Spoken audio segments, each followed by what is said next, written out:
sleep, our love together.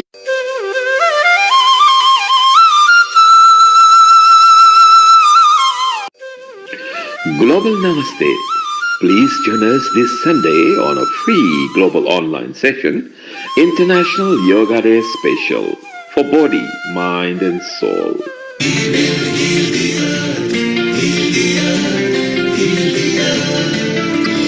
Stars, they can tell you stories which are brighter than yesterday. The streets have never been so quiet. The squirrels found a new hideaway. Tomorrow will never be the same. There is so much hope in our hearts. Brick by brick we shall overcome and walk right into a new start. Welcome to the brand new world. We're the children of our Mother Earth. Reach out your hands, let us lead our love together.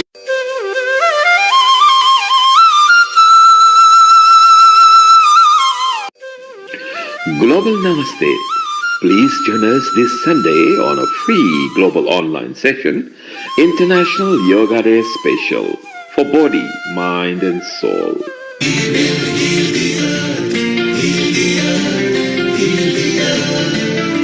Stars, they can tell you stories which are brighter than yesterday. The streets have never been so quiet. The squirrels found a new hideaway. Tomorrow will never be the same. There is so much hope in our hearts. Brick by brick we shall overcome and walk right into a new start. Welcome to the brand new world. We're the children of our Mother Earth. Reach out your hands, let us lead our love together.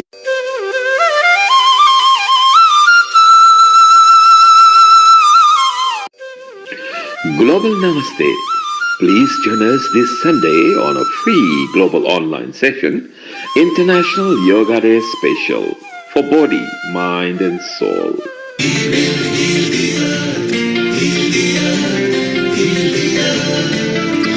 Stars, they can tell you stories which are brighter than yesterday.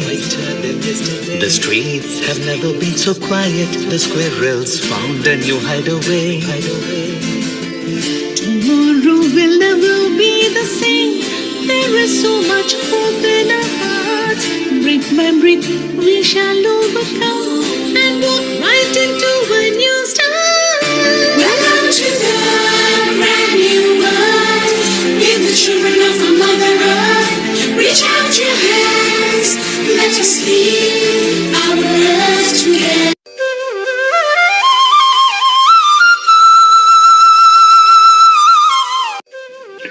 Global Namaste. Please join us this Sunday on a free global online session, International Yoga Day Special for body, mind and soul.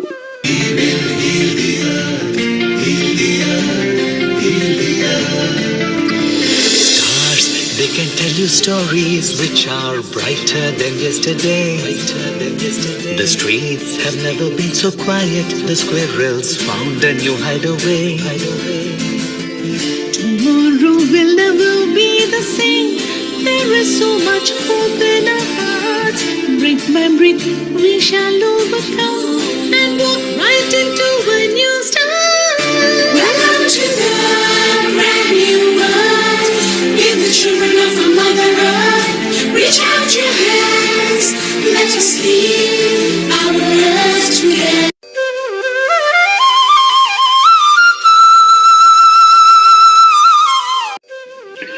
Global Namaste.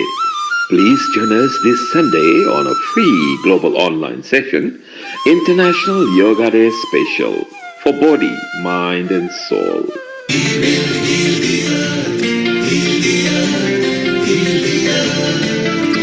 Stars, they can tell you stories which are brighter than yesterday.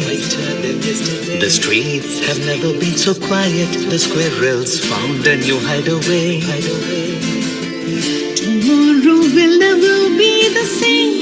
There is so much hope in our hearts. heart. Breath by breath, we shall overcome and walk right into a new start. Welcome to the brand new world. We're the children of our Mother Earth. Reach out your hands, let us lead our earth together.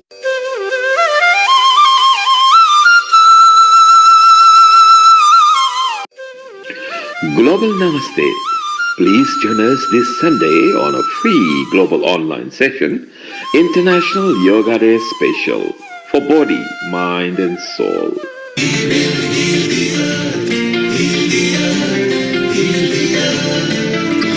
Stars, they can tell you stories which are brighter than yesterday.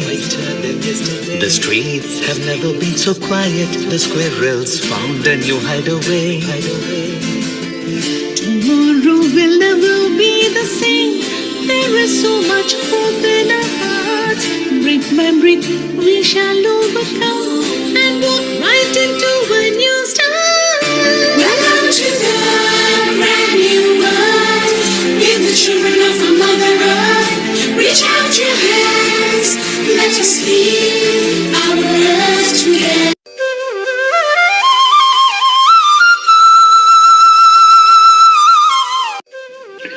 Global Namaste.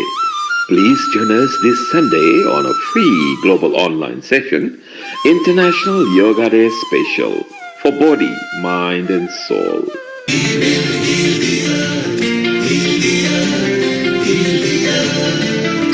Stars, they can tell you stories which are brighter than yesterday. The streets have never been so quiet. The squirrels found a new hideaway. Tomorrow will never be the same. There is so much hope in our hearts. Breath by breath, we shall overcome and walk right into a new start. Welcome to the brand new world. We're the children of our Mother Earth. Reach out your hands, let us lead our earth together.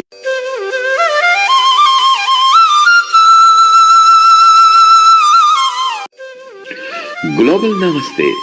Please join us this Sunday on a free global online session, International Yoga Day Special, for body, mind and soul.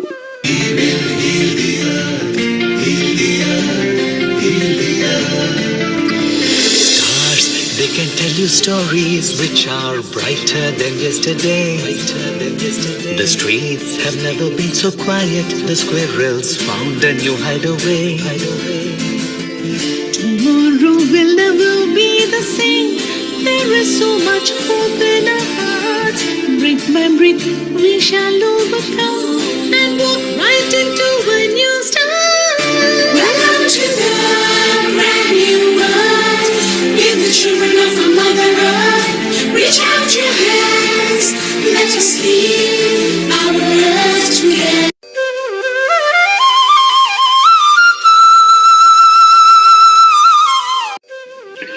Global Namaste. Please join us this Sunday on a free global online session, International Yoga Day Special, for body, mind and soul.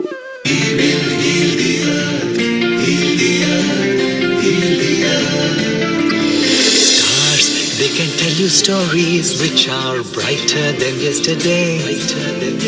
The streets have never been so quiet. The squirrels found a new hideaway. Tomorrow will never be the same. There is so much hope in our hearts. Breath by breath, we shall overcome and walk right into a new start. Welcome to the brand new world. We're the children of our Mother Earth. Reach out your hands, let us lead our earth together.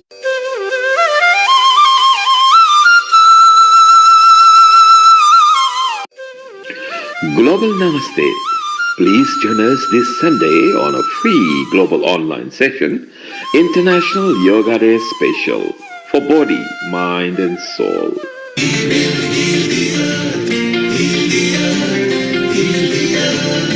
Stars, they can tell you you stories which are brighter than yesterday.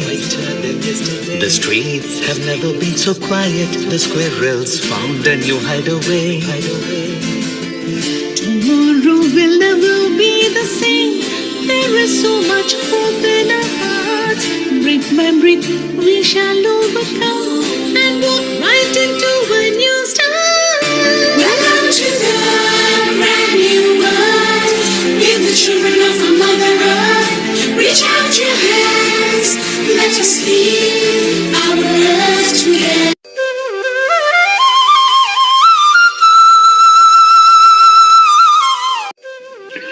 Global Namaste. Please join us this Sunday on a free global online session, International Yoga Day Special for Body, Mind and Soul.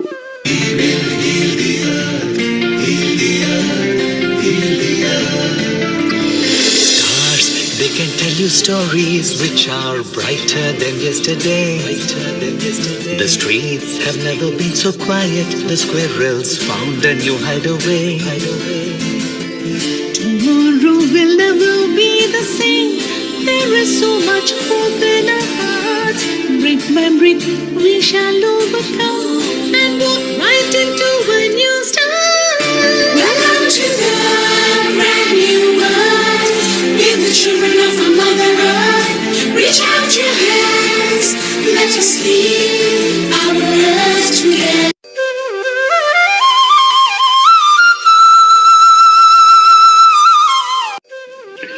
Global Namaste.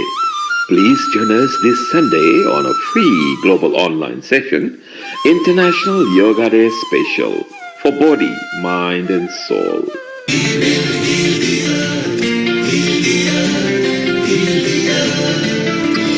Stars, they can tell you stories which are brighter than yesterday. The streets have never been so quiet. The squirrels found a new hideaway. Tomorrow will never be the same. There is so much hope in our hearts.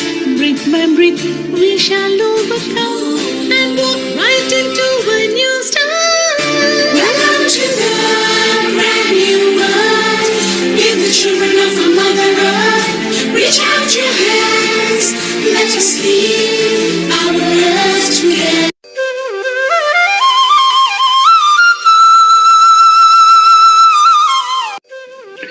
Global Namaste. Please join us this Sunday on a free global online session, International Yoga Day Special for Body, Mind and Soul.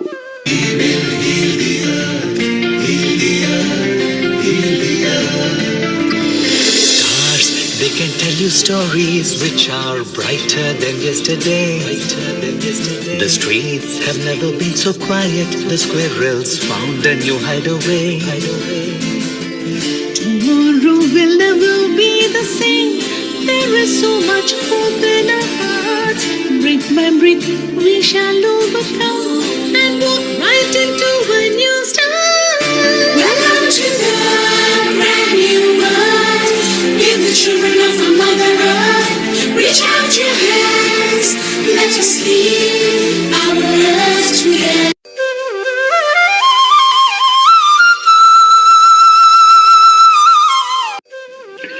Global Namaste. Please join us this Sunday on a free global online session, International Yoga Day Special for Body, Mind and Soul.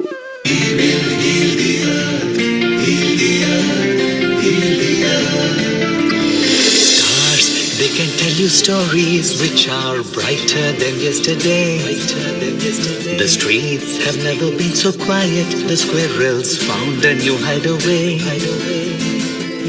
Tomorrow will never be the same. There is so much hope in our hearts. Breathe, man, breathe, we shall overcome and walk right into a new start. Welcome to the brand new world. With the children of our Mother Earth. Reach out your hands. Let us lead our earth together.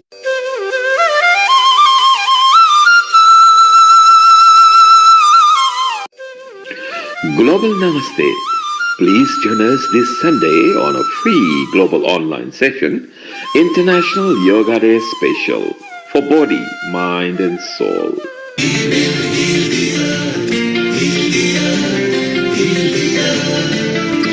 Stars, they can tell you stories which are brighter than yesterday. The streets have never been so quiet. The squirrels found a new hideaway. Tomorrow will never be the same. There is so much hope in our hearts. Brick by brick, we shall overcome and walk right into a new start. Welcome to the brand new world. With the children of our Mother Earth. Reach out your hands. Let us leave our earth together.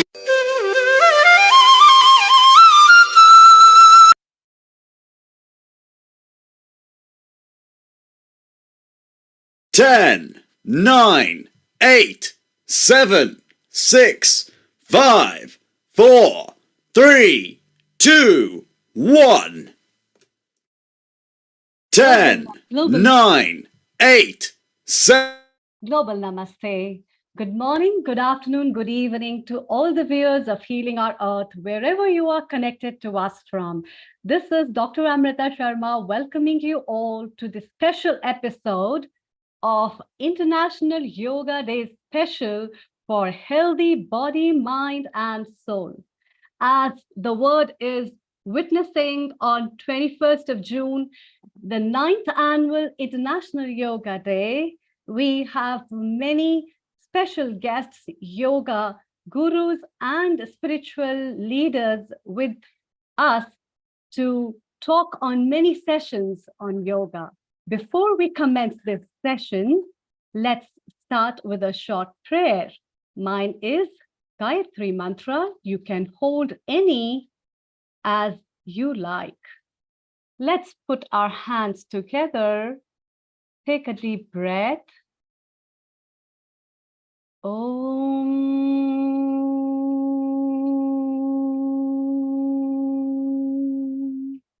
Om Bhurbhuva Swaha Tatsaviturvarenyam Bhargo Devasya Dhimahi Dhiyo Yona Prachodayam.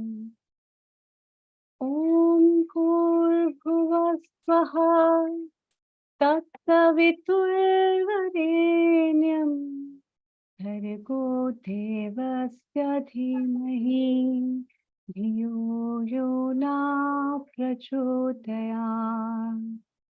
Om Bhurbhuva Swaha Tatsaviturvarenyam Bhargo Devasya Dhimahi Dhiyo Yona Prachodayam.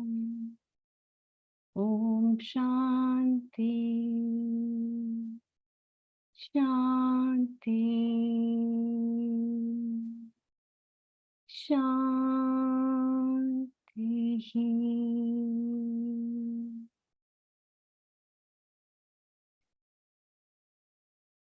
Welcome again to this special episode of International Yoga Day celebration, as we are celebrating today's day, and it's also World Father's Day. So happy Father's Day to all the fathers on this earth from today and every day, because every day is special for the fathers and their children. And I would like to personally thank my father, with whose blessings and love I am in front of you. So thank you, and let's move forward and welcome our first guest, Mamta Kanabar from Scotland, who is with us. So, global Namaste, Mamta. How are you? You are mute, please kindly unmute yourself.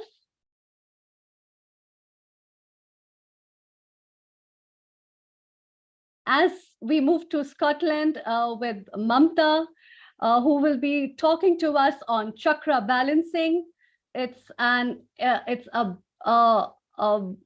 beautiful session we are going to have with her. Before I move to her, let me read her introduction to the audience. Mamta has been practicing yoga for last 20 years and teaching for 15 years. She has done various yoga teacher training courses for at least 1,100 hours. She takes yoga classes, runs yoga retreats, and delivers a range of yoga workshops. Amazing. With health-related issues. She has been working for Patanjali Yoga Peeth UK Trust for 14 years and has delivered workshops and classes for the trust. In 2013, her book, Awakening Chakra Through Yoga Practice, co-authored by Claire Rogers, was published. Beautiful. How are you, Mamta ji? Good, thank you. Can you hear me now? Yes, we can very well hear you. And you have brought up with you the session for chakras and healing. It's a very important and a very beautiful topic that I can see. So over to you, please. Okay. So I am going to start with, first of all, hello everybody. I am going to start with to pay my respect to Patanjali, because of him and his book, yoga would have not survived that long. Okay, so I'm just going to say my respect to Patanjali. Okay? It's a short prayer. Okay? Vande Gurunam Charanar Binde Sandar Sita Swatma Sukhabode Nishraya Se Jangalikay Mane Sansar Hala Hala Moha Shantiye Abahu Purushakaram Shanchakrasi Dharinam Sahasra Shirsham Svetam Pratanjali Pramadi Patanjalim. Oh. Okay. So today I'm going to discuss about chakra healing or chakra balancing. It's one of my favorite topics in yoga practice. So people who don't know, there are main 7 chakras in your body. There are thousands, but the main ones are 7, and they are located throughout our body. Or I will talk in detail. But what chakra they do? A chakra is energy center, and it helping to redistribute the flow of energy throughout our body. And they influence our physical, mental, and emotional health. Okay, so it's connected with all our health and well-being. The 7 chakras, I'm going to talk about each chakra, and also I will tell you the location of chakras. Each chakra has got their own bij mantra or seed mantra, the color of chakra, and how it affects our health. Okay.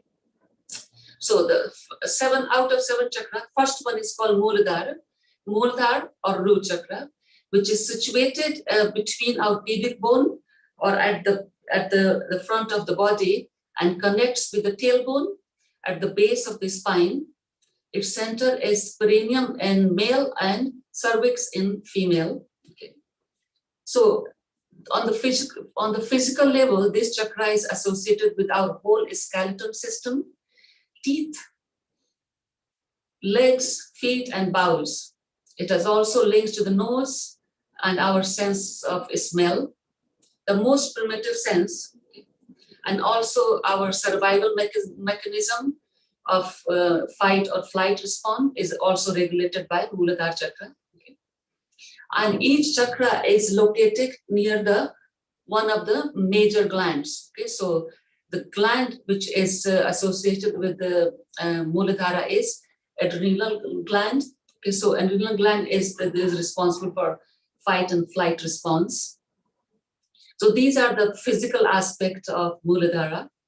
On a spiritual level, the Muladhara, when it's active and balanced, it keeps us grounded, okay, keeps us down to earth and protect us, and we have a good energy level and strength and satisfaction, whatever we have in our life. we are always satisfied. Our relationship is positive with others and especially with the family members. Okay. So it's most likely if your Muladhara chakra is strong and balanced, your relationship with everybody, not just your family, your friends and neighbors and everybody is really good. Okay. So the Bij mantra for this chakra is Lam, L-A-M, Lam, and we are going to recite it towards the end of the session. Okay. So chakra, you can activate them by doing chanting mantra, doing exercises, especially yoga, but also your day-to-day practice, how you conduct your day, how you respond to your day, that also can make a big difference in balancing your chakra. So for Muladhara, it's very nice actually. Make time for your family, okay, and appreciate your relationship with them. Okay? And also remember your ancestors. Okay? Our ancestors have done, I think, more struggle than ourselves, and that's why we are here because of them. So remembering them and their work is also important. And try to reduce material possessions. Okay? Enjoy sense of smell, and sometimes walk barefoot on the grass on earth and declutter. Too many things kind of is not good to activate your Muladhara chakra on a spiritual level. So these are some of the habits you can use in day-to-day life to enhance your Muladhara chakra. Okay? And also each chakra has got a message. Okay? So we also, when we do chakra healing, we also say that message for each chakra when we before we chant. So the message for this chakra is, I am strong, supported, and abundant. Okay, so what it means, this abundant means that whatever I have is enough for me. Okay, so you have to really focus on that. Otherwise, we will be never happy. We always want material things. Just tell yourself that whatever you have is enough. Okay. And as I said, that the mantra is Lam, which we recite towards the end. Now move to the second chakra, is Swadhisthana chakra, or chakra, sacral chakra, sorry. The location is lower abdomen. Okay. And then the function of this chakra is, on a physical level, it is linked to your reproductive organs and organs and glands. Okay. Bladder, hip, pelvis, and lower back. Okay. It's also connected with your fertility and ability to procreate. Okay. On a spiritual level, this chakra enables you to develop nurturing relationship, generous, non-judgmental, stand their grounds, and resilience. This is my really buzzword, be resilient. And you express yourself artistically. Okay, so Swadhisthana chakra that's where in female the life is created. So that's why it's connected with creativity. And if you have enhanced or balanced Swadhisthana chakra, your creativity is better.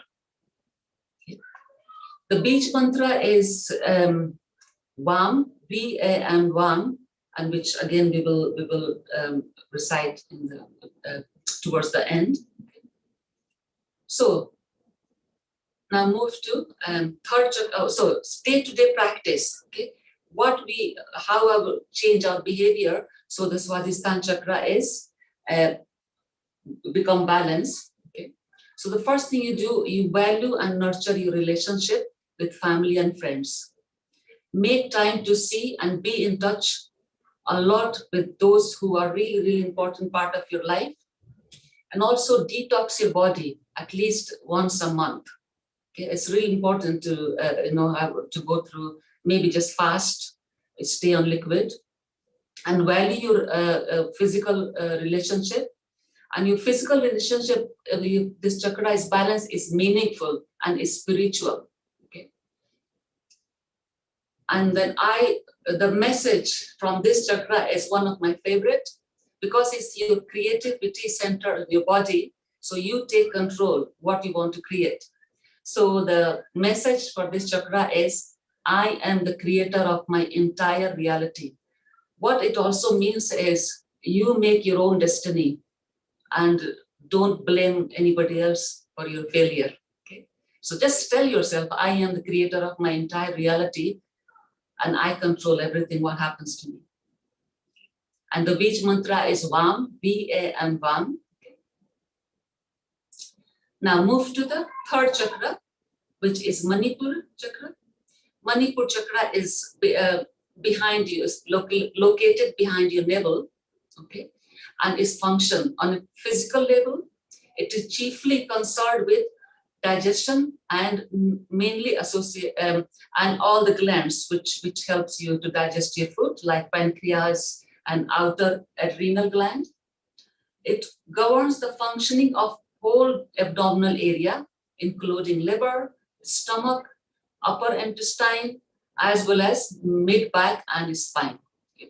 So this is the big one actually. Manipur chakra helps you to digest your food properly. Okay, and if your digestion is not good, a lot of health problems may arise because of that. Okay?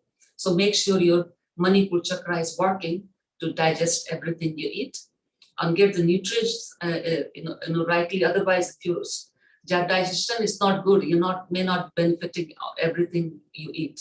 Okay. On a spiritual level, this is the chakra, again, is one of my favorite because it asks you to look after yourself as well, okay? And show more integrity, with your family, friends, people at work, okay? And your self-esteem is very good if this chakra is balanced, and you're a very confident person. A lot of leaders, like good leaders, they have their Manipur chakra must be very powerful because good leadership, the energy they get from the Manipur chakra. And also, if this chakra is balanced, you draw people yourself because your enthusiasm, your self-esteem just glows on your face. The beach mantra for this chakra is Ram, R-A-M, Ram. Day-to-day practice, how you can balance your Manipur chakra on a daily basis by trusting your gut feeling. Okay, so this comes from people who have got good self-esteem and your instinct. Just kind of give your gut feeling and instinct a chance. Okay. And also take a breath and listen to your inner self, okay, and your inner feelings. Well, ask yourself how you're feeling, how you are before you go to sleep or when you wake up in the morning. And also learn to express your anger, especially in an appropriate way. Okay? Because sometimes if you're too confident, that doesn't come across positively. And don't hold the resentment or bitterness towards anybody. Okay? And and also practice forgiveness, both to yourself and others you believe have hurt or wronged you. So it's quite nice way to live like this. It says that if you hold the resentment and bitterness, you're not damaging anybody but yourself. Okay? So just make sure that that feeling never stays with you. And the message of this chakra it's very nice actually. It says, I am worthy of pursuing my passion and purpose. Okay, and that comes from if you're a confident person. Okay, so I am worthy of pursuing my passion and purpose. And as I said, that Bija mantra is Ram. Then we move to the chakra number 4, Anahat chakra or heart chakra. So it's situated in your heart area, around here. Okay? And what it does on a physical level, it links to your chest, your heart and your lung and your whole circulatory system and the upper back and shoulders, and also is associated with thymus gland. Okay? So how this chakra influence on a spiritual basis? So if this chakra is balanced, you are associated with a range of positive and negative emotions. Love, hate, compassion, selfish, etc. Once this chakra is balanced, you're able to give and take love. Okay? You're kind and calm and all the challenges in your life, you don't see as a challenge, you see as an opportunity. And you have this ability to forgive people. Okay? So this chakra is kind of, it's really important to keep it balanced so you can love people and have compassion for a lot of people, even if you don't know, to make a difference in their life. The mantra for Anahat Chakra is YAM, Y-A-M, YAM, which we again will say towards the end. Okay. And how you can balance your chakra on day-to-day basis. Okay. So what you do is nurture and care your physical body, practice gratitude on a daily basis. Okay, so just really feel lucky that whatever you have and given by other people, make sure that you value them and kind of have a sense of gratitude. And be grateful for everything. Okay? And then try to help others by volunteering or doing nice things to them or just saying nice things. If you come across with your neighbor, or just say that you look very nice today, or give some sort of compliments, and these kind of behavior helps you to enhance the energy related to Anahat Chakra. And then the message of this chakra is, I am love and I am open to love. Okay, so first of all, you have to recognize that you have love and you are able to take and give.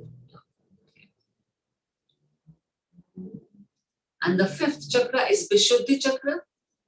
So Vishuddhi Chakra is base of throat. Okay, so the 3 chakra before Vishuddhi and 2 chakras after Vishuddhi. So the Vishuddhi Chakra is central, is connected to your base chakras and your upper chakras. Okay. So on a physical level, this chakra is connected to the health of your neck, your throat, and your thyroid and parathyroid glands. Okay? Your mouth, jaw, ears.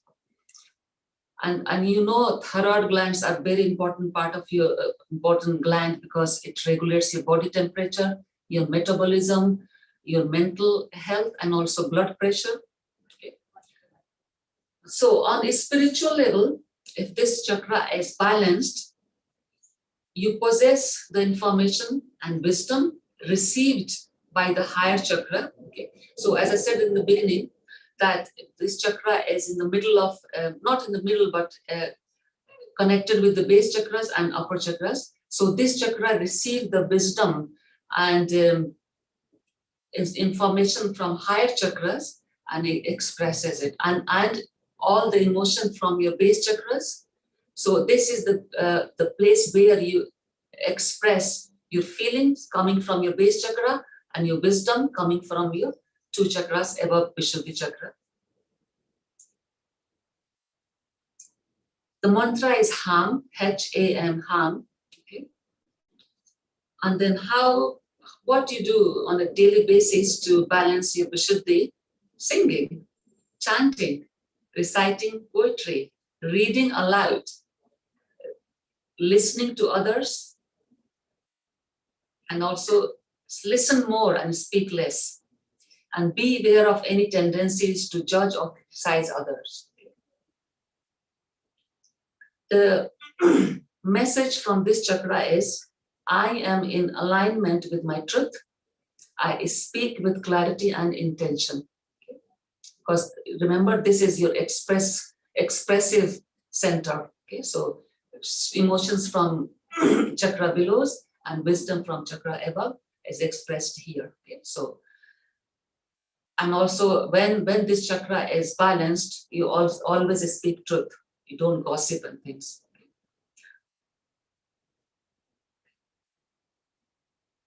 Let's move to the chakra number 6, your Ajna chakra, or third eye chakra, which is situated between your eyebrows. Okay.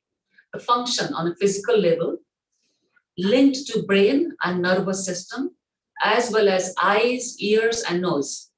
It connects to pituitary gland and the pineal glands, which produces and regulates the many hormones in your body. And what happens on a spiritual level when this chakra is balanced? You are a very calm and peaceful person, and your mental health is very good. You're sensitive to your surround and are good judge of other people. Highly developed intellectual abilities, resilience, and more in tune with their path in life, very hopeful and optimistic. I want all of it myself. So it's a really nice, qualities to have in your life. Okay. And the mantra is Om, okay. The normal Om.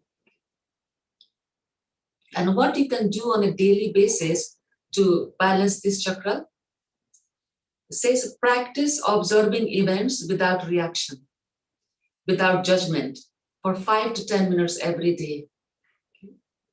So basically meditating, live in the present moment. And it's really funny, in Bhagavad Gita, Krishna says to Draupadi once, she was worried about what's going to happen in the future and all that. And he says, look, leave the future on God's. We will take care of the future. And you just stay in the present moment. You don't have to worry about the future. Gods are taking care of it. So you just keep yourself in the present. Okay? So I just thought I kind of connected with this. Okay? So the message from this, from Anaha Chakra is, I am in connection with my spirit and I trust my intuition. Okay, so more believe in yourself. Okay. Last one, Sarasara, crown chakra, which is here, this crown of your head. Okay. The function, how it influences us physically. When this chakra is balanced, your entire central nervous system is optimal, has optimal functioning, allowing us to improve mental functioning, such as memory, clarity of thoughts, and is the entry point for divine energy. Okay? This is the place when your conscious is connected with higher conscious. Okay, so Mamta ji, we have just 5 more minutes. Really? Please, four more minutes. Could you please tell our viewers how to practically use them as well? Okay, so I got two seconds to finish this, then I'll tell you what practice, okay? Yes. So, okay, Sarasara Chakra is Beach mantra is Om saying inside, okay? And day-to-day practice, meditate. Okay? Meditate by focusing on breath, okay? And allow your awareness to connect with all living things. Okay? And the message from this chakra is, I am with divine. I honor the divine within and around me. Okay, so as I said that, I also told you what to do, how to change your behavior on daily basis to balance your chakra. And then there are loads of, I usually do 1 hour on one chakra, okay. If you do sun salutation, the traditional one, that has, physically it improves the function of all your chakras. So you can do sun salutation almost on daily basis. Ideally, you should be doing 12 rounds. Okay? But if you're not done enough practice, do for 3 rounds, 4 rounds, gradually build up to 12. So if you can do sun salutation on a daily basis and chant the mantra, each beach mantra for these.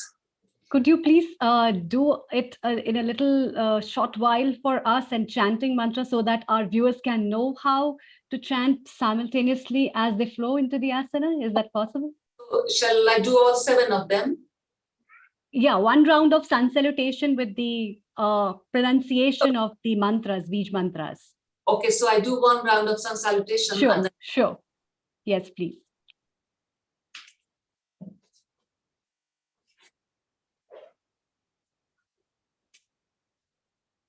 Okay, so it's just as I said, the traditional ones. Okay, so Yes. you stand and join your palms. Could you please move the camera a little up so that we can see you as well? A little up. I'm not very good with these things. To yourself. Yeah. That's better. Okay. Okay, so join your palms. Breathe in, raise your arms, bend back. Okay. Breathe out, bend down. Breathe in, lift your head back flat. Breathe out. Okay. Take your right leg back, come into lunge, look up.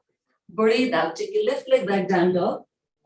And then from down dog, hold your breath, come into plank. Knees on the floor, chin on the floor, breathe into cobra. Breathe out, down dog. Downward dog.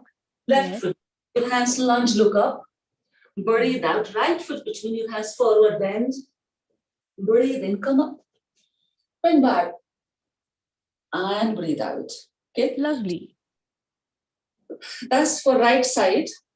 And you do same left side. That makes one round. Okay. That's lovely. That's really nice. A very short and a good performance with the little sun salutation, which is a very common sun salutation. But as Mamta Kanabar told, that chanting up of Bij mantras, which are the core syllables of every chakra, you can also awaken the chakras, because the chakras are linked with your spiritual body, your emotional body, your physical body, as well as your mental body. So using these mantras, they will help you in healing you on many, many bases. Thank you very much, Mamta, for being with us. Please stay around for more chit chat. I'm going to do the knee work. Okay, yeah, sure. We have Ananda from UK, Anandana. Global Namaste, Anandana. Namaste, global namaste to everyone. How are you? I'm excellent. How are you? Fine. Happy Father's Day to you and to all our viewers from the Healing Our Earth team. A happy Father's Day to everyone. We are blessed to have such fathers in our life to acknowledge us, to bloom us, and under whose shade we all have bloomed a lot. So, Anandana, I can see a very vibrant room of yours, which is in the first colored chakras, which is completely white. So you have a spectrum of all the colors with you, right? So I can see all the chakras surrounding you. And in that, you are healing our knees. So knee problems is one of the very major issues of today's time because of obesity, because of so many reasons. People have arthritis and they don't do, because they have sedentary lifestyle, they don't do exercises. So what yoga do you have for us? Over to you. Thank you. Thank you so much, Amrita. So namaste, everyone. Let's begin our session straight on. I always begin with a short prayer and then we move on. So let's just sit in a comfortable position. Maybe I can see you. If I can help you.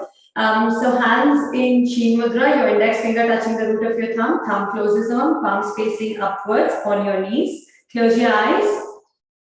Just take a few deep breaths here.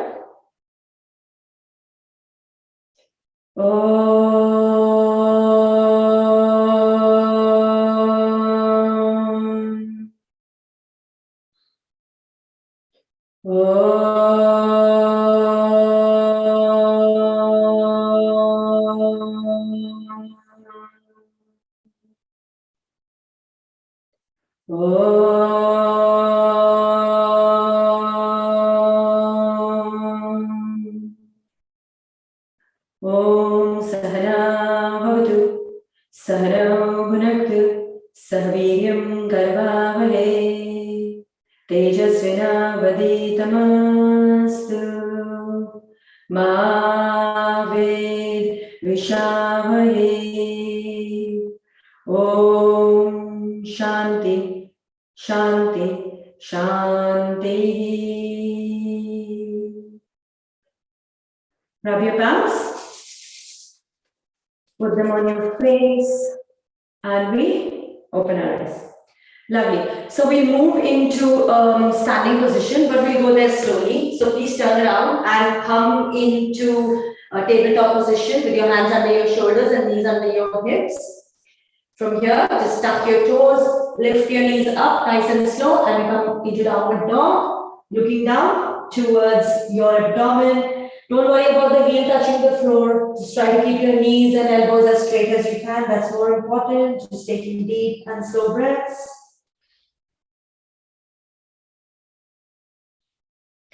And from here, we're slowly going to walk to our hands. So bend your knees on fingertips, see how you feel, and come to forward fold.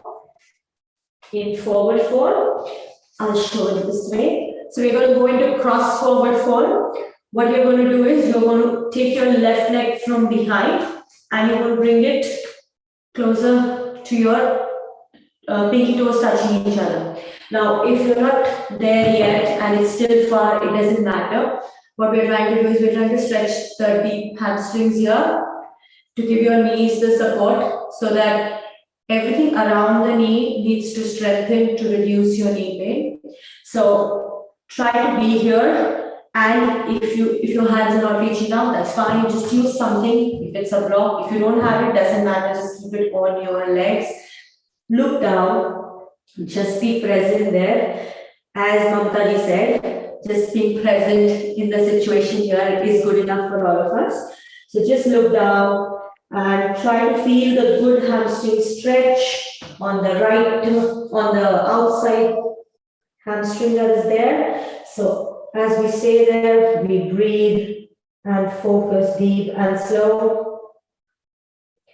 If you're going back, you're leaning backwards, just push yourself a little forward. Try to balance the weight on your toes as well. So nice and slow, breathe.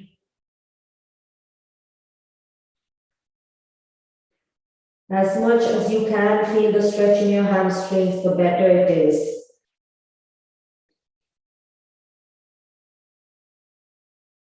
And slowly come out of it. I'm going to take my left leg back and I'm going to bring my right from the other side. Again, make sure you're just able to cross it. It doesn't need to necessarily touch. It's important that you're feeling the hamstring stretch, which ultimately will help your knee. So just being there, again, bend down, hands can be anywhere on your legs, knees. If you can look down towards your knee, excellent. So you're working on your balance as well. And stay there, breathe.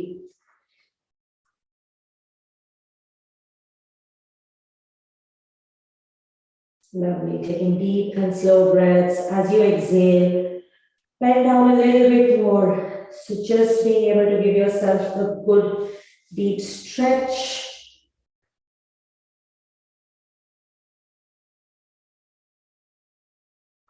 Lovely. We slowly come out of this. Excellent. So you can bend your knees lightly and we're going to come up.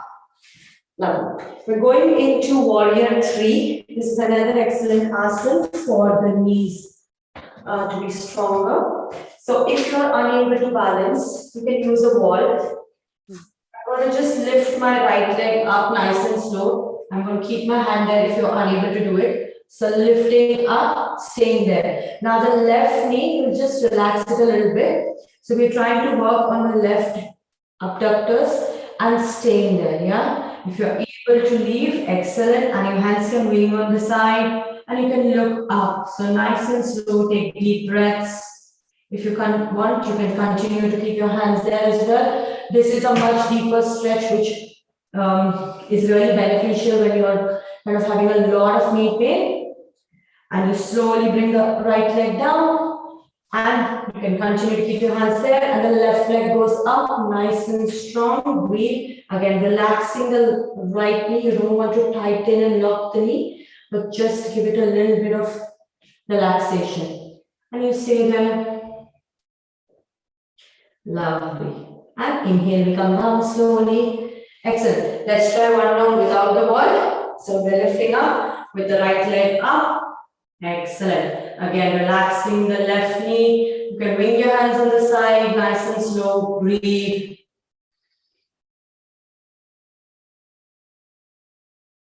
And inhale, we come down. Lovely. We'll go with the other leg, the left leg going up, nice and slow. Lift up. Again, relax the right knee and breathe.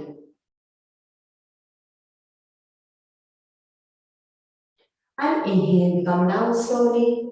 Lovely. From here, we'll go into Anjaneyasana.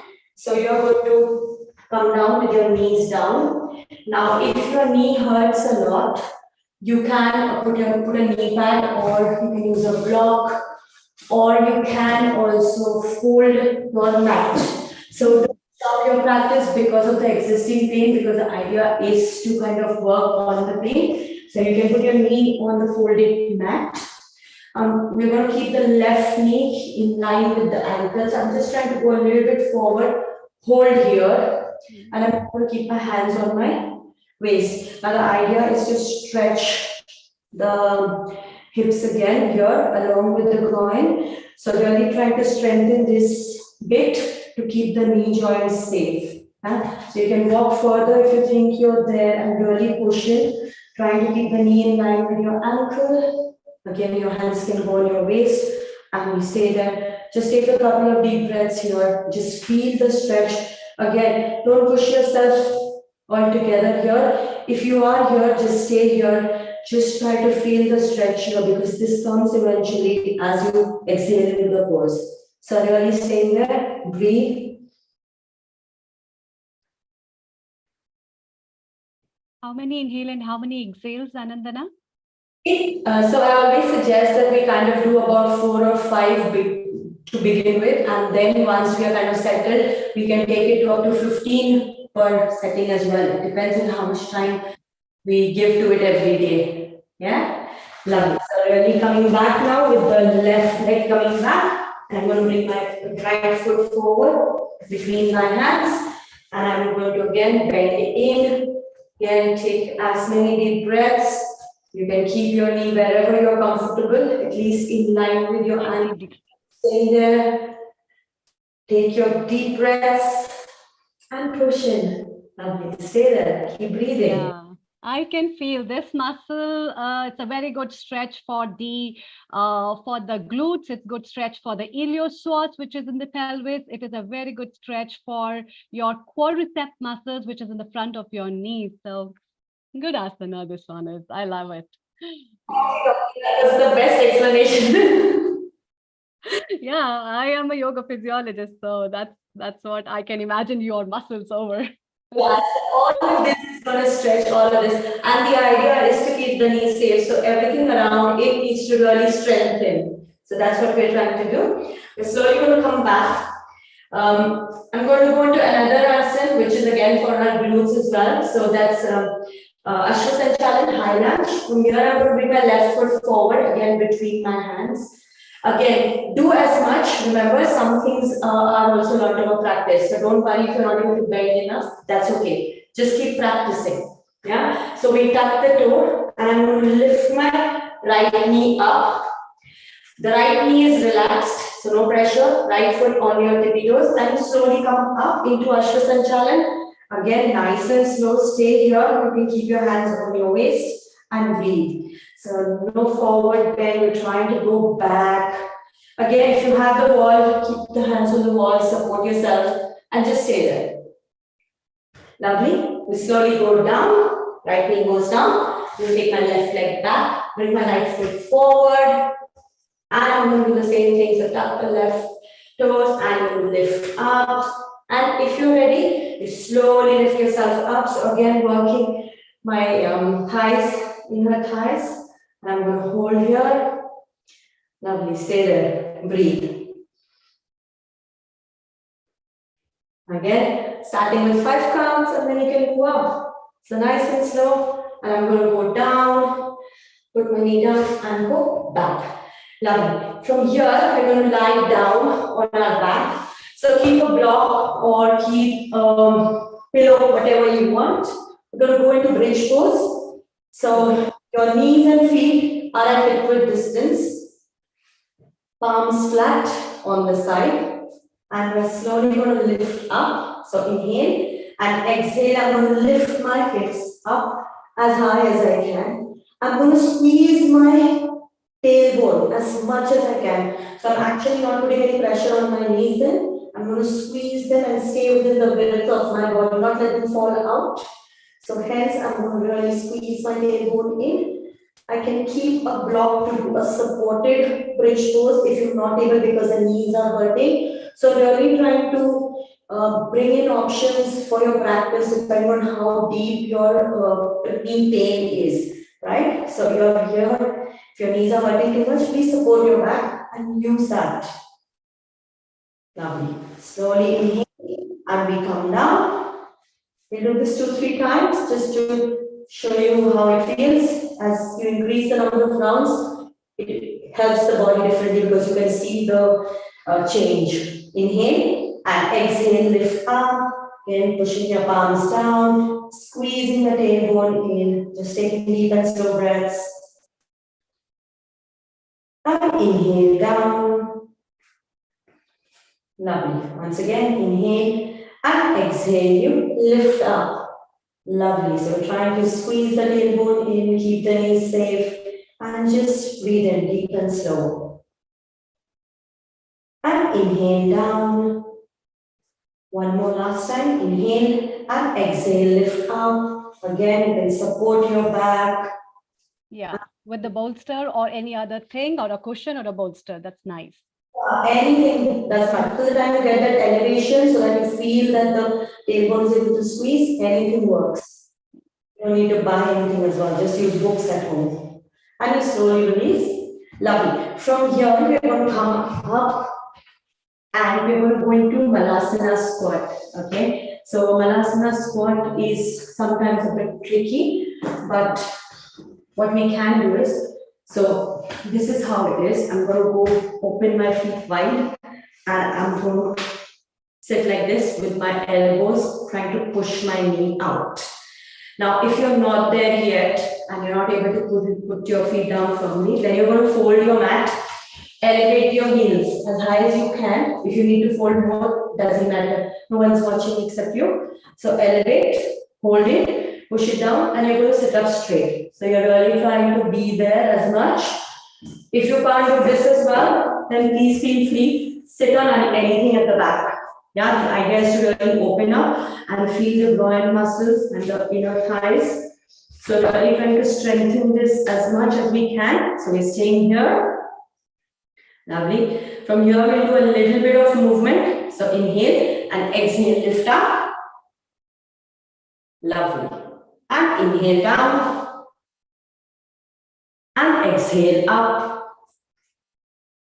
And inhale down. Lovely. As you come down, push the elbow into your knees. And exhale up. Lovely. Keep it going. So keeping the feet flat. Don't try to lift up the heels, just do as much. And inhale down. And exhale up. And inhale down. And exhale up.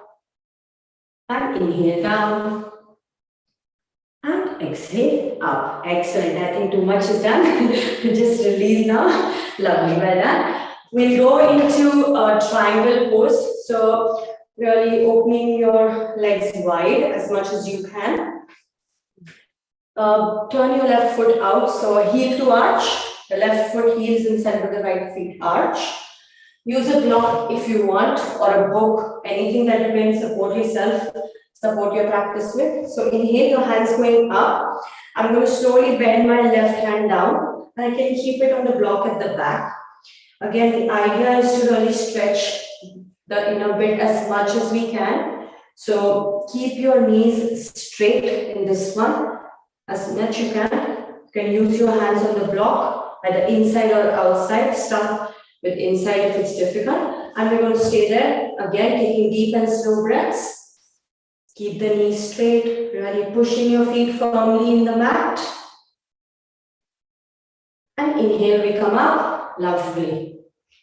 Once again, exhale, we go forward and slowly go down. Nice and slow, take your time and breathe. Lovely. Just being present there. And inhale, we come up. One last time. Exhale, fall.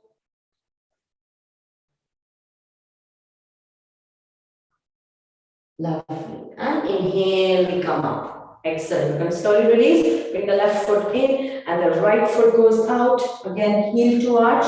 So push your feet firmly. Please take the distance as you feel is comfortable to start. Remember, we are trying to really open up all these muscles. So don't push. Inhale, your hands going up, and exhale, we fall. Again, nice and slow. Please use the block if you want, the front or the back, and you stay there. Push your feet firmly. You can look up or you can look forward. See how your neck feels. Stay there. And inhale, we come up. Lovely. And exhale, we fall again. Excellent. Breathe. And inhale up. And one last time. Exhale, we fall.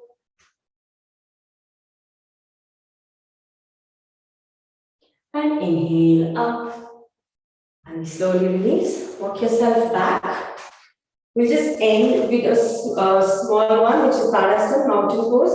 So touch your feet and knees together. Interlace your fingers. I generally like to do this. Just gives us more stretch in our hands as well. You're going to take your hands up, your palms facing upwards. And exhale. Look forward at eye level. Don't look down at the computer. No one's watching. Don't worry. And exhale up on your toes. Just stay there. So we're trying to work on the calf muscles. And inhale down. Exhale up on your toes. And inhale down. Exhale up on your toes. And inhale down. One last time. Inhale and exhale up on your toes. And slowly release. Now we're going to release our hands and we're going to sit down. So you're okay if I just show a mudra as well? Yeah, why not? All right, great. So you have shown so many lovely asanas which are with hip openers. They help to work on pelvis, and then the triangle pose, which was working on the side muscles of your abdomen, so the obliques on the muscles. All those who have abdominal obesity, it's a very good asana. People, everybody, I would say, should practice it. And yeah, now we move to the mudras. Yes, please. Over to you. One, because I'm in the UK and there's so much of pollen allergy and hay fever going on. So something for the allergy is Brahma Mudra. So you're going to just touch. So you're just going to touch the index finger to the root of your thumb, and the middle finger is going to touch the tip of your thumb. The ring finger and the little finger just touch each other. Lovely. Just going to keep it on top of your knees, palms facing upwards. All we have to do is sit here every day effectively 15 to 20 minutes, starting off and then going up to 45 minutes, and just quietly breathe. So that's it. So maybe I can be here till Dr. Amrita tells me that I have to go now. Yeah. So we can have some meditation with you in this mudra as well. Yes. Just a few minutes, just close your eyes and just focus on your breathing.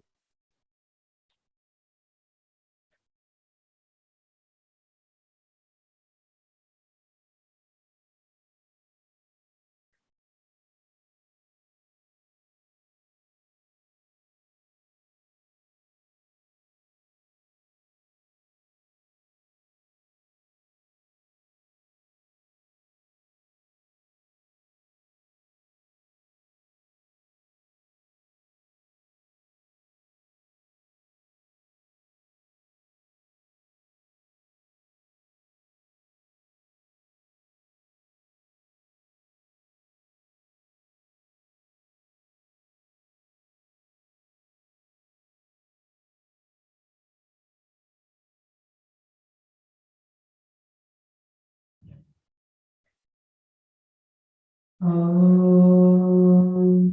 Triyambakam Yajamahe Sugandhim Pushtivardhanam Urvarukum Bandhana Mrityor Mamta.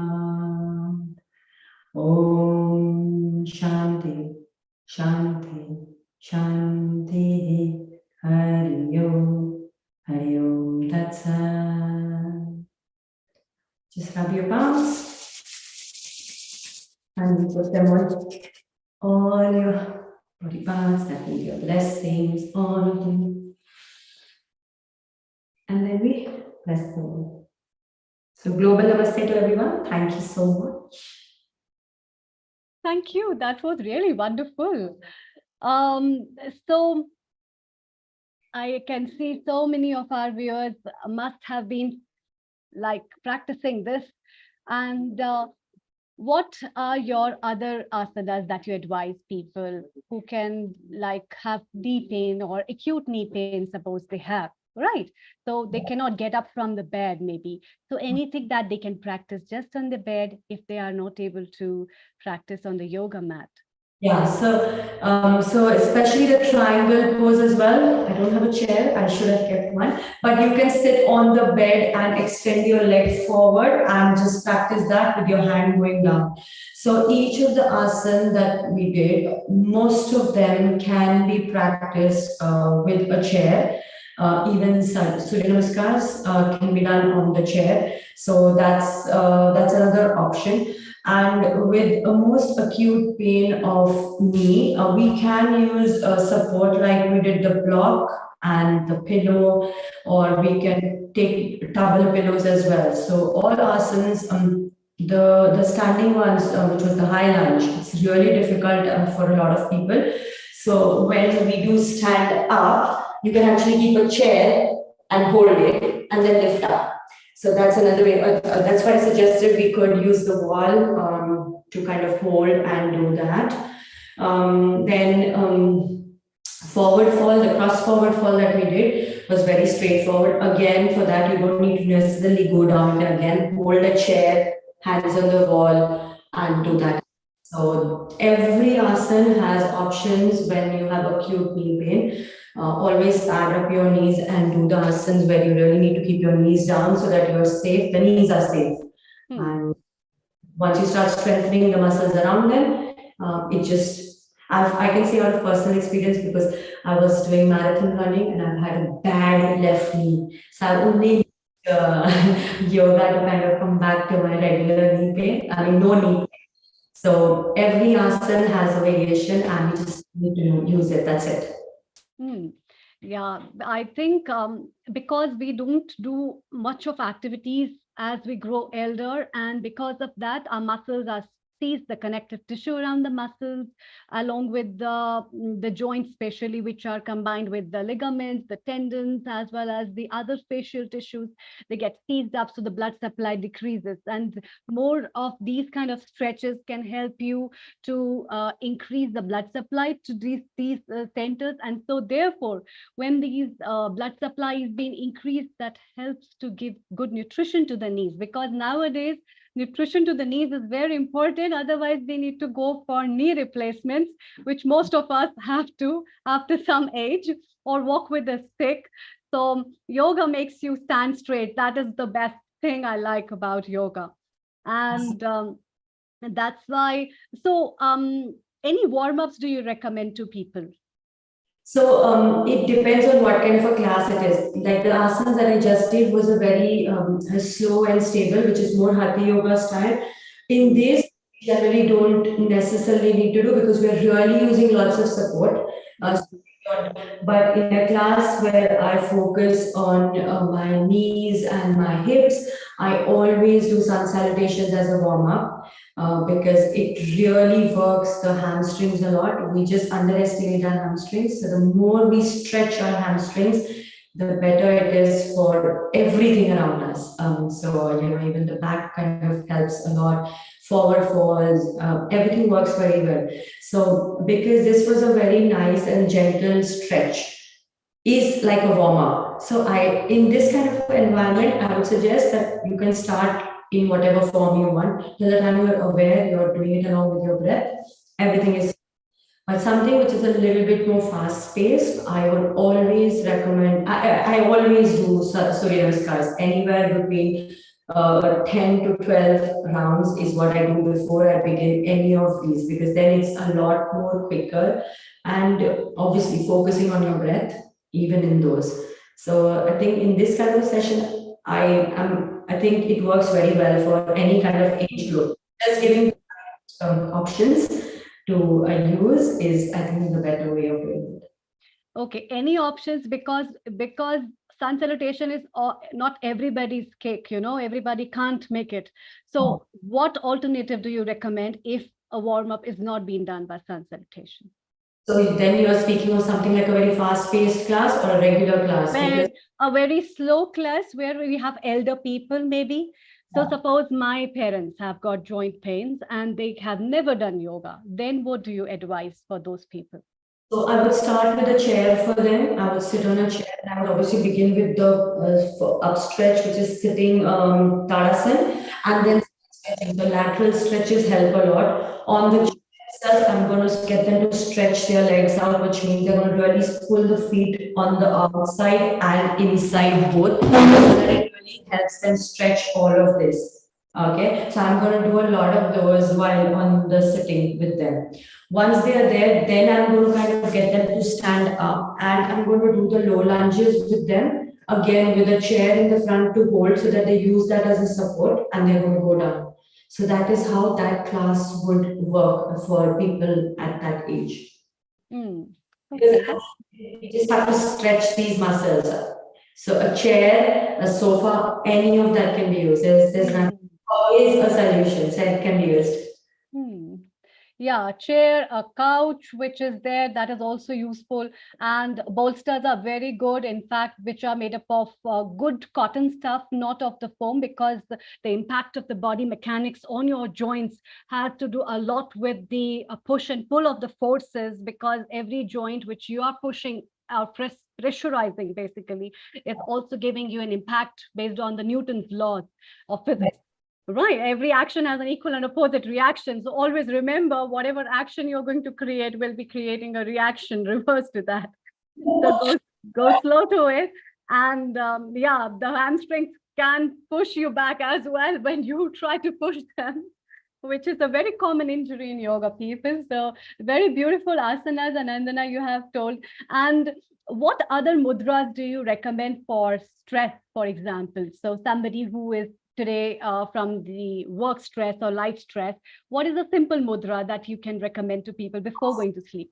Yeah, so absolutely simple mudra is the Gyani mudra. So just index finger touching the root of your thumb and thumb closing on and just sitting with arms facing upwards.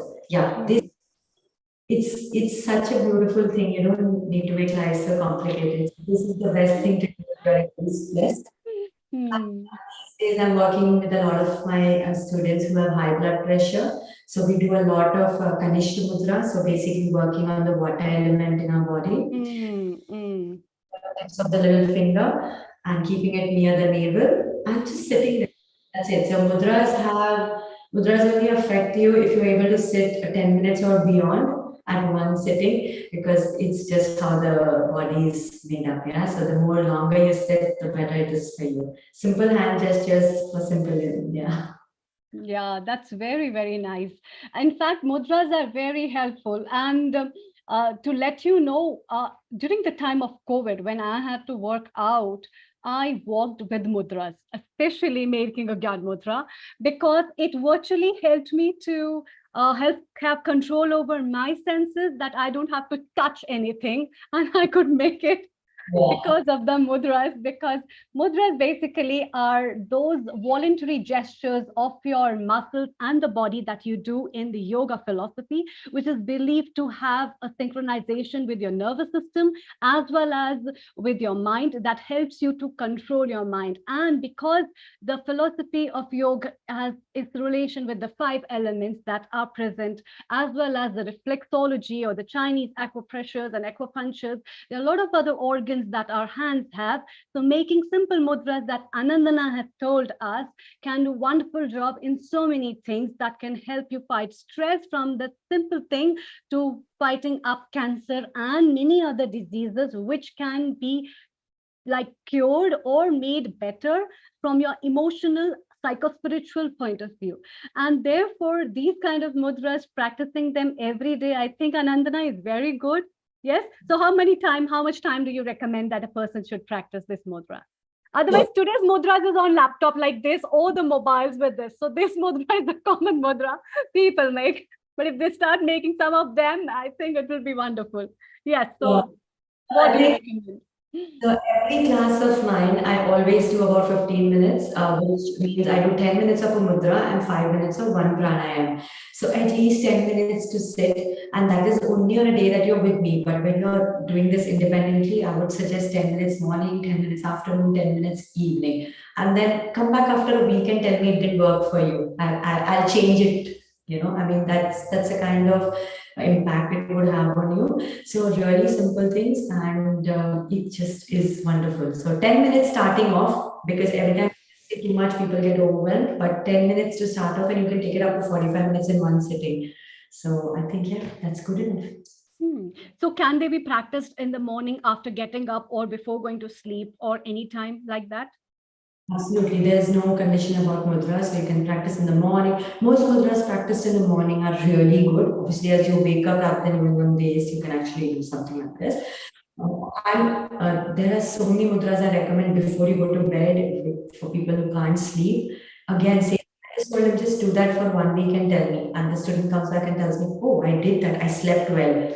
So the things, there are so many mudras you can do at the night if you're insomniac and you can't sleep, or you're stressed. So there's a mudra for every time. You just need to start practicing. That's it. Just 2 mudras for sleeping.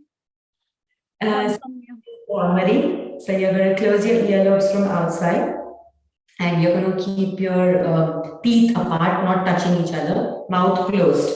Okay, I'm going to inhale and exhale with a humming sound from my mouth, keeping the mouth closed. So inhale.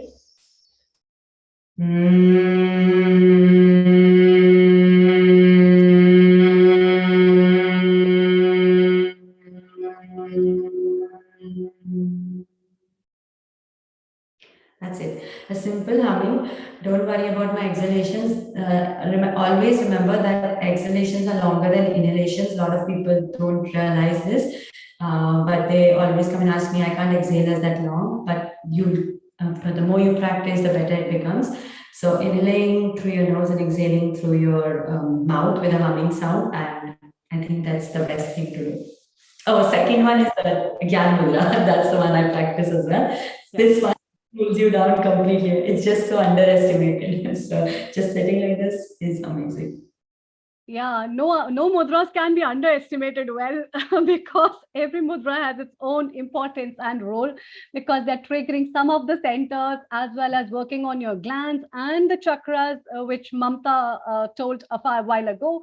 So it's all an interconnection of your subtle energies of the body, or the subtle body, that I would say, with your causal body, which integrates your soul, and the subtle body that integrates your energy levels and your physical body. So each of them are the blueprints of one another. And when you perform an asana, as Anandana was doing, it is triggering up your musculoskeletal system, it's triggering up your nervous system, it's triggering up all the systems of the body, which are connecting your subtle body's energies, which is triggering your chakras. And then that is helping you to imbibe the energy in your soul. And your soul talks, I'm really a happy and blissful soul, isn't it, Anandana?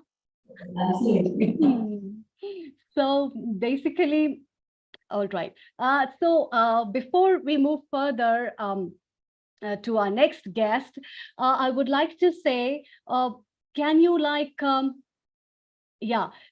can you have a message for our viewers before we end up? Yeah, I think that, thank you for putting that up. I think that yoga is something we should be doing every day. It's a very small part of our life, and incorporating something like this on a daily basis is going to take us really far, especially the pranayams and mudras. This is something I teach the children as well. I teach a lot of youngsters, teenagers. So I think I just did a show with them yesterday on the stage, and it was received very well by the Wow. I think it's a very good yoga is really a very powerful tool which we can leave to our next generation, and we should look at teaching this to them earlier on rather than later, so that they're able to understand their own self and their own body. Okay, thank you so much. That was so lovely message and sweet message. And keep practicing yoga and keep empowering people. Everybody needs the wealth of YOGA.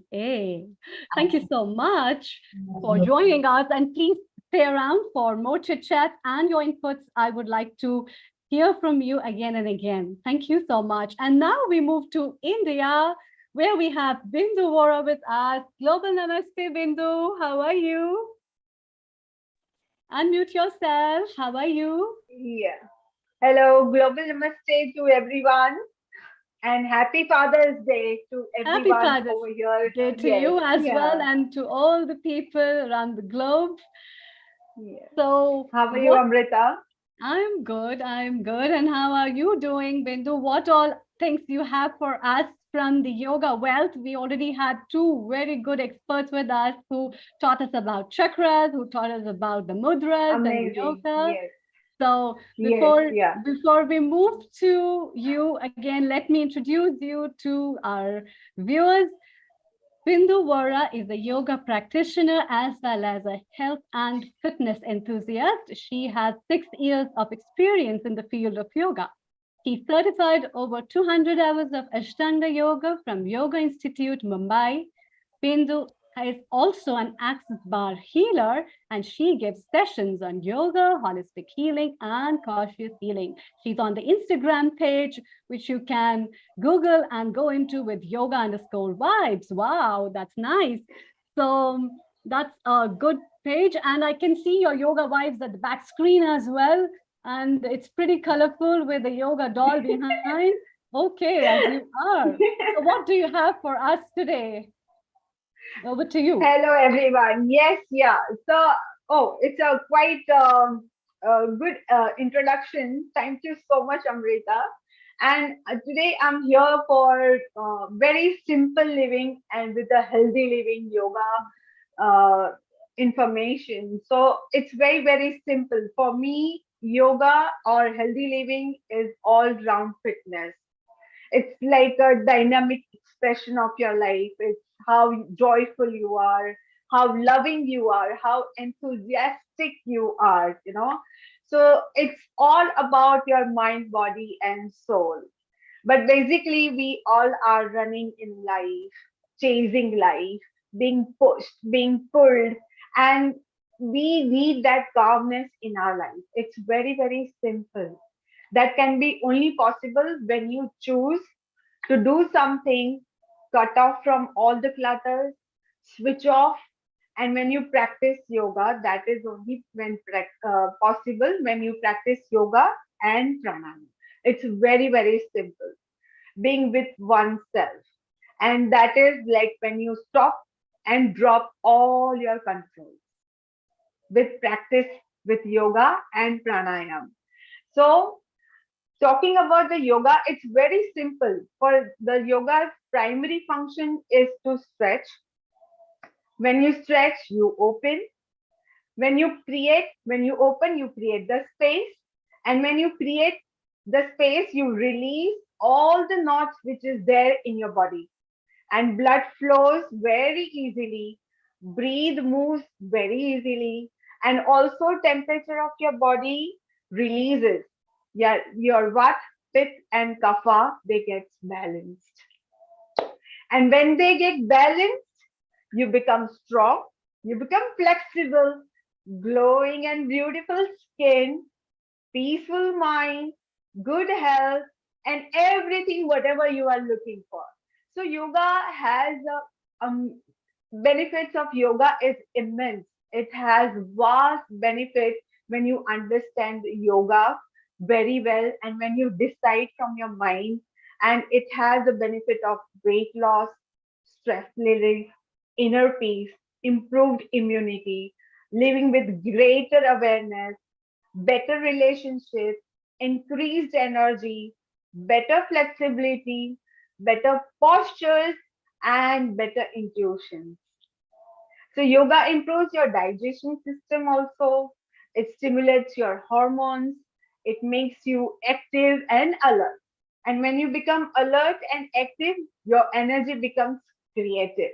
So you become more creative, more alert, more with a lot of intuition, lot of awareness.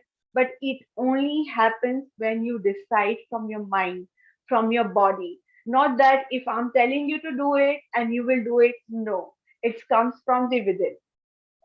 So yoga has to offer so much, and once you start practicing, once you see the change in your body, you will feel the blooming life inside you.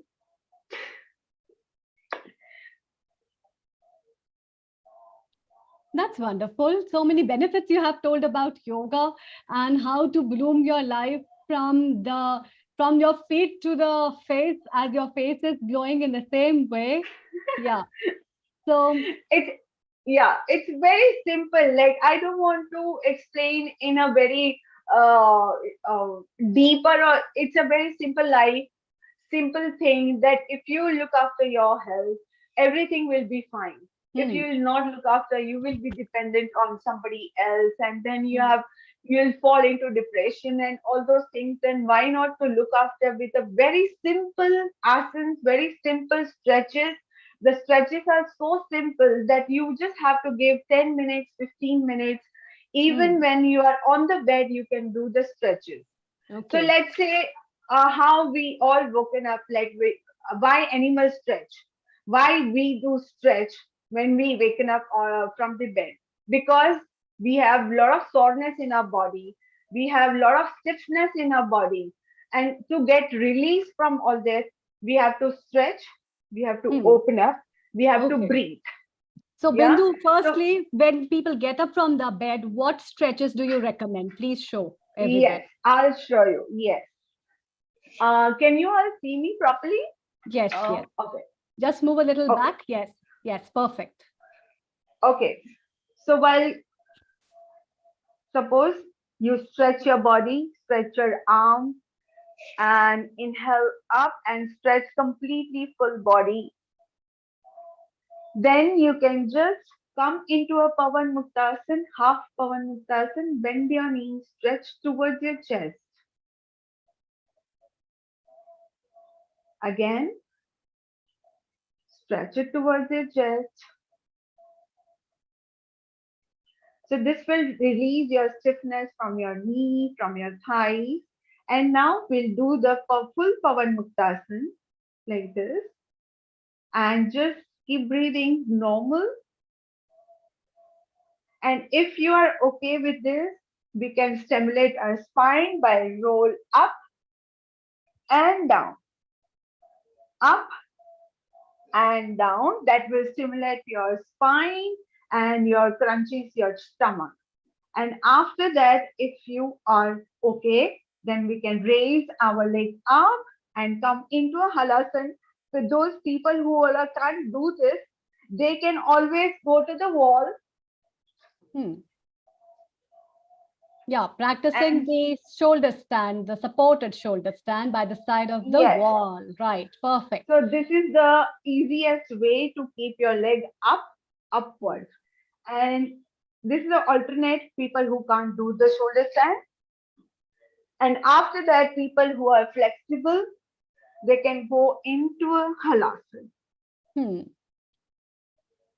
So after that, we are coming back. Slowly, slowly. And Yes. slowly and come into a bridge pose. Yeah. Lift your hips up. Those are very, very simple asanas. You can do it on the bed. Yeah. And come back down. One more time we can perform. As our previous guests mentioned, this asana is also very good for so many other things. You can use your pillow or bolster below to lift yourself. Okay. All right. After that, slowly come back up and coming into a Paschimottanasana. Paschimottanasana, right. west facing forward bend, right? For all those who Yes. cannot bend forward, they can bend their knees and then try to go and touch. Slowly Yes, and go down. good. Okay. After that, we are coming on our stomach All and right. come into a Bhujangasana. So Okay. inhale. So this asana for who has a back pain is very good. And just stay there for a while. Normal breathe in and breathe out. Again, they can go down and come back up. You can practice 2-3 times to activate your spine, lower back. And then coming back up, if you are okay, we can just come up on our plank position. Plank position, right. Yes. After that, we come into a camel pose. Stand straight. And those who can touch the toe, they can go back. And for those who has a difficulty, they can keep their hands on the back and drop your head behind. Yeah. Slight bending backwards, not going Yes. intensely backwards. Yeah. Exactly. And after back bending, we'll go into a child pose. Yeah. Child pose is one of my favorite poses. That's very good. It's everyone's favorite pose. All right. I guess this much stretch is more than enough. People who are not doing yoga, not doing any kind of an exercise, only this much stretch is good to go for a whole day. And that also makes you happier and something to fulfill to your life, that you have done something for your body. Give time, give priority to your body. Yeah, that's really nice, because these set of asanas, if somebody doesn't have time and in the morning when you get up, as the asanas which Bindu has told are the combinations of forward bends and back bends. And if we see in our life, we hardly go for any of the back bend except sitting on the chair for the whole day, or on the couch, or sitting while driving, or standing, or just a brisk walk. But these kind of asanas that Bindu has mentioned have got a combination of a forward bend as well as a back bend. And these forward bends basically are helping you to work on your spine, because they stretch your spine, right? And when they stretch your spine, they basically helps to stretch the muscles of your spine, which never get worked upon. Same way, your back bends are also getting a strength. They give strength to your back of your spine, because your back muscles become very weak when we just keep sitting. And therefore, as she did, she went into a cobra, which was a back bend. But I would like to tell all the viewers, don't practice it with full stomach. Don't practice it immediately after the meals. You must practice it empty stomach in the morning. That's also a best time, right? So you can basically work upon with the asanas that are with the cobra, or going into an upward dog, as Bindu mentioned, and then going into the bridge pose, as she mentioned, and even the shoulder, because the half shoulder stand, when Bindu was performing with your legs on the wall, Legs up on the wall. Yes. So, yeah. So when you raise your legs by the side of the wall, it is very beneficial. And to add on, Bindu, what I do when it is intensely very hot and my home has got cold walls because it's made up of mud. So I put my feet by the side of the walls and give me the cold sensation, which is so relaxing. And this kind of an asana, when you move your legs up by the side of the wall, is changing your circulation mode. So basically, every day when you're standing, your feet are getting maximum blood and brain is getting less blood. And when you turn it down and your legs go up, then your circulation basically is going towards the head. And it's also beneficial for glowing up the skin, as you mentioned. Glowing up the skin, the hair, and everything, which I guess this today's generation is looking for more. It's naturally growing skin. You don't need to use any artificial product or anything. I guess for me, yoga reverse your age. Yeah, yoga is a rejuvenator. It reverses your age. You will close all the Yes. salons and all the beauty parlors, and people won't be going and But practicing at home. if practiced regularly, it doesn't come overnight, and you have to have that kind of a faith and the process, trust the process, what you are going through, what you are going to do it, and definitely 1000% I can guarantee that yoga gives you a life of your dreams. It changes your perspective of your life 360-degree, and it gives you immense number of benefit of your life, though it can be a physical, mental, or spiritual. It is a holistic package, complete package of in this lifestyle, in this life. I guess everyone is busy, everyone is fighting, everyone is chasing, everyone is we tend to fall into comparison, competition, so many things. But to cut off from all these things, I guess yoga and the pranayam is the best practice for everyone in a simple language. Not that what kind of I I'm very simple person, and in a simple language I want to tell everybody, just calm down, slow down, give some time to yourself, give a priority to yourself, and see to it. Once you will give a priority to yourself, you will be a something different person. You will be so self-confident, self-empowered, and uh, you don't need to depend on anybody, because your awareness increases, your intuition increases, your energy increases, your relationship with family, friends, everything becomes better. So I guess it's a whole oneness practice for your Yeah. life. And Yeah. that's the, I mean, that simple yoga for healthy living. Hmm. True. This year's Yoga Day theme is also Vasudev Kutumbakam, which means one family, one earth, and one future that we all share. Future. And yes, Yes. that adds And up your every. relation with the earth, your relation with everybody, like there is energy of everything. Every particular thing has the energy. You can able to sense the energy. You can able to talk to the that particular things with the air, with the cloud, with the whatever, every element on the earth, you can feel it with you. You Yeah, can get connected with it beautiful. because you practice yoga, you practice meditation, you get connected with the universe.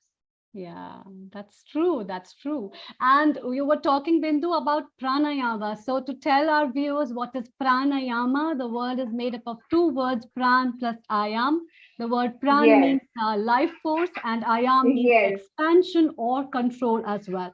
So, basically, it's a exactly. control and expansion of your life force. And there are various pranayama techniques that are told in the yogic philosophy of life. And Bindu, you would show us one of the simple pranayamas that people will be practicing in the morning or in the evening that they can practice in their lives if they don't have time Eh, for yogas or anything. Sure, Yes. sure. So the simple pranayam for everybody, which is Nadi Shodhan pranayam, Hmm. which everyone can practice, whether it's an elderly person, young person, everyone can. So how Nadi Shodhan pranayam can be performed? This is the Vishnu Mudra. You can close your left nostril, and the breathe in and breathe out has to be equal. So inhale from the right nostril, Hmm. close your right, inhale, exhale from the left, inhale from the left, close left, exhale from the right. Again, we will do it one more time. Inhale from the right, close right, exhale from the left, Inhale from the left, close left, exhale from the right. So this is how we can balance our Surya Nadi and the Chandra Chandra. Nadi. And both the nadis are getting balanced, and which is beneficial for all kind of any diseases in our body, and anybody can perform this pranayam. Is the easiest pranayam. That's good. So basically, alternate nostril breathing pranayam, which Bindu just told us, is got a lot of benefits because it is balancing your heating energy and cooling energies. As she mentioned, the Chandra Bhedi Nadi and the Surya Bhedi Nadis, and these Chandra Surya Nadis basically are the subtle channels that are linked with the bodies, which are the heating as well as the cooling, which balances your yin and yang. So basically, it balances your higher energies as well as the heating energies and the cooling energies. And to balance them, how many times do you recommend and how many minutes? It depends the capacity of person. Like I suggest my students to perform 10 to 15 rounds at a time if they are comfortable, and either they are not comfortable, they can take a pause and they can do it the second round or 5 round. So it depends on the person, but usually I recommend 10 rounds for 10 counts for 1 round. So 10 that's counts how. for 1 round. Okay. Yes, yeah. So the goal of pranayama is to strengthen the connection between your body and mind. Okay, to connect between, actually breath is the one which is connecting all the things together. So when you channelize your breath and you become aware about your breathing, then most of the time people realize at the time of COVID how important it is to breathe, because that was the time when they were counting their breaths, how much of oxygen and how much of inhalation and exhalation. And every time people were asked at that time to practice pranayam, because the technique of controlling your breath or holding your breath and utilizing it for energizing your body is the jewel that yoga teaches. And through this jewel of yoga, if you can practice pranayam every day, as Bindu mentioned, so maybe 10 minutes a day in the morning or 10 minutes in the evening, that will be so beneficial. And this kind of an alternate nostril breathing is very, very simple. It can be practiced with everybody, and children can practice, old age people can practice, youngsters can practice, and that is such a simple tips from simple Bindu.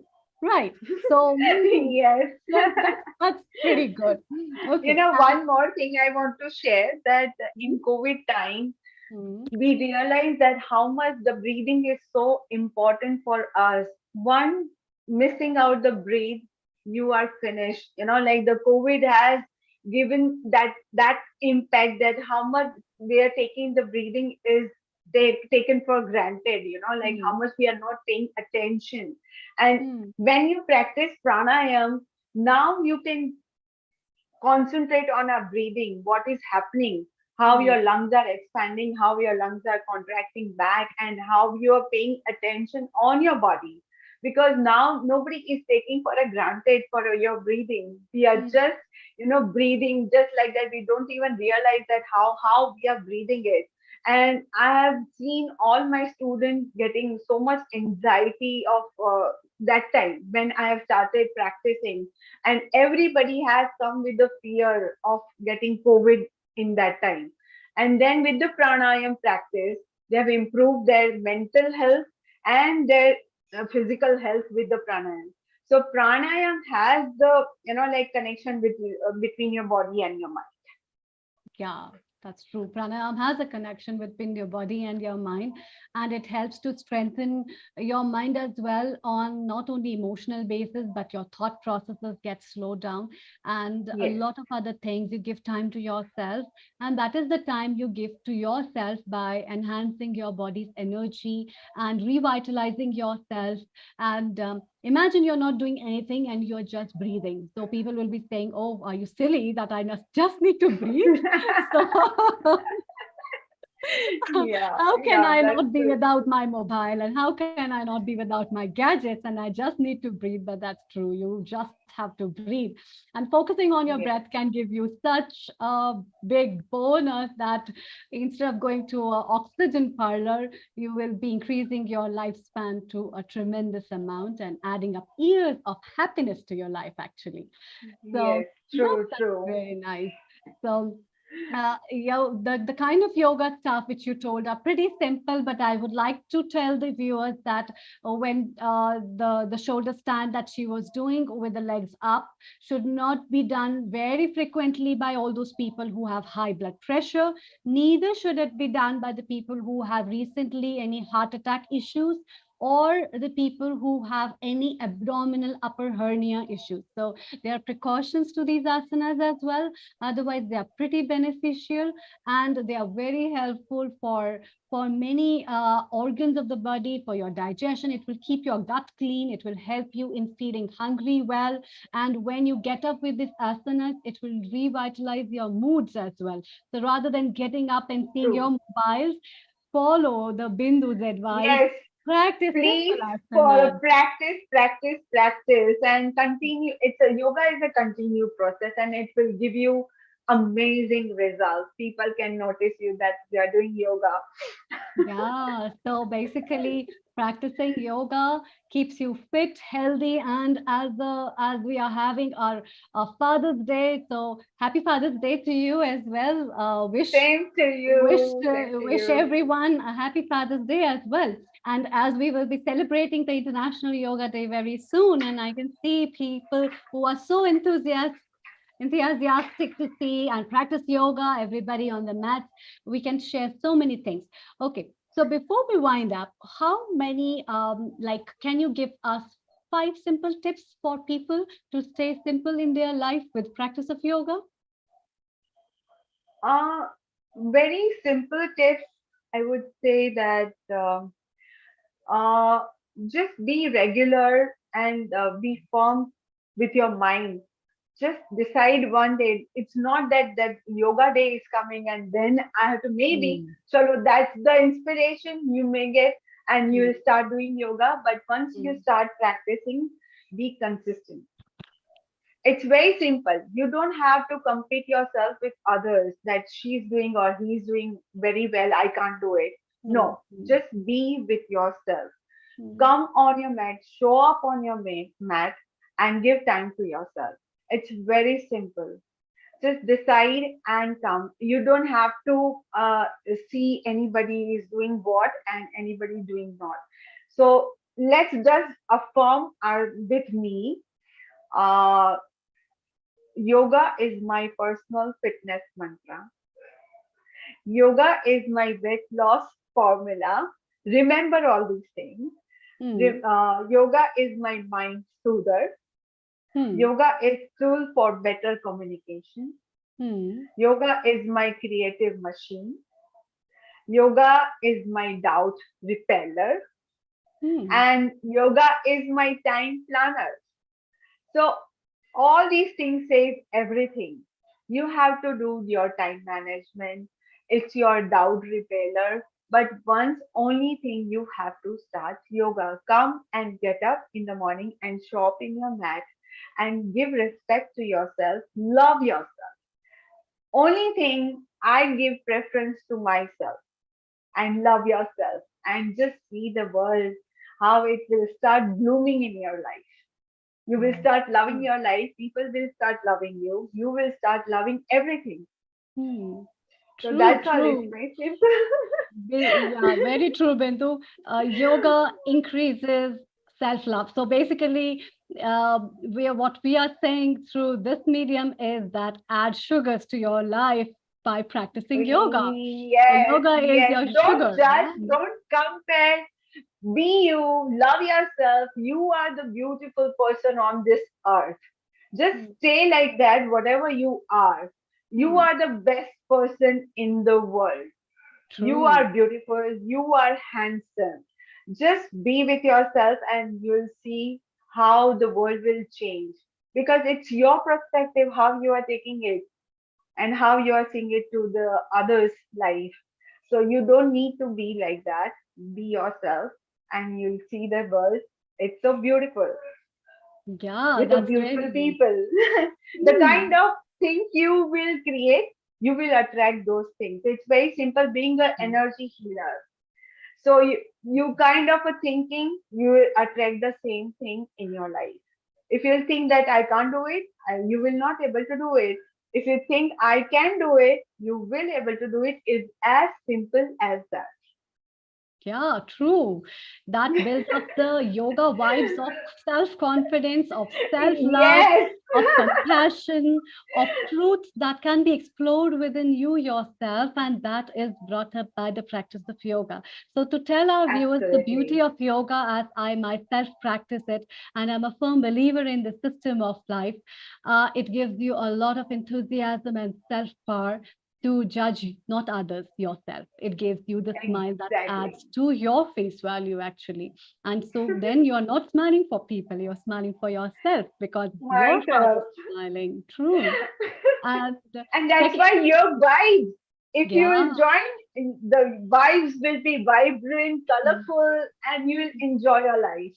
Yeah, true, so true. The yoga vibes are spreading up that energy. So in the morning when you practice all these stuff and see how much of optimism it comes to your life and so much of things that change the perspective of looking into yourself and not through the other's eyes. And that gives you the beauty of life, actually. That's really very nice, Bindu. And specifically when you mention the kind of the asana practice or the pranayama practice, or to looking into your life through mantras, through mudras, through meditations, all these things, or just your lifestyle, a simple lifestyle can give you a yogic realm that can add up so much of value to the systems of your life. That is so, so beautiful. And uh, so, Bindu, before we move to Spain, where we have our guests waiting for us, I would like to share her Instagram page. So, Bindu, you would like to say something quickly on the Instagram page of yours? Yes, this is my Your Wife page, and please, please, please share and follow me. And whenever, if you want to join my yoga class, you can always contact me. My number is already shared on the page. And still, and I already teaching people around the world. I have students from London, Hong Kong, Dubai, USA, and you can always contact me for my classes. And it will be, I'm sure it will be so much fun, not just doing serious yoga. We'll be having a lot of humor and fun in our class. Please join my class if you feel like, and please subscribe my page. Thank you, and all of you, and thank you for giving me such amazing platform to speak up and amazing people to listen to them, to their experience. I'm just loving it. Thank you, and much, much, much gratitude to Neil sir, Amrita. Thank Thank you you. very much. I Thank love you. you. Thank you. Love you, Bindu. We also love you. Thank you so much.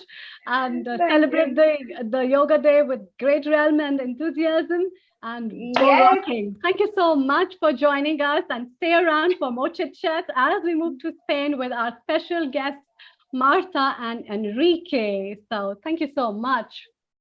Global Namaste. Om Shanti, Marta. Om Om Shanti, Shanti. Enrique, Simo. Om Shanti. How are you? I am fine. I'm in Barcelona. Enrique is in Madrid now. Oh, wow. That's very beautiful. I know it's very beautiful. And so we have our guests from Barcelona, direct from the Brahma Kumaris, as we have a special guest, the wonderful souls that we have. So before I move to you, let me introduce you to our audience.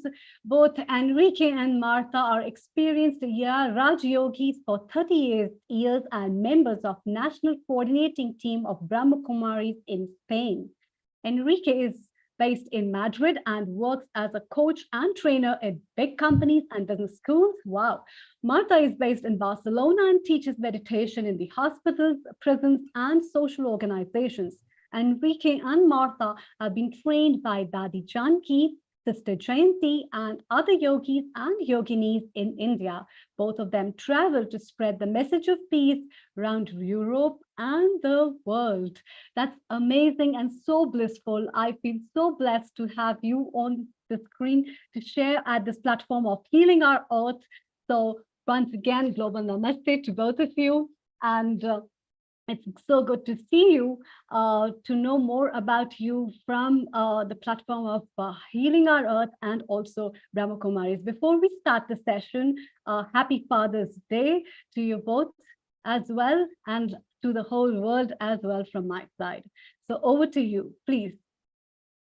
Thank you. Thank you for inviting us. It's our pleasure to be with you all in such an occasion of the International Yoga Day that from the Raja Yoga perspective, we are also part of. And yes, today is the Father Day in India and in other parts of the world. So happy Father's Day. Thank you.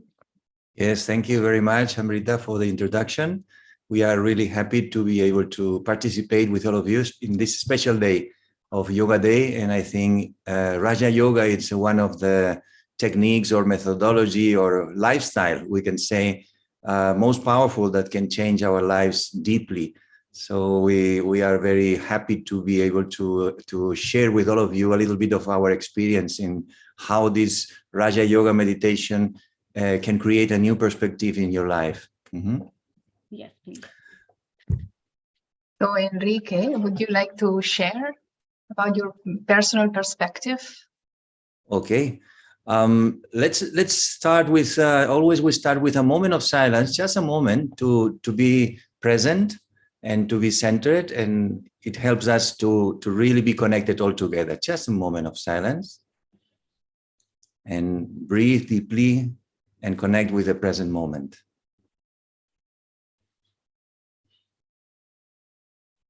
Just be there.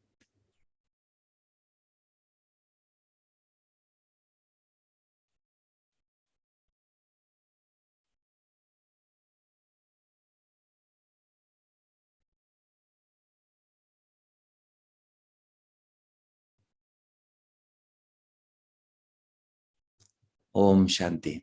Thank you. We always try to find little moments of concentration, silence, so that we can center our mind, our thoughts, and then connect with ourselves, and from there to share.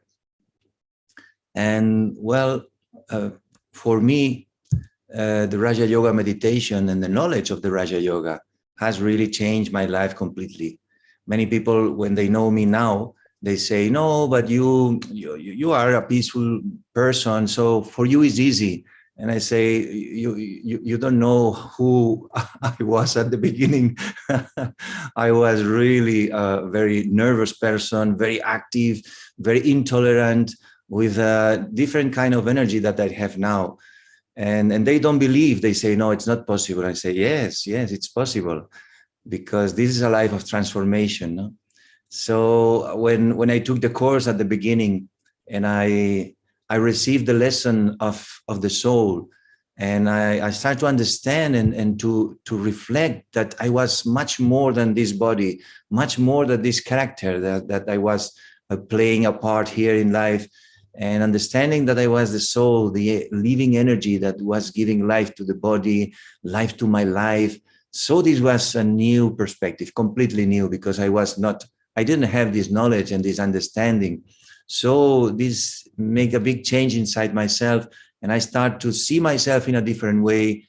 This gave me more self-respect and self-esteem, because I didn't saw externally in my personality that I didn't like some things, but I start to see that I was a soul, and as a soul, I was peaceful, loving, and pure. So many qualities that are in the soul, so are in me. So then I was realizing, wow, I'm much more than what I think or what I see. So this changed the perspective of my life. But then with my daughter, I start to see her as a soul also. So this changed completely because, yes, it's my daughter and I have responsibility to her. But at the same time, I was looking at her in a different way. It's not mine. It's not a possession. It's a being also. It's a independent being. It's a free being. So then our relationship started to change again. And we were creating a much beautiful relationship I would say, spiritual relationship based on a different kind of vision than before, no? And so on. So many things change when I've changed my perception of myself and understanding the meaning of the soul, no? But the main thing was that I was repeating and going deep in the quality of peace, because I was not peaceful at that time. I was really nervous, intolerant, very active, a lot of emotions inside myself. So when I start to meditate the Raja Yoga meditation with the Brahma Kumaris in Barcelona, because I started in Barcelona, one day I feel so much peace. It was like, I always say, like a cascade of peace, no? Like a cascade of peace. And I was so peaceful. My mind was peaceful. My heart was peaceful. My body was completely relaxed. And I was not understanding because I didn't do anything very special. So I asked the teacher, what is this? What is this? And she was saying, I don't know, because I don't know what you are experiencing. And I was saying, oh, so much peace. This is wonderful. I want more. I want more. So she said, okay, come next week and you can take the course. And I say, no, next week is too late. I want tomorrow. So I started next day, the course, and every day was a new experience. It was like God or the divine was giving me gifts of peace and love, so many, because I was not doing really a very special effort. So I was receiving this energy, and this was making me practicing more and more and more. And then one day I make a decision, internal decision, and I say, it's so beautiful, this peaceful energy. It's so beautiful, this stage of being that I have not before. So I take the decision that I will not lose this peace for nothing. So anything can happen, but I will put a lot of attention to gather this energy of peace inside myself. So this decision has helped me a lot during all these years. When something has happened, someone said something to me in a wrong way, and the reaction was there, yes, but immediately this decision helped me to take the decision again to position myself in this stage of peace and vibrate this peaceful energy to the person or to the situation, and change the perspective of the situation much more quickly than before, of course. So I think life, it's a sequential of decisions that we take. And these decisions create some kind of beliefs inside ourselves and principles that allow us then to behave and to act in a proper way. So I think one of the main perspectives that changed in my life was this decision of living a life of peace, living peaceful, becoming a peaceful being. And I was repeating to myself thousands of times, and still now, I'm a peaceful soul, I'm a peaceful soul, I'm really peace, I love peace. And now I can say that peace is part of my life, part of my personality, part of my brain. I would say also my neurons are now connected with peace very deeply. So this was at the beginning one of my changes of perspectives in life. And what about you, Marta? Well, yes, at the beginning it was a bit different from what you were saying, because I always liked silence, and I remember going to the church just as a place to be in silence. And I would just sit there and be there for a while. But even though I was quite a nervous girl, and at some point my parents, that they used to practice Hatha Yoga for years, and even my mother was a teacher of Hatha Yoga. And one day they said to me, look, we now know about this Raja Yoga meditation center. Would you like to attend? I was 14 years old at that time. And what they said to me was if you meditate, you will be able to be more relaxed in your exams, because I was a good student anyway. But I used to get very nervous in situations like exams, for example. So since then, at home we had meditation room, and I liked just to go there and to have that peaceful atmosphere. But yes, I could see changes in me. And when Enrique was saying how people think that he's always been like that, and I know Enrique for a long time, that yes, also many people think that I've been like I am now always, but it was not like that. I've been able to see the different changes in me. Like it was mentioned before in this session today, how yoga helps in self-esteem, in being more secure. So I can see those changes in me also. And yes, we all are taking different decisions in life, and we need inner strength to take those decisions and to be brave. And I could see that, yes, meditation is something that I practice every day. But then the benefits of it, I can see them in my life, outside my meditation room, I could say. When someone talks to me in a bad manner, and I know how to be peaceful, and sometimes I'm more successful than others, but yes, those resources are there in me. And even walking, I can see how there is this meditative attitude, I could say, that I walk, I move, I talk to people, I attend meetings, whatever. But yes, I decide how I want to feel. And this for me was a great discovery, that I was the one deciding what type of thoughts I could have. I was the one deciding what type of feelings I want to have.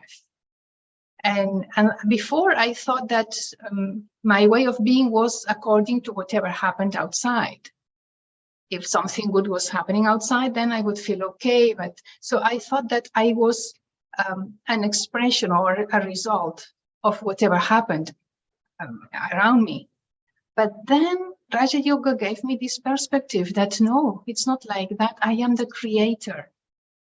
I am the creator of even my thinking. And just saying like that, it may sound a bit rare, but yes, and something that I liked to practice at that moment at the beginning was, and this is a practice I'm still doing now, that I like just being seated somewhere and see how the one that is looking are not my eyes, it's me. I can say the soul, the energy. So I am the one looking through my eyes that are the windows that connect myself to the world. I am the one that is listening, but it's not that I am not this body. And like Enrique was saying before, this understanding that I am a soul is no more that I had a soul, because this is something I had heard before, but in a different way. I am a body and I have a soul. But then I realized, no, it's not like that. I am the soul. And what I have is the body. And just this, it's so like a different thought, but it's so powerful that then when I see another one, I would see them like that. That person is an energy expressing himself, expressing herself through that image I'm seeing in front of me. So if an energy is talking to me, how can I be angry, or how can I judge that person? And just one practice that I want to share here is that the moment I could distinguish the person, the energy doing an action, and the action, I would feel more peaceful. Because that person is not the action that one is doing. That person is not the word that one is saying. So just understanding and separating the being from the human, that gave me a wider an unlimited way and perspective of seeing life and seeing relationships.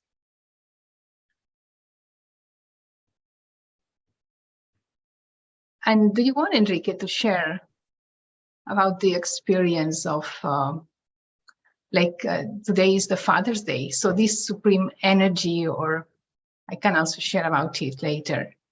Mm-hmm. Yes, this is another thing that Raja Yoga gave me, a new perspective in relationships, no?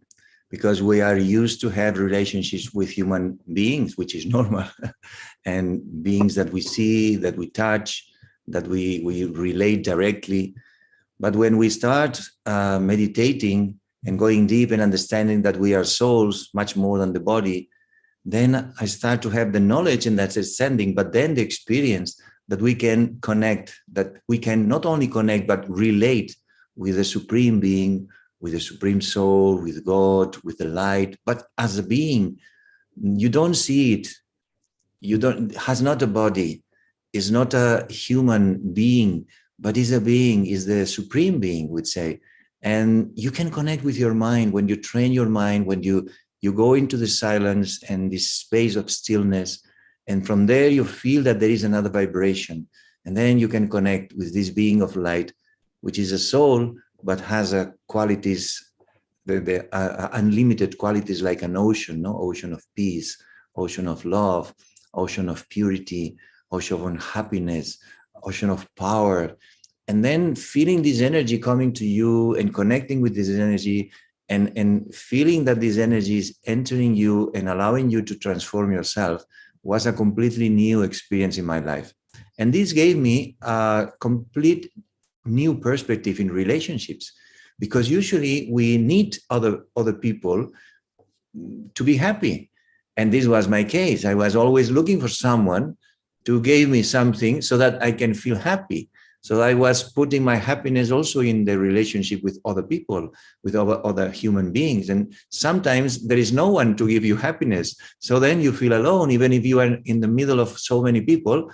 But if there is no one who is putting attention to you or giving something to you, then you feel really alone and lonely and depressed, and you lack something. And then you become like a needy person. No, I need your love. I need your respect. I need. And this puts you in a position that is really not very with self-respect and self-esteem, but puts you in a position that you are like a victim, no, like someone who is always asking for something. And this doesn't create good relationships. Because when people feel that you are asking, you are demanding, they reject a little bit you know. So when I start to have these experiences of having this spiritual relationship, internal relationship, because it's not something external, and experiencing this peace and love and this connection and this companionship also, because I start to feel like a friend who was close to me, helping me, allowing me to understand things in a different way, protecting me in many times, in many situations. Then these feelings of I need something for others, I need the support of others, I need the love from others, was decreasing slowly. And now I can say that I can stay with many people, I can share, I can live, I can travel, I can do many projects, I can have tea and have good conversation, anything, but I don't need this. It happens very naturally now. And the less you need, the more things come to you. This is another paradox in life, no? When you are detached, when you don't want nothing from anyone, then everyone wants to be with you and to share with you. So then you are surrounded by so many good people and friends. But the thing is that internally I check myself and I say, oh, now this is a new perspective. Something has changed because I don't need nothing from them. I only want to share or to give good wishes or to give love or to give respect or to share knowledge or to share a moment of being together, but it's not something that I need. It's just something that I want to share from my, I would say, wholeness, no, and being complete. And from there to share with others, not taking from others, because I'm able now to take from the source and to feel myself with this beautiful divine energy. And this gives me the sensation of not being alone, never, but being always accompanied with someone which is not a human being. You cannot touch him, you cannot see him with his eyes, but you can feel in your heart. You can connect with your mind.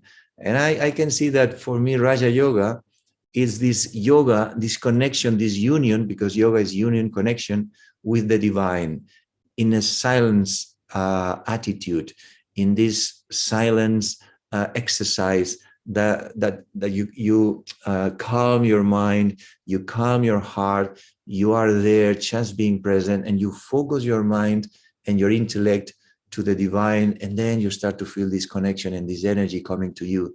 Because when something is connected, the energy is circulating, no? And this for me has been one of the most beautiful experiences and discoverings that in my life, because to imagine that I can have a relationship with a being that you cannot see, this was impossible in my mind. But now I can see that it's not only possible, but it has become a regular experience in my life, no? To have this internal conversation with this being, to have this internal exchange of love, to have these internal questions, answers, and conversation. So it's very beautiful to feel that you have someone there accompanying you anytime, anywhere, in any moment, so that you are never feeling that you are alone. And then from this space, you can share openly with others. You don't expect nothing from others. So really, there is a beautiful, pure interchange with other human beings. And this is what is happening. Then we start to have a relationship of service. We serve others, we enjoy to be with others, and the exchange is much more rich and empowering also between all the people. So this is one of my beautiful experiences with this new way of understanding relationships. And I think Marta also has some beautiful experience about that, that Yes. you can share.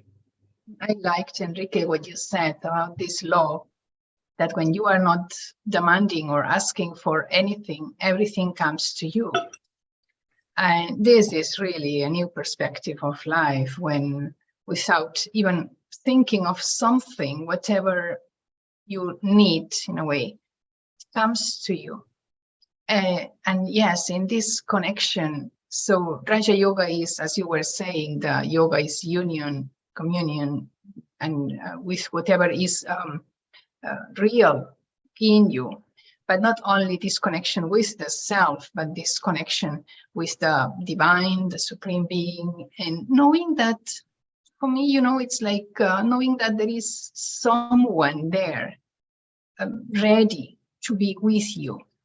And for me, this also has been changed, because before I thought like more in this culturally, perhaps in the country where we are from, of asking for something, asking God that this is okay, but then I realized it was not a question of asking, because a mother, a father is someone that is always ready for the children, right? So I changed my connection from someone very far away to the experience of closeness to a being that was ready there for me whenever I would need him or her, because we are talking about an energy.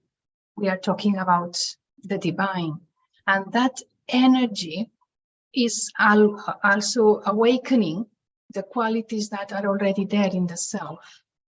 So if the self is already by nature pure and peaceful and loving, this connection makes it even more intense, more deep, this experience in meditation. But as I was saying before, not only in meditation, but knowing that there is this energy that is there, and I am walking, I am reading, I am whatever I'm doing. And I like to create that sacred space and that sacred silence from which I can experience this connection. Even when I forget sometimes, it's like something that is is there, the connection is there. So it's no more about asking, it's no more about looking to someone or something out there. No, it's really a connection very deeply and very close. But I also understand that inside myself, there is the need to have a very peaceful atmosphere and a very subtle way of being. And in this subtleness, in this subtlety atmosphere inside, this connection is there. And what I've seen that it happens is that time, for example, has a different perspective also. Because we are talking about what is not physical. So it's as if the time would expand, and there is no more the measurement of time through a clock. Time is eternal. You know, when you open yourself to this divine connection, you could say, oh, wow, this was just 5 minutes sitting meditation. And then you realize it's 1 hour. I said, wow, what? And sometimes even I may think it's 1 hour. And it was just very 2 powerful minutes. So I've discovered that time has a different way of being, more like eternity. And these are words that we read sometimes, but to experience that, like if the time would have stopped and you are vibrating and shining in a different way. And this is the energy that contributes with the world, with nature. Nowadays that we all want to have a peaceful world, and as Enrique was saying before, is something that I am sharing. It's not demanding, but just to be filled inside and then to keep giving outside. So this is now the moment where in order to give, we need to have, right? So if I have a glass of water with me, I can share it with someone else. But if I don't have it, then what I'm going to share? So this is the time now to be peaceful, to be more connected with the powerful being I am, and have this connection with the Supreme Soul, so that then in this connection, I don't even need to think about anything else, but the vibration spreads to the universe. And this is like an invitation to everyone to just give time to the self, because it's not being selfish. For me, it's also another awakening moment when I realized, long back, my grandmother said to me, you know, those that meditate, you only think about you and you don't care about the others. And I was a bit shocked when she said that, but then I realized, no, if I don't have, I can give. And it's not in the sense of giving, but sharing, and just allowing yourself to keep spreading that powerful vibration around. And also nature will benefit from it. The planet, such a beautiful planet where we are living in. And what am I giving as a gift to the world outside? So this also of the sensation, the experience of not being in a rush. Just give time to yourself and enjoy just being, without doing, just being and being aware of who you are. Enrique, what's your experience about life and surrounding, spreading this powerful vibration? Yes, so many things have changed, no? As Marta was saying, so many beautiful things happen when you start to meditate, and especially with the Raja Yoga meditation, no? The yoga of the mind, and understanding how the mind has so much impact in your life. And then you realize that there is only not this relationship with the divine, as we were saying, but I realize also that there is a relationship with life, which is something different. Life is the energy of life, no? And God is God, which is you can connect in a different way. But life is like a theater, no? Like a play. We can use different metaphors to talk about life. But when you connect with life in a spiritual way, you realize that life has its own script. And things happen beyond your control. You cannot control what is happening in life, but life has its own script, no, his own story. And I've realized that the secret is to be able to move in the story of life and accept and adapt myself in whatever is happening. So meditation gave me also this understanding to become a friend of life and follow life and synchronize with life, and don't reject or not reject exactly, but resist life, no? That things are not like as I would like. No, things are perfect as they are, because they are coming to teach you something, to train you in something, to make you more mature or more expert or more powerful. So when you understand that life is always, and I can say this from my heart, life is always beneficial. Even if you see sins that it seems that they are not beneficial, with time, you will see that there is a big benefit behind the sins, no? And I can see in my life now, and I'm sure you can see in your lives also, things that were really terrible at one moment in life. Now you see with perspective, and you can see how so many beautiful things have happened after that, and so many changes in your personality and your life. And now I feel that I'm here talking to you with this experience, having a really happy life, and I enjoy my life because I've passed through very, very difficult times and moments. But with the right consciousness, I've been able to transform them and put them in a position of learning and not in a position of rejecting them. So this is another new beautiful perspective, is connecting with life, adapting to life, synchronizing with life, and don't try to resist, but be very open to life.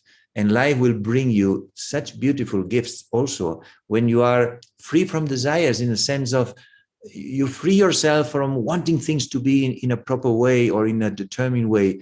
Yes, you put an intention, you have a plan, of course, and you have an objectives, but at the same time, you are a little bit detached. And if you want to go in this direction, but life moves you a little bit in this direction, you say, okay, must be something here. So you move in this direction. You don't fight with life. And I can see that so many people are fighting with life.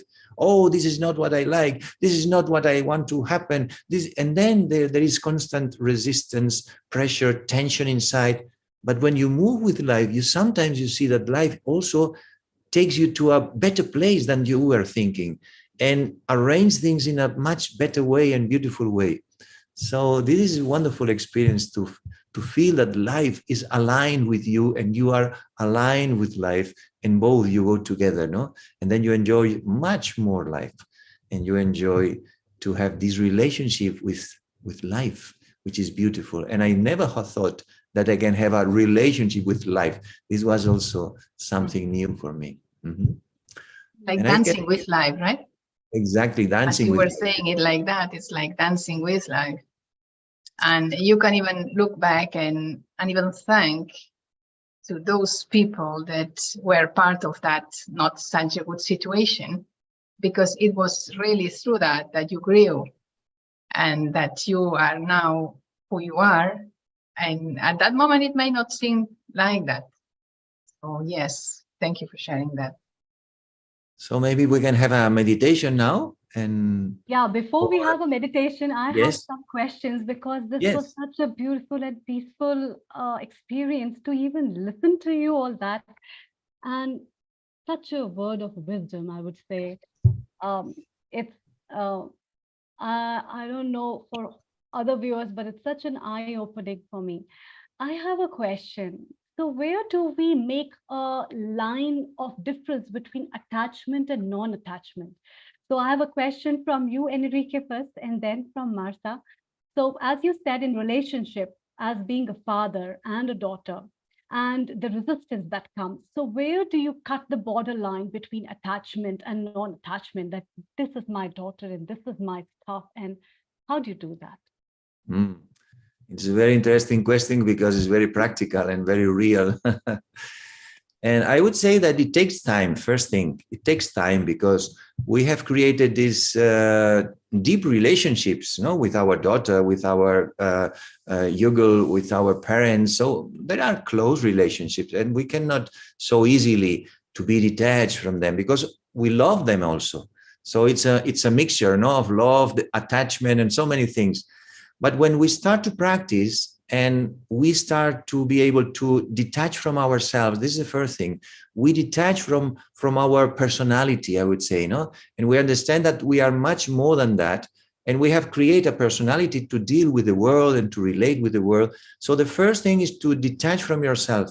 And the more you detach from yourself and you are able to create a distance, healthy distance in yourself from your personality, and understanding that you are a soul, you are a conscious being, and you can decide, and you can own your own thoughts and be the master of your life. Then you start to see others in a different way and understand. And I have to repeat to myself many times, my daughter is a soul. My daughter is a soul. My daughter is not a possession. It's not my daughter. Yes, this is a way of talking, but it's not my, and you need to repeat, because habits creates through repetition.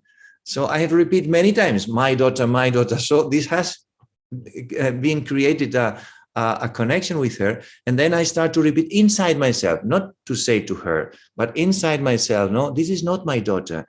Is a soul, which is a free soul, independent soul, has its own play to its own role to play, and is a beautiful soul which has their own experiences. So repeating this, now we have a beautiful relationship with detachment, and she is more detached than me. And I say sometimes to her, you don't phone me, you don't say nothing to me. And she said to me, you taught me how to be detached, no? And I say, yes, you are a wonderful student. Your first one, number one student. You have learned the lesson perfectly. So I say, I've learned from you this. Okay, now continue. But you need practice, time and practice. That's wonderful. That was Yes, really wonderful. I think that we also tend to control others when we are not detached. And we would like them to be as we think that they should be. And all this controlling part is creating lots of upheaval inside. And in the same way, I like to be free, and I'm very free. Why I'm not allowing others to be free and to take their decisions? And perhaps I can even foresee that, if that's the decision, it will happen this and that. But I also needed to do that to learn. So why am I stopping others from learning? But detachment needs to be filled with love. It's not talking about detachment, it's talking about love in a detached way. And in the same way that I may love my family, let's also create this loving feeling towards the human family. So let's open our heart in a bigger way. And then we will see how we can relate to others, allowing them to be themselves. So, Marta, I have a question from you, and then Enrique, you can follow. Where do you place ego in between, and how can people, how will you define ego? What is ego actually, and how do you place it in life, and what are the ways that we can get rid of it actually? Thank you. Before Enrique was talking about the character. So also this, the ego of thinking I am so and so, and because my profession is such and such, and I am, when I identify myself with the roles I'm playing, when I identify myself with whatever I'm doing in life, or how I would like others to see me, then I forget who I am. And yes, it's true, I may be playing all those roles. It's not that I am denying them, but I am not that. So I've seen how people go into depression when they retire, for example, because they were identifying themselves with that profession. And now who are they? Who are they without that role to play? But they are they, and they've always been who they are, no matter what things they have been doing. So the more, at least for me, the more I consider myself as a spiritual being, then the more that ego is less and less. And of course it comes and it says, oh, and you know, this subtle, perhaps wanting some respect from someone, this is also ego. Asking for something, even without opening your mouth, but you, with your attitude, you may be asking that. Yes, I would add a little bit, but Marta has said very nicely. But I think ego is this false, I would say, personality that we are creating, no? And sometimes it's not bad. I would say it's not bad in the sense that we protect ourselves because we don't know how to deal with the world. So we create a mask. But then with meditation, we are able to, because we get stronger inside, we become powerful inside. So then we are able to take out this mask and to face the world without mask. But if you don't have this power inside through meditation, through yoga, then you need a mask because the world is dangerous and you don't know how to deal with the world. No, so you put this mask and you sometimes you say a lie, or sometimes you don't express yourself as you would like. So you are protected yourself, not to be defeated and excluded from others. But the thing is, you have to become powerful through meditation and through spiritual endeavor, and then you can see your mask. And slowly to open your mask, to take, and one day, I think, would be arrive when you take out this mask and then you are yourself. You are naturally what you are, a soul expressing through the body in this world without fear, without worries, just yourself. No? And I hope this day will arrive. Pre-souls, right. So there are a lot of our viewers who are listening to us maybe for the first time as well. And there are a lot of people who would like to know, what is Raj Yoga actually? What is Raj Yoga? Marta, you want to say something? Yeah, please. Okay. Yes. We were saying before how Raja Yoga is this, the king of yogas. It's also mentioned like that in India. And the Raj Yoga, so the real union, the connection with the self, with the real self, not with the ego you have, but with who you are. And also in this Raja Yoga, we create this union with the divine, with God. And it's a path of self-mastery, where we learn that we are the masters of our own mind, the master of the body, the master of how do I want to relate in life with others. So it's this yoga that connects us with the real being you are, the pure, loving, peaceful being you are, and to have this awareness in life. It's not that it's only a practice when you meditate, because yes, the technique we use for this is meditation, but then how do we project this and how we express this when we move in life? Very beautiful.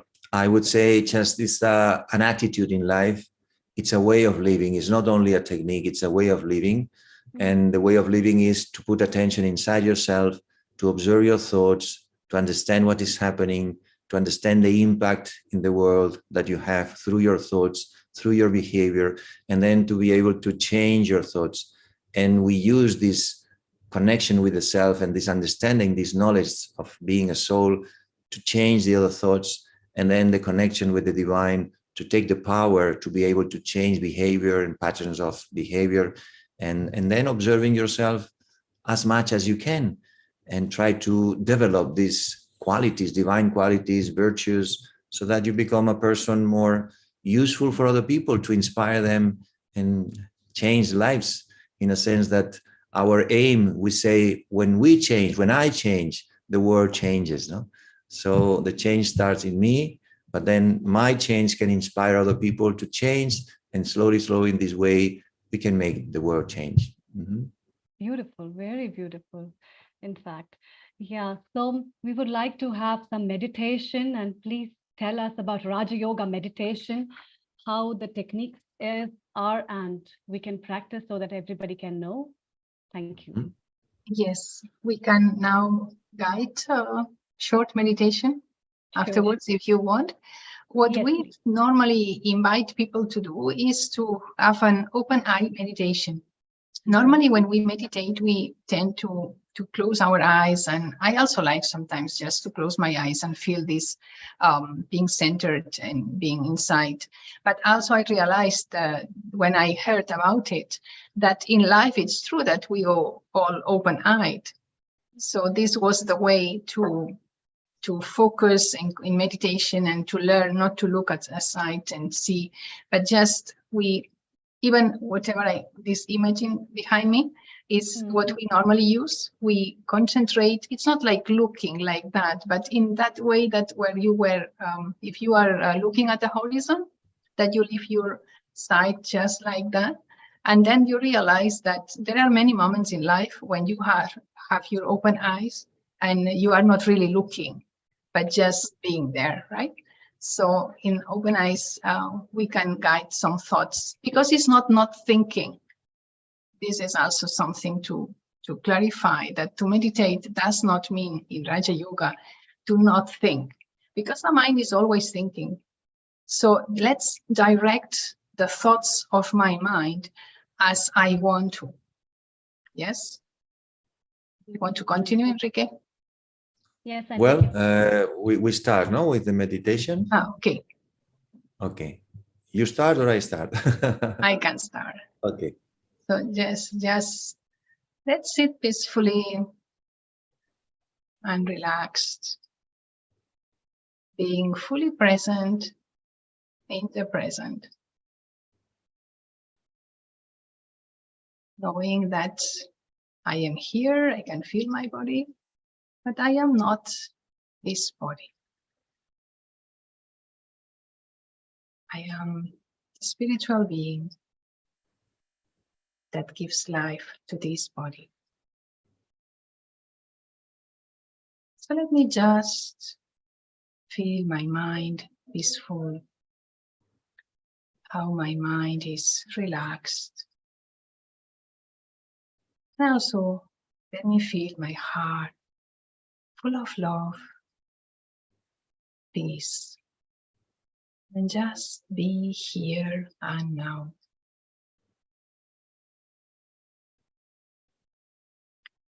And see how you start feeling yourself in a very safe, inner, sacred space. Like in a sacred temple inside.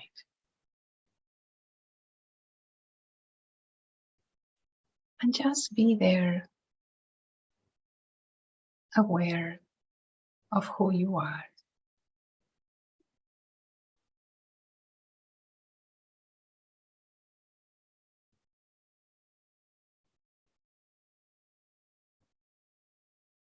And from there, you may also want to open yourself to the experience of the Supreme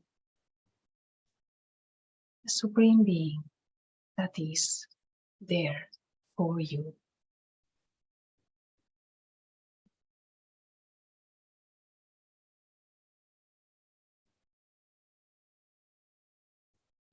And with my thoughts, I connect with the Supreme. And I can visualize or imagine with the eye of my mind a beautiful shining star, which is radiating rays of peace, rays of love, and rays of compassion, reaching me. And I'm sitting in the throne of the center of my head, my forehead, there in a space behind my eyes. I'm sitting there as a soul, and I'm absorbing these beautiful rays of pure light. And this light frees me liberates me from the pain of the past, from the stories of the past, and allow me to really become again the pure soul that I am. So just be there, feeling this beautiful vibration of light coming from the Supreme, from the Divine, reaching you in the center of your forehead, like a spiritual sun, sending you rays of light. And you can absorb this light in the form of love, peace, compassion, and feel yourself with this beautiful energy that heals your heart, cleans your mind, and empowers your soul. This is union. This is connection. This is yoga. Raja Yoga meditation is this connection of the soul with the Supreme Soul in a connection of love. And you merge yourself in this beautiful ocean of love. And you become love, pure peace, a compassionate being, a loving being, a peaceful being, absorbing this beautiful light. So just be there in silence, feeling this light and becoming also light. One moment of silence.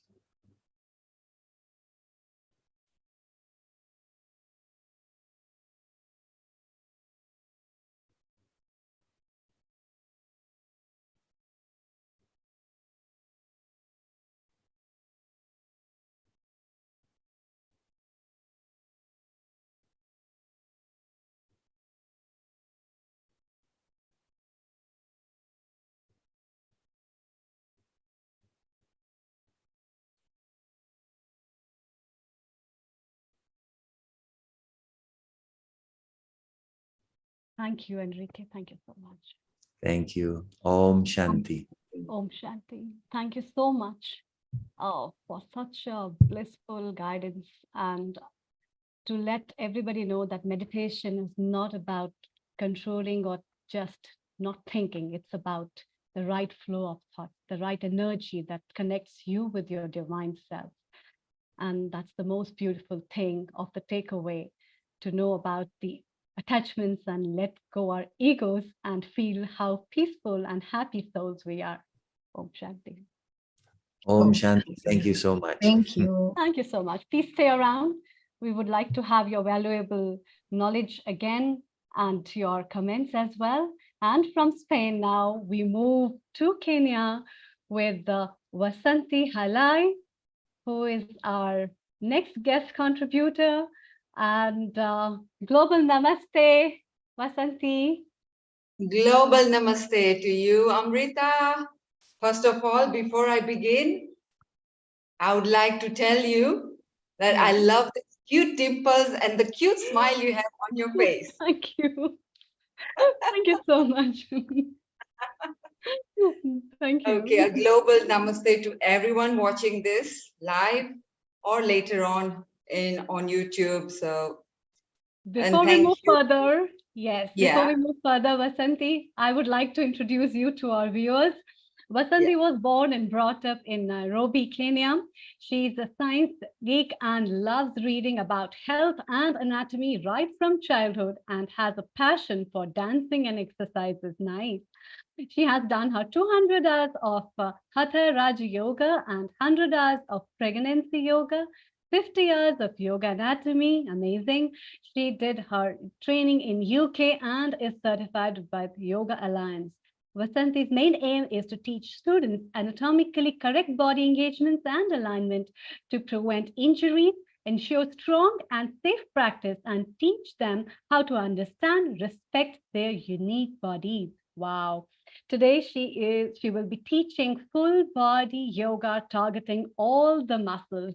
That's very good. And I'm looking forward to the anatomical background with you to touch on that and how amazing bodies are have to move directly from the divine soul to the physical aspect of the musculoskeletal system of the body, to touch on that, to make us feel, yes, we still exist with that beautiful soul inside. Over to you. So here we have Vasanti. Thank you. Thank you, Amrita. Welcome all. It was a pleasure listening to Marta and Enrique from Spain. It was amazing. I've also done Hatha Raja Yoga, so I was connecting and relating to all that I've studied in my yoga practice, in my yoga training. Yes, Raja Yoga is the mastery of the mind, becoming one with the divine. And it was really amazing listening to Enrique and Marta. All right, now coming to our yoga, targeting all the muscles in our body, strengthening, improving our balance, connecting the mind to the body is very important in life as we age. So we start seated, straight and tall, rolling the shoulders back and down, sitting with a straight spine. We close the eyes and we take a few moments to just connect to ourselves. Connecting to your breath, connecting to your inner self. Let's ask ourselves a few questions before we begin. So ask yourself how peaceful you are within yourself. Ask yourself how much less dependent you are on the objects of emotions, of people, and for our happiness. Let's ask ourselves how we feel happiness and contentment within ourselves. And lastly, let's ask ourselves how much accepting and loving we are towards the creatures and people around us. That truly is your spiritual growth. Staying present in your body, staying connected to yourself. Let's take a deep breath in through the nose. And we gently exhale it out through the mouth, letting it all go. Again, breathe in through the nose. Exhaling, releasing, relaxing even further as we let it go. And one more breath, breathing in through the nose. And exhaling it out through your mouth.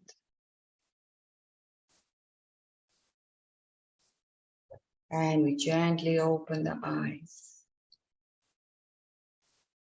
Nice. Let's bring the palms to touch. And with the knuckles of the thumbs, we connect to the heart center. And we close the eyes once again for 3 ohms. Inhale. Om.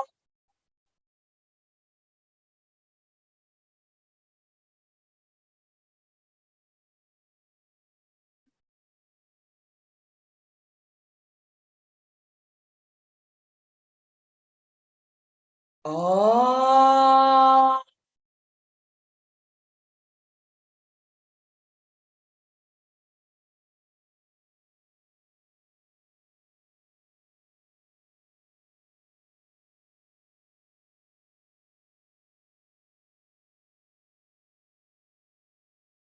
Om.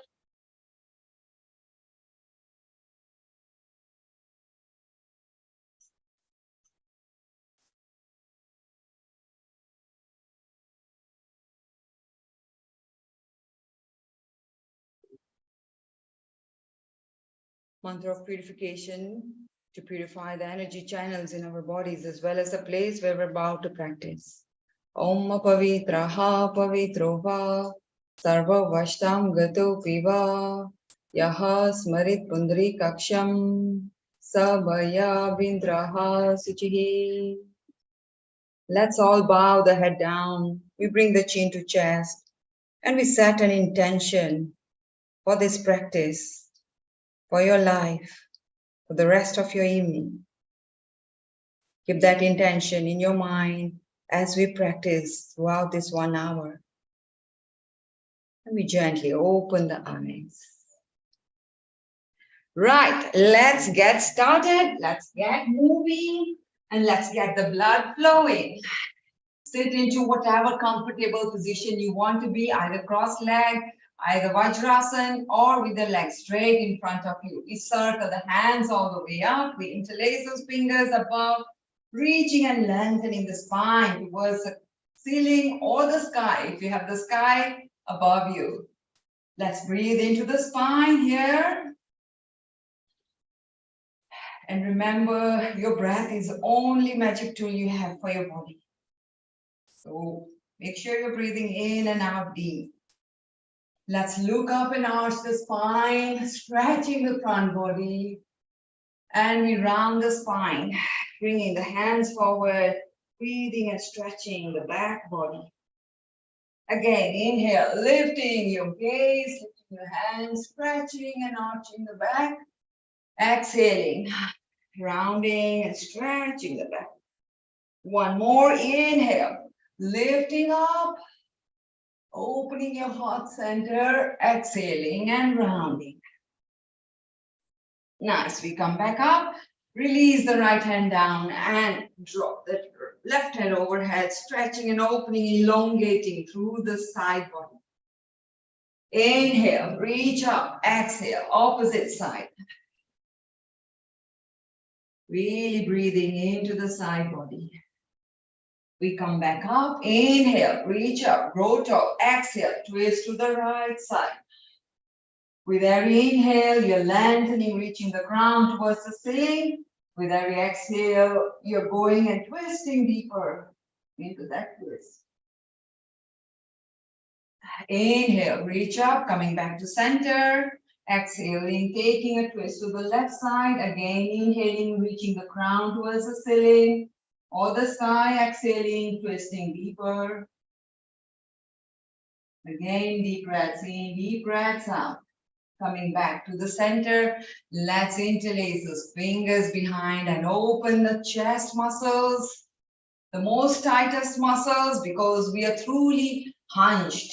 Walking, writing, typing, cooking, whatever we are doing, we're totally hunched. So it's very important to lengthen these chest muscles. Let's open the heart to the universe. Let's expand and breathe into the front ribs. Breathe the energy from the universe into the heart. As you exhale, we want to squeeze the shoulder blades even more. Inhaling into the front. Exhaling, squeezing the shoulder blades even more. Nice, release those hands. And bring them on the shoulders, lifting and circling the elbows round with your breath. Inhaling up, exhaling down. Synchronizing your movements with your breath. Remember to move your joints to your full motion, full range. If you do not move into that full range of motion, your joints tend to freeze. It's very important to move within your range. Obviously, respecting your limits. Let's come back to stillness. Bring your hands together, fingers interlaced. Circle those wrists round, warming those wrist muscles. Remember, it's a full body working out on all the muscles in the body. Change direction.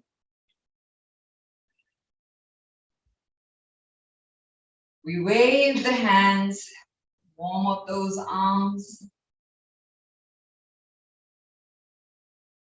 Nice. Open your arms to the sides in line with your shoulders. We breathe in, taking those palms behind, opening the chest, the front of the shoulders. We exhale, rounding, bringing your shoulders into internal rotation. Again, inhale, opening, exhale, rounding the upper back. One more inhale, and an exhale. Nice. We bring those hands and shoulders down. We bring the chin to chest. Let's circle the head round, warming up and releasing tension from the neck. We inhale as the head goes up, and we exhale as the chin comes back to chest. being present in your body, connecting your breaths and your movements. We come back down and we change direction, go the other way, breathing in, breathing out. Really sending your awareness and your energy to these muscles. Being gentle in your body. And we come back to center. Now let's transition on our hands and knees. Feel free to put anything underneath your knees to add more cushion. Placing your hands are right underneath the shoulders, knees right underneath your hips. We breathe in, dropping the belly, lifting your gaze, lifting your chest. Inhale here. Exhale, rounding the spine, tucking the chin, lifting the belly, tucking the tail. Inhale, chest forward, lifting the gaze. Exhale, rounding the spine, gazing at your navel. One more, inhale, lifting up through your chest. Exhaling, rounding, pushing the floor away from you. Coming back into neutral spine, we circle the hips and spine. Again, lifting and dropping the belly. As we move the hips, just getting the blood flowing, releasing any compressed energy built in the chest and hip region. We change direction. It's just a short session of 45 minutes, so everything will be just short. Stay with me, come back to neutral spine. Let's turn the palms upwards to stretch the top of the wrist. So rocking your body forward and backward. Palms facing upwards, fingers facing you. Open and close those fingers. Nice, turning the fingers towards each other, we move side to side. Stretching different muscles, which we never focus on. Nice, have those fingers facing out, we rock the body side to side. Nice, turning those fingers towards you, palms facing down, we move back, stretching the front of your wrist muscles, the front of your arms, and we come back to center. Nice, keep your toes curled and sit on your heels, stretching and feeling this. Nice, good stretch at the bottoms of your feet, underneath your toes. We bring the hands in front, make a fist, roll those wrists round, rocking those hips side to side, feeling that nice stretch at the bottom, change direction of your wrist. Face up and down. We open those fists wide, fingers wide and tighten. Open wide, tighten. Open wide, tighten. Feel these muscles in the arms. Open and tighten. Close, open and close. Nice, shake it out. And we come back into tabletop. Bringing your hands underneath your shoulders. Let's extend the right leg behind. And we wake up those hamstrings. So keeping your hip forward, facing down. Okay, leg straight, behind we breathe in. As we breathe out, bring the heel to bound. Moving only the lower leg. Okay, let's go in and out. In and out. For 2, keeping the core muscles tight. 3, in. 4, inhale, exhale, 5, 1 more, exhale, 6. Nice. Having that leg straight, we breathe in, we breathe out, crunch, and bringing the knee to your nose. Inhale, lift your gaze, extend the leg, exhale, knee to nose. That's 2. Inhale, exhale. Again, moving with your breath. Inhale, exhale. 4, inhale, exhale, 5, and 1 more. Inhale, exhale, 6. We bring that leg down. We extend the left leg. Straight, strong leg. Pulling the belly button in. Breathe in and out. 1, inhale, exhale. 2, inhale. Exhale, 3, in, out, 4, in, out, 5, and 1 more, out, 6. Nice, straight long, breathe in, breathe out, and crunch. Inhale, extend, exhale, and crunch. Really being present in your body. Exhale, and crunch for 3. Inhale, exhale. 4, 2 more, just like that. Exhale. 5, and 1 more. In and out for 6. We drop that leg down and we lift up into a downward facing dog. Send those hips and sit bones towards the ceiling or the sky. Let's pedal out and walk this dog on the spot. So lifting, alternate, heel up, pressing onto the toes, sending those heels down, sending the chest back towards your thighs, lengthening and decompressing the spine here. Nice. Let's lift both the heels up with the inhale, sending the sit bones towards the sky, not bringing the body forward. Exhale, heels come down, toes lift up. 2 more of this, heels come up with your inhale. Exhale, toes come up with your exhale. 1 more, heels up with the inhale. Toes up with your exhale. We slowly walk 1 step at a time, coming to the front of the mat.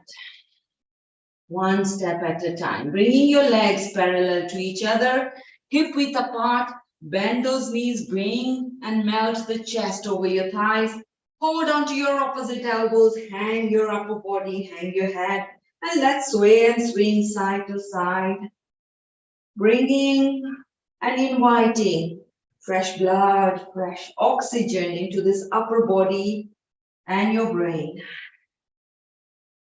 Again, making sure you're breathing in deep and breathing out deep. Let's swing it forward and backward. Nod your head yes and no. Releasing yourself with gravity. We release the hands, let them hang. And slowly, keeping a bend in your knee, we uncurl the spine 1 bone at a time. Keeping the chin tucked in. The head coming up last. Rolling all the way up into a standing. Nice. Let's circle the arms all the way up with the inhale. With the exhale, we come into an open twist to the right side, sending the right hand behind, left hand in front. Good. We breathe in, coming back to center, lifting the hands up. Exhale, open twist to the left side. Left hand behind, right hand to the front. We come back, center, breathe in and breathe out. The hands to heart center. Close your eyes, take a moment here to feel the presence, to feel the energy in your body. And now we visualize the sun in front of us as we start with the sun salutation and feel that energy penetrating into our bodies. Making this a moving meditation, 1 breath, 1 movement. Open your eyes, we breathe in, we lift and arch. Exhale, we fold over the legs, bowing to Mother Earth. Right leg goes back, we breathe in, lift the chest. Left leg goes back into a plank, hold your breath here. Drop the knees down, chest and chin down, release your breath. Inhaling into a baby cobra, lifting your chest. Exhale into a downward facing dog. Right leg comes forward, dropping that left knee down, lift your gaze, lift your chest, breathe. Left leg comes forward, exhale it here. Rise up with your inhale. Exhale, lower down with your exhale. Again, bowing to Mother Earth. Left leg goes back, breathe in here. Right leg back, hold your breath. Drop knees, chest and chin, exhale. Inhale, shoulders back, chest comes forward, baby cobra. Exhale into your downward facing dog, sending the hips towards the ceiling. Left leg comes to the front with your inhale. Right leg to the front with your exhale. Hold here. Hands up with your inhale. Exhale, hands to heart center. That's one round of sun salutation. Second round, breathe in, feel the energy of the sun. Exhale, make this a moving meditation. Right leg back, in, left leg, hold, knees, chest, chin, release. Inhale, cobra. Exhale, downward facing dog. Right leg forward, breathe in. Left leg forward, breathe out. Rise up, inhale. Lower down, exhale. Left leg back, breathe in. Right leg back, plank. Knees, chest and chin, release. Cobra, inhale. Downward facing, exhale. Left leg forward, breathe in. Right leg forward, release your breath. Rise up, inhale. And hands to heart center, exhale. Nice. Let's circle the arms from the side. Breathing in, dive it down, breathing out. Half lift, lengthen your spine. Inhale, hands down. And we step back into a plank pose. Let's target the core here. If it's too much for your arms or your wrist, you can always come on your elbows. A plank elbow.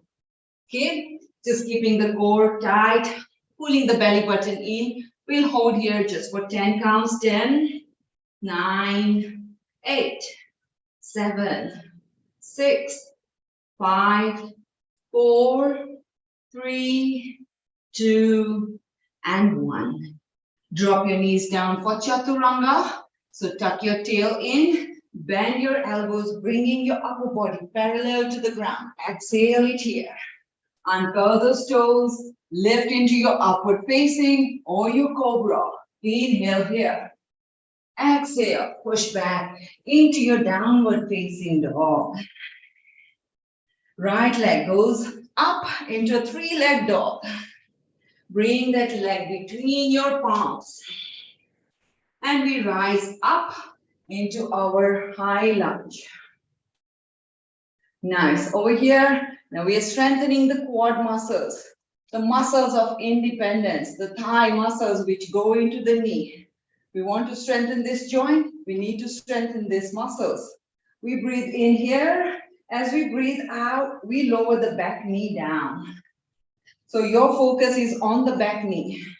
Inhale, exhale, just for 5. That's 1, breathe in and out. 2, your core is tight, breathe out. For 3, inhale, exhale, go as low as you can. 4 and 1 more, exhale for 5. Come up, inhale, hands come down. As you exhale, step back, downward facing dog. Let's take the left leg up, three-leg dog, reaching as high as it can go. Exhaling, bring it between your palms. And we rise up into our high lunge. For the second leg, breathe in, breathe out. Focus on that back knee coming down. Breathe in, breathe out. For 2, inhale, exhale. 3, inhale, exhale. 4, inhale and exhale for 5. Come up, inhale, hands down. As we exhale, step back, downward facing dog. Nice. We bend the knees, look to the front, between your palms. We walk forward.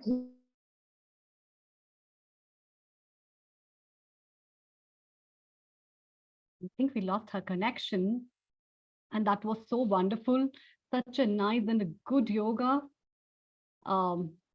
With so good sun salutations she was doing. So you could have seen how well the series of asanas go, and as they work with the trigger and the connection with the muscles, that kind of a fitness everybody, I think so, wants and seeks to have. And an amazing connection. I could see a lot of other viewers who are practicing side by side as her flow was going on, and the kind of the flow that she has taught, which has a combination of the core strengthening asanas, which were linked with your simple sun salutation to have thigh strengthening. So this is a kind of a basic stuff that people can simply learn and practice very slowly, and definitely under the supervision of a good yoga teacher. Here we have Vasanti again back. Vasanti, we lost you for a while, but it was so good and it was so nice. And we could see people practicing all the way through, and they learned so much from this practice, and especially your rip and rolls that makes the pelvis go up and down and round, and especially the wrist ones. You know, the wrist ones are so good because nowadays when people work on laptops and gadgets, your wrists are frozen virtually, and people have got carpal tunnel syndrome and a lot of wrist issues and elbow issues. And these kind of exercises that you have told, which are very simple and easy, they must be done because they train your muscles all the way, not only your muscles of the hand, which are only the fingers that you're using, but the other part of the muscles as well, that helps to imbibe the circulation and make your wrists more stronger, not for typing, but to drink water and eat something and stay healthy. I'm sorry, I had a power hitch. That's why. No problem, no problem. We could sense that, because this is so important, Vasanti, because you know today's time children are after gadgets, and so when they are born, there are so many studies that say that they can't even write, they can't move their fingers because their fingers are tuned only to move to gadgets, and they just learned that thing. And when these gadgets were not there earlier, the children used to play and do so many activities, which was the kind of natural yoga that people practiced and children did. And that made them realize, oh, this is what my fingers can do. But nowadays, the fingers can do just this and holding this and doing this, which is of no use. So hit off those stuff with which Vasanti has said, and rock on yourself with your wrist, with your pelvis, with your knees, and stretch your hamstrings a little bit and strengthen your core. This is so amazing. So Vasanti, can you tell people 5 simple tips for core strengthening? Okay, so simple tips for core strengthening is just to practice plank poses. So core is not just the one muscle. When we are talking about core, we are talking about the innermost muscle. We're talking about the side muscles, the obliques, the internal and external obliques that make a pocket at the sides. And we are also talking about the front, the superior muscle, the six-pack muscle. Yeah. So all these muscles are again connected with your pelvic floor muscles. So if we want to strengthen the core, we need to focus on all these different exercises that target these different muscles to strengthen the entire core. And remember, a strong core is a strong spine. True. And all throughout the day, our spine is under pressure. So if the core is not strong, the spine is definitely not strong. And you are, as the saying goes, you are just as young as your spine. Yeah, so to strengthen and to strengthen your spine, we need to have a strong core. And again, the strong core is, the whole body is dependent on your core. So the core is a very major thing to focus on when we are practicing any form of fitness. And I think the boat pose is very good for the core as well. Yes. A simple boat. So all those people who are very obese, because nowadays we see obesity, which is related with abdominal obesity. So what kind of like asana do you recommend for them? So what I really focus on is strengthening the innermost muscle first. the muscle, the long muscle, which is coming from the spine, connecting your ribs to your pelvis, from the spine all the way to the front, forming a corset at your waist. So when you strengthen that innermost muscle first, and to strengthen that muscle, all the prone positions, prone means facing downwards. Yeah, can you just demonstrate and tell our viewers so that they come to know what is prone actually, and because it's a technical word of anatomy, prone and supine. So basically, yes. Work on the innermost muscle connecting the ribs and the pelvis from the spine. It comes all the way to the front, yeah. And to strengthen that muscle, this is a prone position, yeah. Facing your mat, facing the floor is a prone position. Now, to come into a plank, this is working on your innermost muscle. If this is a problem, as I said, you can come on your wrist, yeah. Again, if this is a problem, you can drop your knees. This is still working on that muscle. So we have so many different modifications to work on that.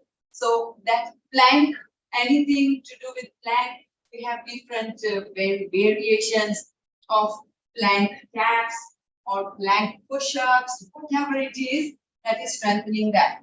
Now, to work on the side muscles, we come into a side plank. Again, a side plank is this, or it can be on your elbow, or it can be dropping your knee down. If this is too much for you, always feel free to drop the knee down. We are working on this muscle in the side.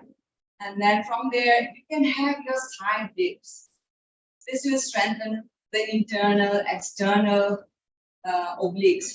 And then have spinal rotations when doing this. So now we are working on the external oblique muscles also. And then now to work on the core, the front six-pack muscle, we are now in this position, the supine position. Supine means lying on the back or facing upwards. So a boat pose, as you say, is working on the foremost muscle. A boat pose can be modified with the legs bent, or you can have them straight. And then working on sit-ups as much as you can. You can't come all the way up. All you can do is just come up as much as you can. And with practice, you can be able to come all the way up. It doesn't mean you have to come all the way up. Do what you can. Respect all your limits and love.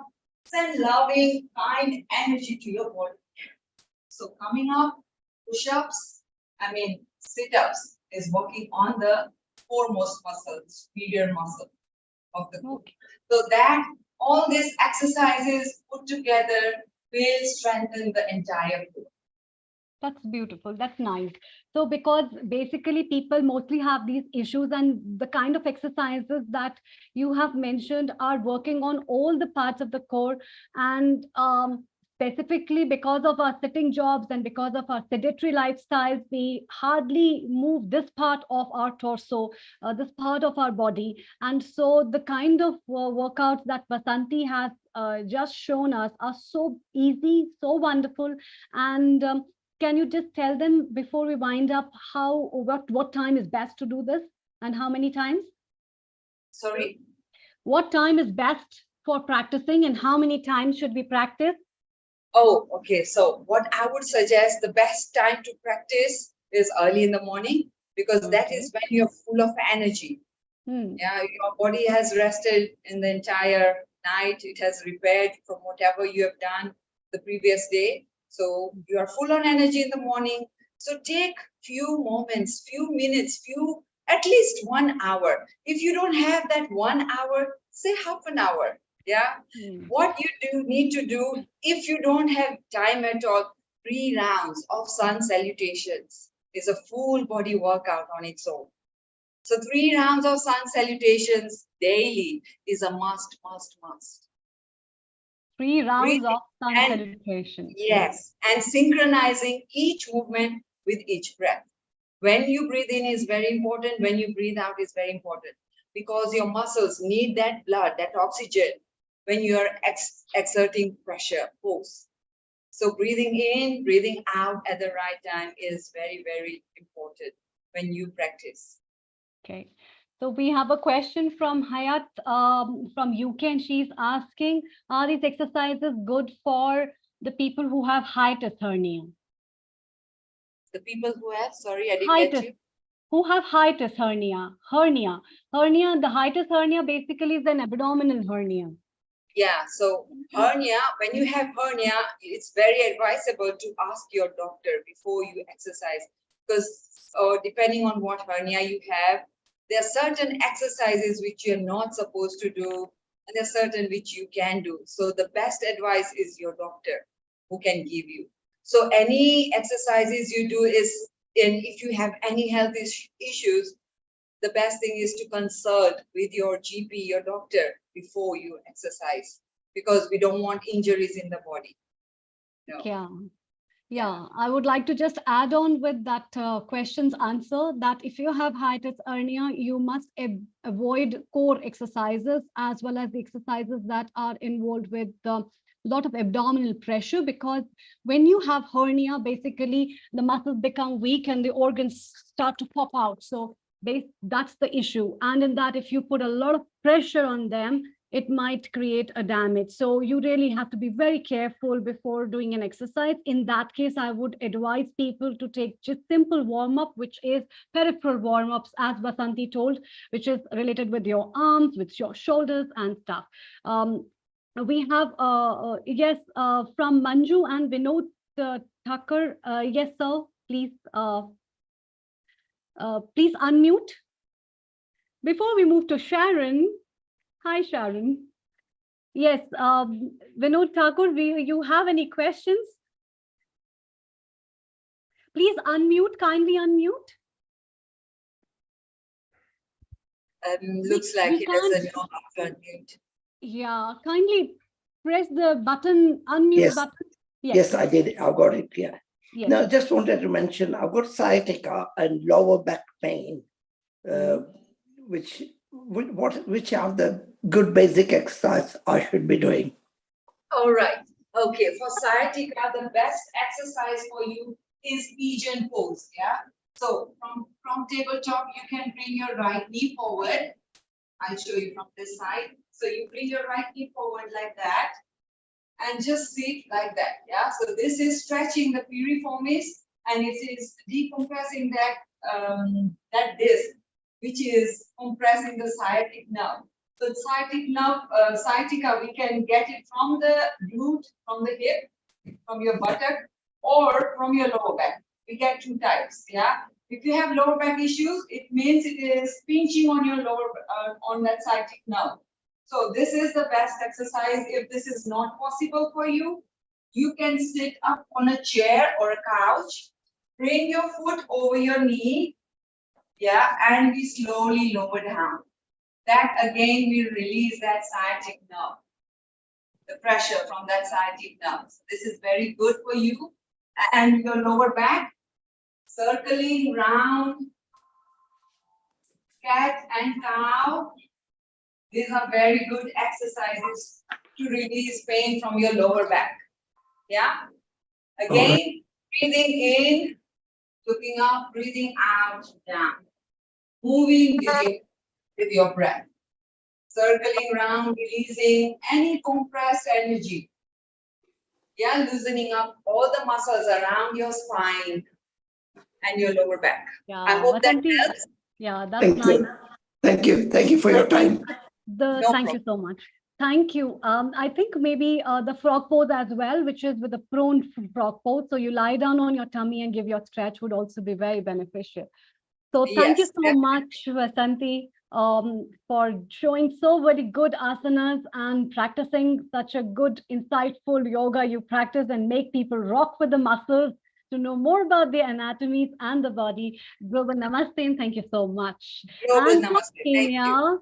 We move to USA with Sharon, our host for the next session. The Global Namaste, Sharon, how are you? Global Namaste. I'm fine here in beautiful Crestone, Colorado, the Shambhala of the Rockies. Yeah, I can see your colorful dresses, the peacock colors and the feathers around the shoulders. That's amazing. So let me introduce you to our viewers. Sharron Rose, MA.Ed, winner of Filmmaker of the Year Award from the 20th World Congress on Qigong, Tai Chi, TCM, Daizong, and Natural Healing, is a director and producer of forthcoming documentary series Quantum Chi, The Taoist Art of Nurturing Life. Sharron has lectured, performed, presented her films in numerous universities, spiritual centers, cultural organizations, and museums. Was a consultant to the National Endowment for the Arts. She is an author of Path for Priests, a guidebook for awakening the divine feminine, and is currently completing a CD, The Nectar of Bliss, dedicated to the healing power of divine feminine in cultures throughout the world. Amazing and beautiful. And so we have so many things coming up from Sharron. I'm looking forward to have you. Over to you. Thank you for joining me, and looking forward to see you and for the more sessions. Global Namaste. Thank you. Namaste. Thank you. It's a pleasure to be with you all today. And I have one of my dearest friends, Sylvia Morrison, who is joining us. Sylvia and I met in 1978 when I was a modern dancer, and she was and still is an incredible videographer and editor. And we worked together throughout my whole dance career, including the time through my Kathak career, including the time I was with my Guruji Sitara Devi. And so let me introduce you. Today, she's going to be giving an homage for BKS Iyengar, the great guru of yoga. Sylvia Morrison has followed movement from behind a camera for much of her life. Her documentation of experimental and multicultural performances include those of dancer, me, Sharron. I was Weiner, now I'm Sharron Rose. This path led her to document yoga master BKS Iyengar and eventually to practice his method. We will see clips from one of his finest yoga demonstrations and also from a pivotal teaching intensive that he gave on his 75th birthday. And for all of you out there that know me as a dancer, I actually performed the dance of Shiva at that event. It was so enlivening and enlightening and wonderful. Iyengar's aptitude for teaching exquisite alignment, that's the truth, has brought light to people around the world. And her website is mysticrivervideo.com. Here it is. And on this site, she has videos. Here you can see. She has videos of BKS Iyengar for purchase and a lot of information about his work. So, global namaste to you, Sylvia. It's a pleasure to have you with us. I'm happy to be here, and I think what I'd really like to do is honor BKS Iyengar, because he's brought yoga to the world in many ways. I think he first came to the United States in the 1950s, and his work has permeated the spread and popularity of yoga everywhere, I think.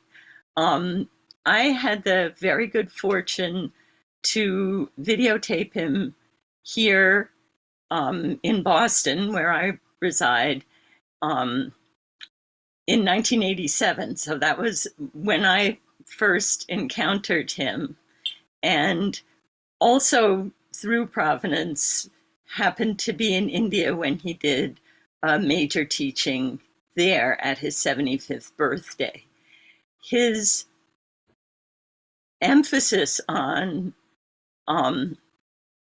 detail and alignment, I think, permeates his work, and I want to show you a few clips of him teaching and from a couple of series of videos that that I have available if you're interested.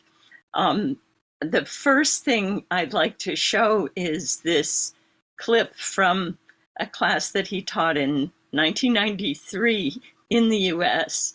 And this is just him teaching Parsvakonasana, and you'll get a sense of him, his energy, his spirit, his fire for yoga. Let me see if I can figure out. This is Neil Kumar from London. Hello, Sharon. Hello, Sylvia. Sylvia, just before you play any clips, please make sure it has got no copyright music or material. Apart from that, we look forward to seeing the reels. It will be very exciting. Okay, thanks for that reminder. And yes, this is all, it's not no music from anybody else. Brilliant. Go ahead. You can share screen. If you look at the bottom, the green screen, you have been authorized. So please go ahead and let's enjoy what you have got. Let's see if I can do this now. So Sharon, this is going to be exciting because she actually had a first-hand knowledge to record this. Sylvia, you carry on. Me and Sharon will be talking. Look at the bottom green screen, the shared screen. And you will actually see the video in the screen and then share screen. And if it's got a sound of speaking, then at the bottom left, share the sound as well. Okay, hold on one moment while I take your time and get to the right spot here. This is wonderful, Sharon. This will be exciting to see. Of course, B.K.S. Iyengar is one of the most popular personality because he developed his own series of yogas. And it wasn't very far back. I mean, literally within the last 90 years when he was there. And a lot of our members are followers. Yes, we have got a lift up. Sylvia, we can see your screen. Oh, good. I'm happy. Do I have to do anything besides play it at this point? You need to play it because it's a blank screen. It's a black screen. Okay, let's play. Here it is. Yes, we can see it. Perfect. Great.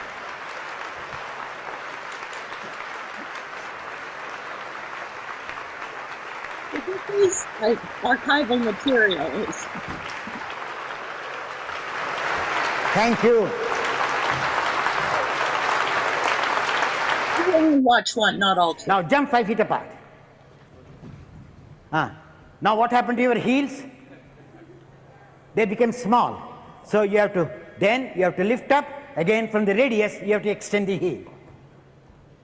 Now take the left toe in, left knee in the opposite direction. Right leg following the clockwise movement, complete clockwise from the top leg to bottom leg, from bottom leg to top leg. Don't bend the knee till I say. Now, look at your left knee. Is the left knee exactly in the middle of the metatarsal? Always the knee is slightly inside. So turn the kneecap outwards by pressing the heel, inner heel. Pressing the inner heel of the right, turn the kneecap out. Now while bending the knee, again the kneecap comes towards the platform. So you have to learn to revolve, then bend. Revolve the kneecap from inside out, bend your knee. And now, place the palm on the floor. Don't lift the left arm. Keep the left arm straight on your back. Here, touching, as if it is touching. But without bending the elbow. Now, watch your right heel. Is it broad as it was in Tadasana? Now, please do it. Lift the heel from the radius, extend the diameter. Now, after extending the diameter, touch the heel to the ground. Now, watch your arm of the left. Now, observe. If the arm is turning back, is it not? Left arm, turn the chest in level to the turning of the arm. Now, see, the movement comes on the spine. Then take the hand over the head without shaking. If you draw a line, this is the top of the armpit. So you have to draw a straight line. This is not a straight line. So from here to here, anti-clockwise movement. From here to here, clockwise movement. Come on. From the elbow, you have to draw a line as if they are going to cross exactly at the center. one line here, meeting at the center. Then the arm will not go back. One from the ulna and the radius. One stretch from the ulna and radius, they should meet here. Come on, try. Or the inner arm and outer arm side. Nerves from the outer elbow should meet exactly on the head of the wrist. Then the arm will not go backwards. Understanding or not? Then when you stretch the arm, wait. Now, after stretching the arm, you might have forgotten the stretch of the waist. Now, without losing the arm, from the armpit, charge the energy to go to the heel. You get the length of the body. Can you see how the skin opens? And that is knowledge. Now, inhale, come up.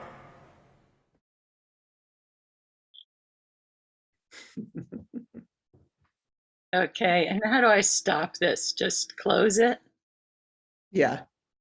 Oh, great. Okay, I've done it for you. Thank you. Thank you. So, Sylvia, that was very exciting. The original man himself, 1993, 30 years back. How wonderful it was. And I think we should keep on playing this again and again on our social media. Sharron, is all yours, and Sylvia, is your carry on. Over to you. So, Sylvia, I know that you have been practicing yoga ever since then, or before then, or you're a beautiful yoga practitioner. Well, thank you. When I first, BKS Iyengar did these incredible demonstrations throughout his life, and I met him, I think, at his last, and he did them to inspire people to practice yoga. And I have to say, although I was right there for it, it was a little bit daunting, and I didn't really practice right away regularly after seeing these poses that, well, can I just say, many people can't do.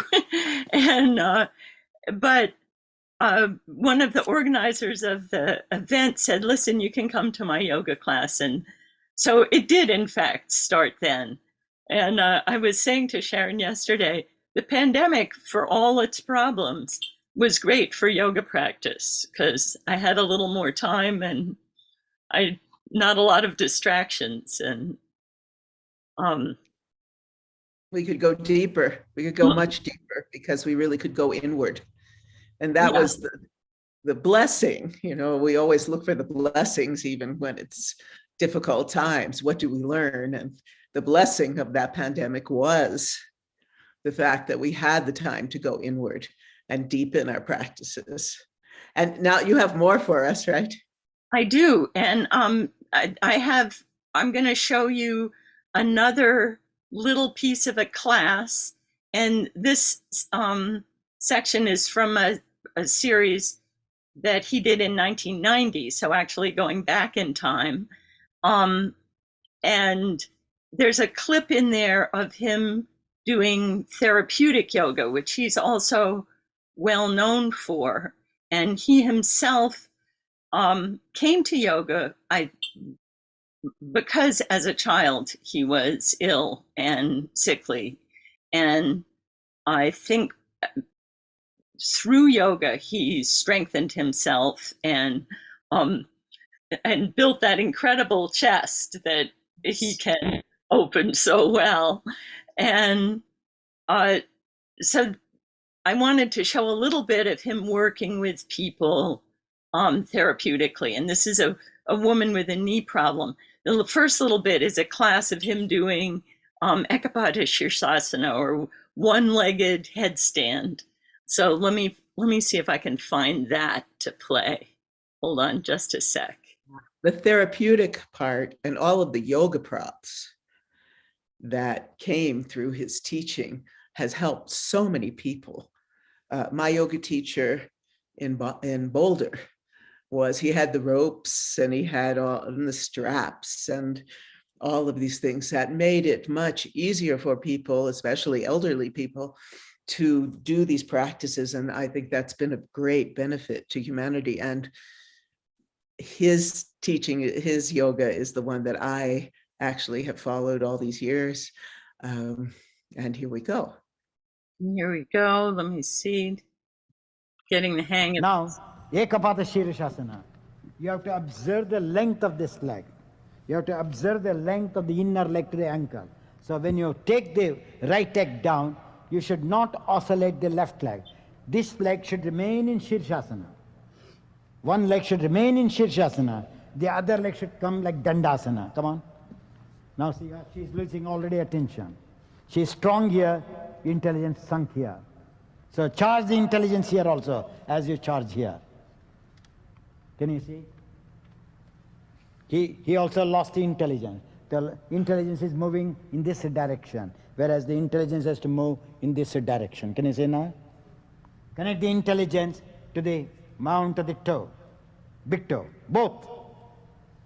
Can you see the differences? Patricia, she is intelligent here, but unintelligent here. Now what I say, these are the hinges. I bring the hinge nearer the head of the foot. Now see, the pose will come. So she can suck the skin down, move the bone up. Then the connection comes. Cynthia, pain and restriction in the left knee, just near the fibula and down, most noticeably in Virasana, and unable to do Supta Virasana. We start with standing poses even for you. This is the bad leg, no? Now turn this way. No, standing. How can I teach spiritual life when moment to moment they are suffering? And you all run for spiritual knowledge when physical knowledge is completely killing your life, taking out your energy, sapping your energy. So that's what I gather. Now if you look at her calf muscle, is this the way of keeping their legs in standing poses? What is the shape of the leg? And when she does it, naturally she has to get that tightness, and sometimes it may snap because the position is inaccurate. So what I do is, again I have to guide her. Now take the hands down. Now here, hold it here. And can you roll this bone backwards, this way? Go on rolling. Go on rolling. You can hold here so that you won't fall. Holding it tight. Roll the calf muscle backwards and upwards. Double action. And did you see the position? Is it paining now? No. Is it lengthening? Yes.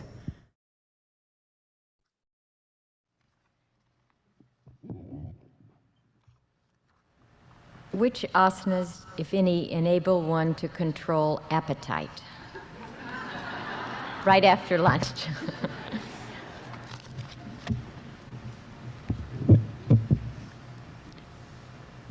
If you do the Sarvangasana and various parts of the Sarvangasana, you never feel hungry.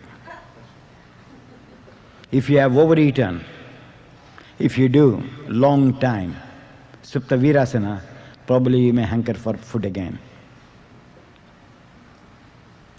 And pranayama, there is any type of pranayama, Ujjayi, Viloma, if you practice when you feel really hungry, if you do them, because the energy is already absorbed in the system, you have fed the body with the air, so appetite is controlled.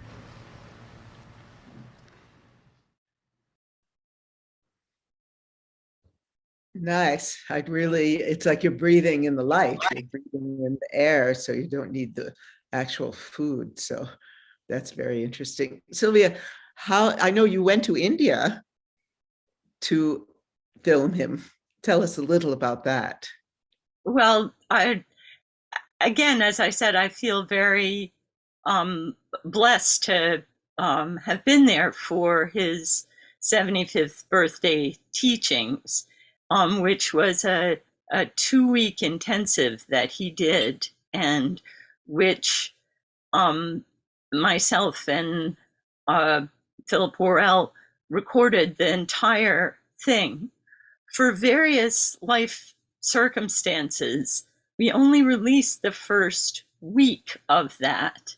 So part of what I'm trying to do is gather the resources to be able to edit and distribute the rest of that intensive. It was for his senior teachers, and originally I think only 60 people were invited. By the time it actually happened, at least 100 people came, but still there were many who couldn't come, and therefore Iyengar allowed it to be videotaped. And although when we arrived, he announced to us very clearly that the most important thing was teaching, and we should not get in his way. And we tried not to. By the end, he understood that we were really trying to bring forth and record his knowledge and his inspiration. And so by the end, he accepted us. Anyway, this is just a little tiny piece of what was, I think over 60 hours of him teaching. And if any of you do headstand, and that he taught a class that was supposed to be a beginning class, then he threw in headstand at the end. He said, well, I know this isn't a beginning pose, but it's just really important. So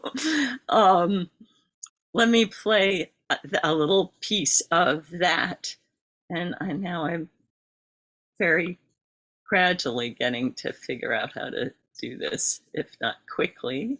So Neil Kumar, we need to help her so that she can get the rest of these incredible teachings out.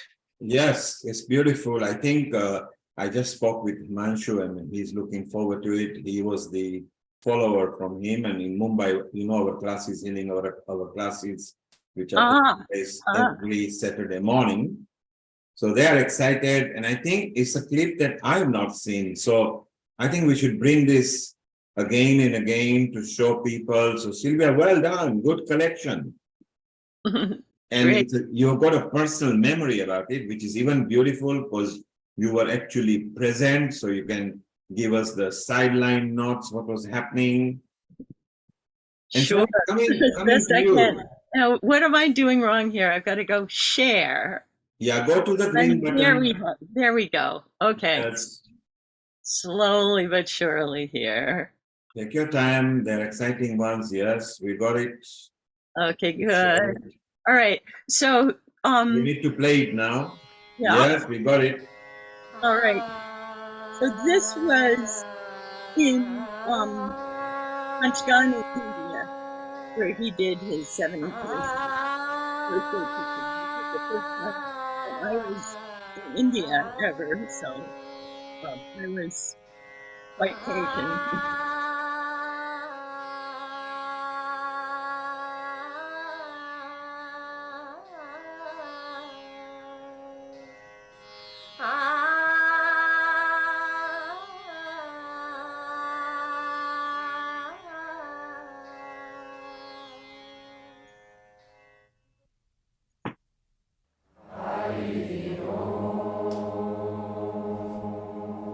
This is how he started each class. Bow your head to Patanjali. Drop your palms down. Then raise your head up. All of you first today do Shirshasana, let me see.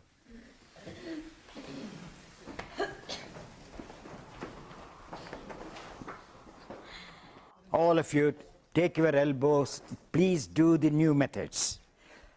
Take in, join your fingers, then cut the fingers, knuckles. Come here, come here. You know these knuckles, you interlock your fingers, right? Now, after interlocking the fingers, while going up, they move like that. Is it not? Then you don't know how to go down. What you do, you just, as the knuckles have moved up, your mind is only with that grip, you go down. No, You have to observe this point and this point. Then you have to readjust your finger. Can you see now there? On the ground. Now can you see my knuckles run parallel? Huh? Whereas you, while going, the load comes here, on the top knuckles. Then with that resistance, you press your little finger to the ground. Whereas you have to roll little like that, without leaving the head. Now, I don't know, do you see or not? Is it so difficult to understand? Huh?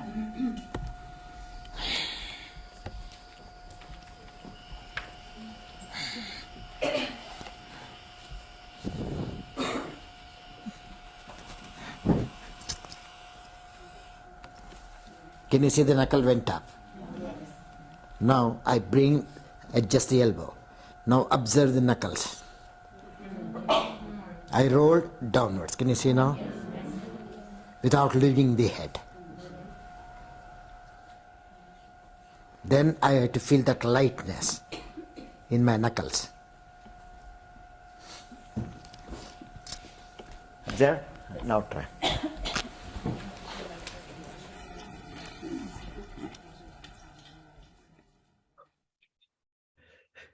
Okay. And I know you have one more to show us from the 75th birthday, correct? At Harvard? Actually, I didn't get that converted to the right. Well, next time. Right, but I do have the this clip of his 87 demonstration when I first met him, which I would love to show. Oh yes, let's see that. Okay, let's see if I just click on this and will it come up? Let's see. I think you have to share screen again. I have to go back and share screen again. Okay, sorry.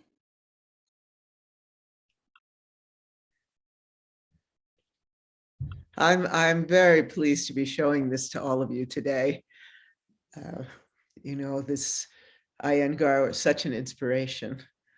I came to his yoga as a modern dancer, and I learned so much about alignment, inner alignment, physical alignment, that really was beneficial as a dancer. So here we go.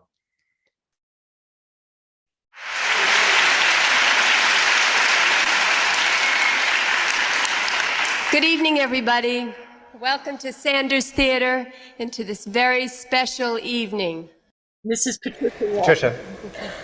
And now it's an honor and a privilege to present to you world-renowned yoga master, Sri BKS Iyengar. Now I've done the pose, but I'm not introducing it. Something is going on. Can you see now? Then I turn my diaphragm. When I move the hand, you can see the movement here.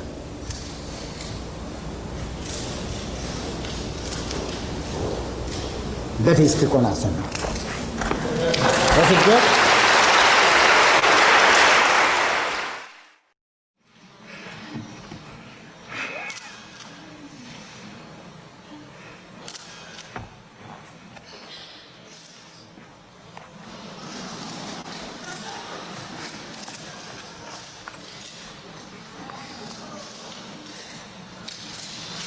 Urdhva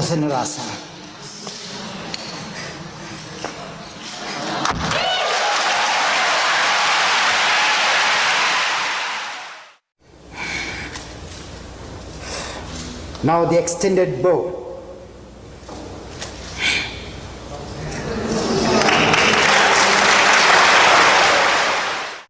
Hanumanasana. Can I do it? I don't know.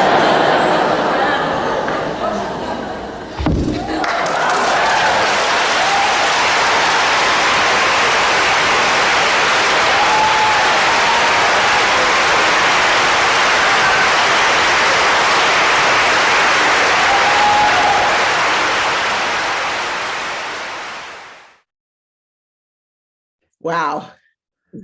Well, that's just 2 minutes of about an hour and a quarter demonstration that he did that evening, which I have to say, I have seen over and over again, and almost every time I hear something and see something that I haven't, that hasn't penetrated before. It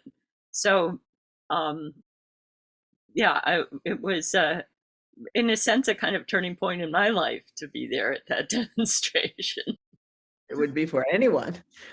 And so we have our next guest coming up, and it's been a joy to have you. And please, if you can, stay with us, because I know that there will be questions from our audience for you. And I know you're going to love meeting Bree, who is here with us right now. So to all of you, go to Mystic River Video and look at her collection of videos and help her to bring the rest of these teachings to the world. Thank you so much, Sharon. I'm looking forward to this, to Bree. Hi, Bree. Namaste. Global namaste Hi. to you. She's here all the way from Maui.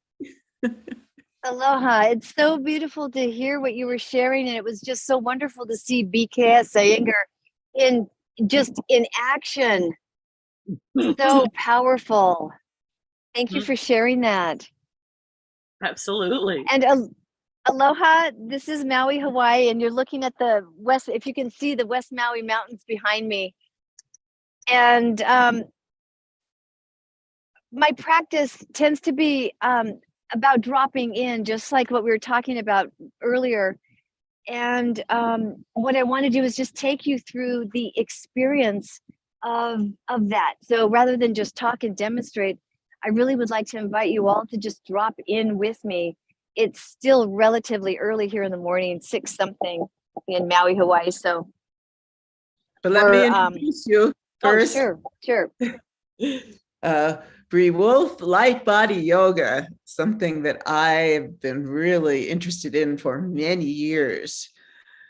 Bree Wolf uses plant medicine, asana, breath, and sound to help connect one more deeply to their innate healing. Her restorative style of yoga centers around deep connection to self and the earth, perfect for healing our earth. She integrates long-held poses with breath and plant medicine to release deeply held energetic patterns that can keep one stuck physically and emotionally. Bree also integrates yoga nidra with plant medicine for transformational healing. When she is not teaching or facilitating, you can find her exploring beaches, waterfalls, and jungles in Maui, Hawaii.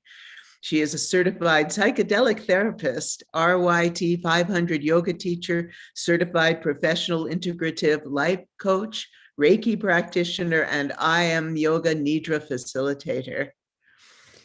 Wow. Wow.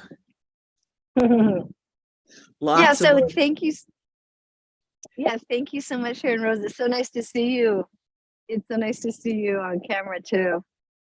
I thought that we would just drop in, and so I invite you to just use some of the tools that you just described that I use, and that we share in this together, and really connect with ourselves. And when we're connecting with ourselves, we're connecting with the mother.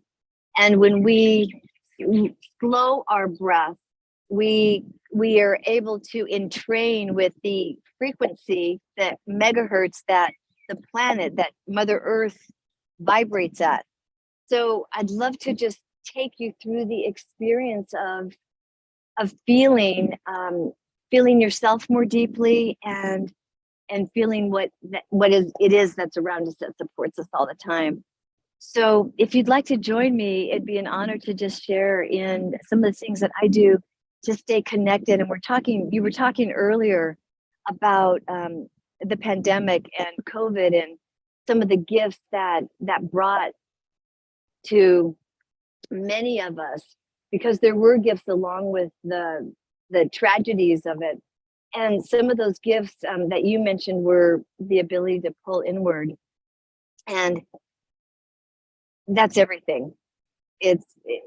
We allow the inner experience to unfold all around us. So when we're aware of what's going on inside. So let's just do that. So I invite you all to come into a comfortable seated position. wherever you are, in a chair, on the floor, whatever feels comfortable for you. And let's begin to connect with ourselves through breath. Our practices and living our practices is what connects us to the whole, to the deeper, to the earth. So in comfortable seated position, I invite you to just gently close your eyes. Just gently close your eyes. And allow yourself to feel every sensation that's currently present in your body right now. Eyes are gently closed, and allow yourself to feel every sensation that's currently present in your body. Feel it all at once. And then invite you to become aware of your sits bones. Feel those two bones pressing into the support that you're sitting on. Feel those bones pressing, and then allow yourself to see where you're in connection with whatever it is you're sitting on. For me, it's a little cloth. See and feel from those sits bones, see and feel lines of light, or roots, if you will, roots reaching through the support that you're sitting on, through the ground, through the foundation of the building, if you're in a building. For me, through the sand. So I'm allowing myself to see and feel energetic lines of light, like roots reaching through into the center of the earth, rooting me energetically. And then bring your heart and stack that right over your hips. Bring your throat, stack, and let that alight over heart. See a cord and feel a cord attached to the top of your head, and see and feel that cord gently lifting up, so that you get the very real sensation of space developing in between each and every vertebrae. Allow your chin to tuck slightly in, so that cervical spine is nice and long and in alignment with thoracic and lumbar.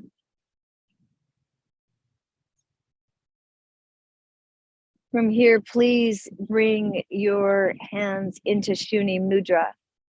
Middle finger comes to thumb, perhaps middle finger and thumb connect, perhaps they don't. Then bring top right hand about 2 inches in front of heart. Bottom left hand about 2 inches in front of sacrum, which is about 2 inches below belly button. Shuni Mudra, middle finger representing connectivity, thumb representing cosmic consciousness, telling our body, mind, and spirit, okay, here it is. We're lining it up. We're lining it up. The mudra is soft but maintained. The spine is in direct alignment. It's an antenna to higher frequencies. And where you are, exactly how you are, please exhale all the air out of lungs. Press your lips together. Inhale in through the nose all the way to the top, nice and slow. Inhale, roll the shoulders back. Sip in as much air as feels comfortable for you, and then close off the throat and suspend the breath. So inhaling all the way to the top where it's comfortable. Close off the throat, suspend the breath. Body soft, all 10 toes are soft. Mudra is maintained but soft. Retain the breath.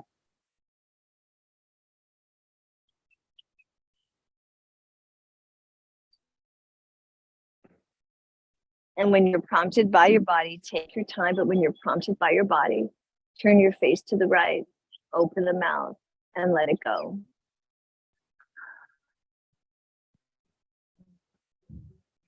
Bring your face back to center once you've exhaled, and then I invite you to please inhale your arms up over your head sideways. We're taking in prana, we're taking in life force energy. It is the same thing. Inhale, arms up over your head sideways. And then exhale what you no longer need. We're just clearing the body vehicle, right? The big, beautiful bridge. We're just clearing the body vehicle. One more time, Shuni Mudra. It's like Pavlov's dog, and we're telling our body, mind, and spirit, okay, this is an ancient. We know this. We are remembering this. Practice is bringing us back to alignment with body, with mind, and with spirit. Shuni Mudra. It's like Pavlov's dog. Eyes gently closed. All 10 toes are soft. Antenna to our higher self. The spine is in alignment. It is a receivership. It is the nervous system. Let us put ourselves into receivership mode. And one more time, we're just clearing. One more time, where you are, exactly how you are. Please exhale all the air out of lungs. Press your lips together and inhale in through the nose all the way to the top. Inhale. Roll the shoulders back, sip in as much air feels comfortable. Close off the throat, suspend the breath, body soft. Retain the breath, suspend the breath.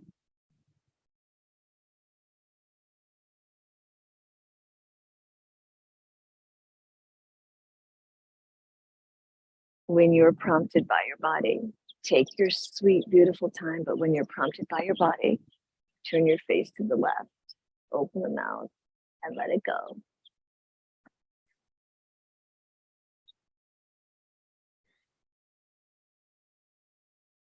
Face comes back to center. Please inhale your arms up over your head sideways. We're taking in prana.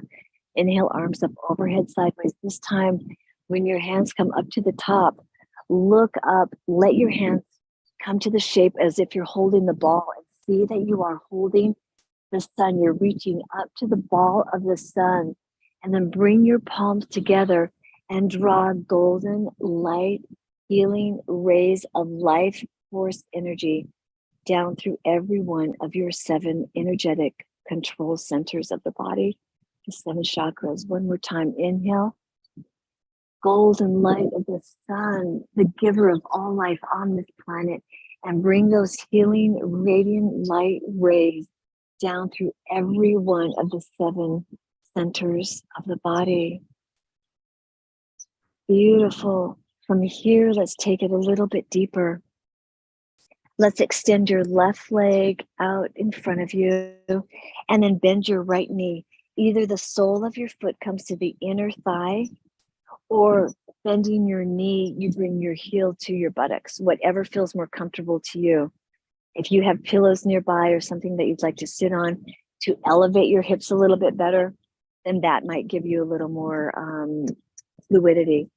So from this position, let's pivot upper body so that it's right in front of that extended front leg. Pivoting upper body in front of that front leg. Curl the 5 toes back towards your nose, and then hinge forward. Hinge forward, and then walk your hands down the length of your leg. Once you're extended fully, then let the 5 toes go if you haven't already. Just let them go. Let them go. Let them melt. Yeah. And then let that create some length in the back of the leg, and let upper body fall over that extended front leg. Use your arms and your hands to support you. Most of the poses that I teach are, because they're yin in nature, which targets the connective tissue and the fascia, we hold the poses longer. We hold the poses for 2 to 5 minutes, and that allows the muscles. So we're allowing the muscles to finally completely, deeply, deeply let go. So we're not engaging the muscles as much as we are enacting and bringing vibrancy to connective tissue, ligaments, and fascia. Fascia runs throughout the entire body. Fascia is kind of like mycelium. It's like a mushroom network that runs through the body, bringing intelligence and cohesiveness and communication to the entire body. So we're allowing any kind of constriction to soften so that we are melting completely over and allowing full communication from mind to body to spirit, letting it go. So this here is releasing the back of the leg. The back of the leg is literally our past. It's what's behind us. So we're letting go of all tension, all clenching, and we're giving full autonomy and full space. This is little bear. We're giving full space and mobility to the back of the leg. Ankle is soft. Back of the knee is melting. All 10 toes are soft. Where can you let go a little bit more? Where can you let go? Let the kneecap melt. Let your head be heavy. Let your shoulders be soft. Let yourself surrender into the arms of the mother. Literally let yourself surrender into the hold of the earth. Letting it go, letting it go, letting it go, letting it go. And where you find yourself, wherever you find yourself here, please exhale all the air out of lungs. Press your lips together. Inhale in through the nose all the way to the top. Inhale. Open the mouth and let it go. Beautiful. And then walk your hands back up towards your body. Beautiful. Extend both legs in front of you. Take them out and then just shake them both off.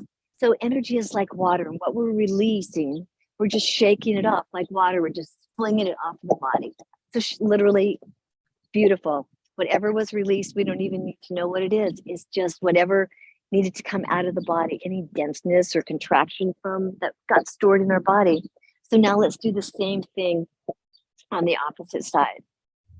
So we're going to bend our left knee and maybe your heel comes towards your buttocks, or if it's more comfortable for you, maybe the inside of the sole of the foot comes to the inner thigh.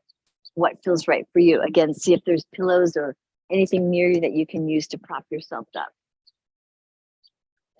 So once you're in the position, curl those 5 toes back towards your nose. So you're creating length in the calf and the back of the leg. Pivot upper body over that extended front leg and then hinge forward at the hips.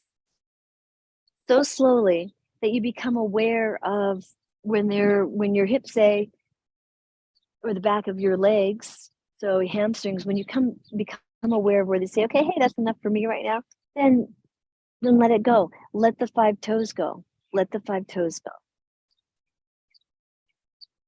And then allow, because you've let go, that gives you more length.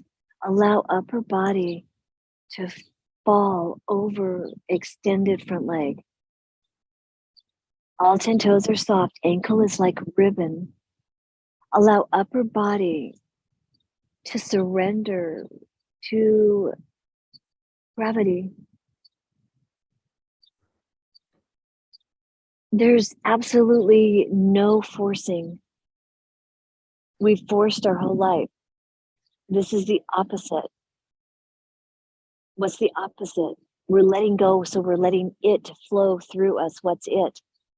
Higher power, God, source. How do we know and feel that higher power is God's source? It flows. It's a flowing. It's the complete opposite of constriction and contraction. So how do we bring this feeling in our body and live with this feeling? We let it go. What's that look like? Physically, it looks like absolutely no tension whatsoever in the body vehicle. Heart falls towards the earth. Head is heavy. Head is heavy. Take your sweet, beautiful time always and support yourself in a yoga posture and in your life so that you can remain open and soft. That's how it flows through you. The upper body falling towards the earth. In this instance, head is heavy, head is heavy. All 10 toes are soft. Ankle is like ribbon.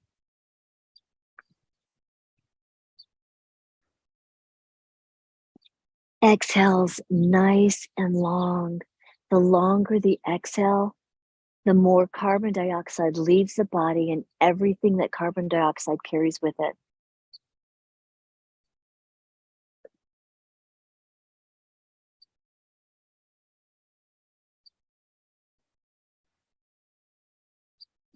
The longer the exhale, the more releasing of tension, constriction, and contraction. The more space is created for vitality, life force giving energy in the form of prana, chi, and oxygen. It's the same thing.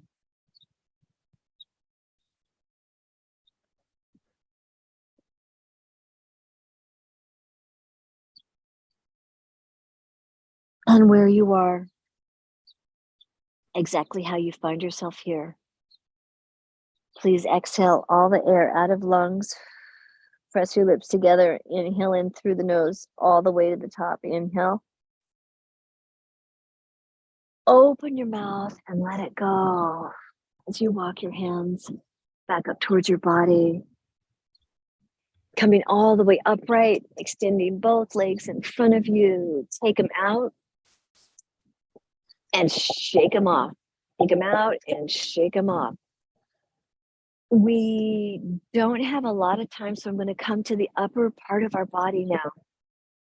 Because we're going to move through our life with our legs, right? With ease and grace. So we keep mobility with the hips and the legs. And then we want to make sure we move in our life with an open heart.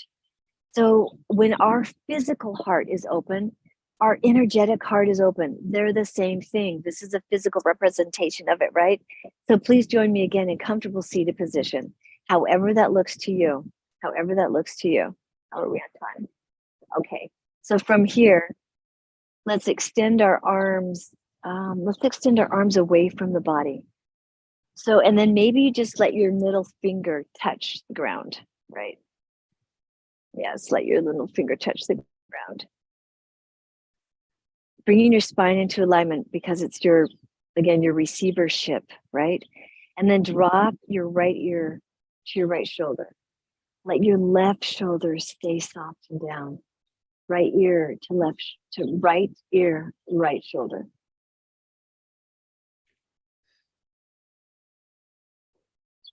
Head back to center. Left ear hovering over left shoulder.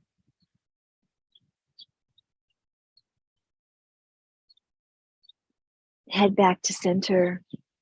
And then bring your hands onto your thighs or closer to your body. Drop your chin to your chest.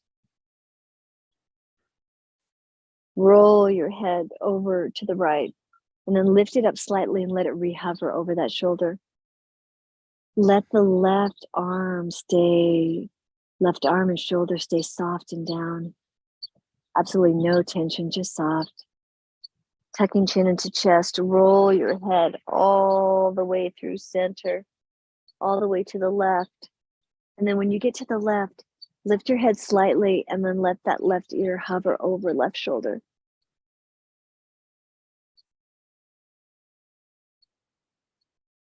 Left shoulder soft and down.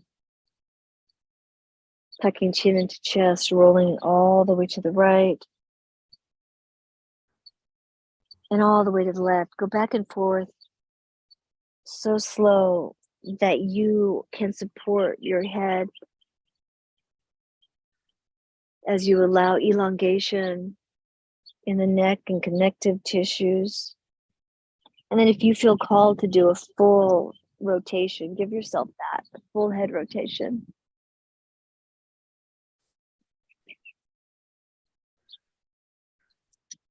Yeah, and then reverse that. This is our throat chakra, right? This is our throat, our neck, our throat, our ability to speak our truth and our ability to speak what's on our heart with love and compassion. So we give it space and we give it time. And then from here, Let's take our hands, and if you can clasp your hands behind you. Clasp your hands behind you, and then open your heart. So I'm literally lifting my heart up and out. And then lift your arms up behind you as high as you can. That feels good. And then bring your spine back into alignment so that once more you have your heart stacked over your hips. Yeah, so I have my hands clasped behind me. If you can't do that, then perhaps you get a belt or any towel, or get them as close as you can.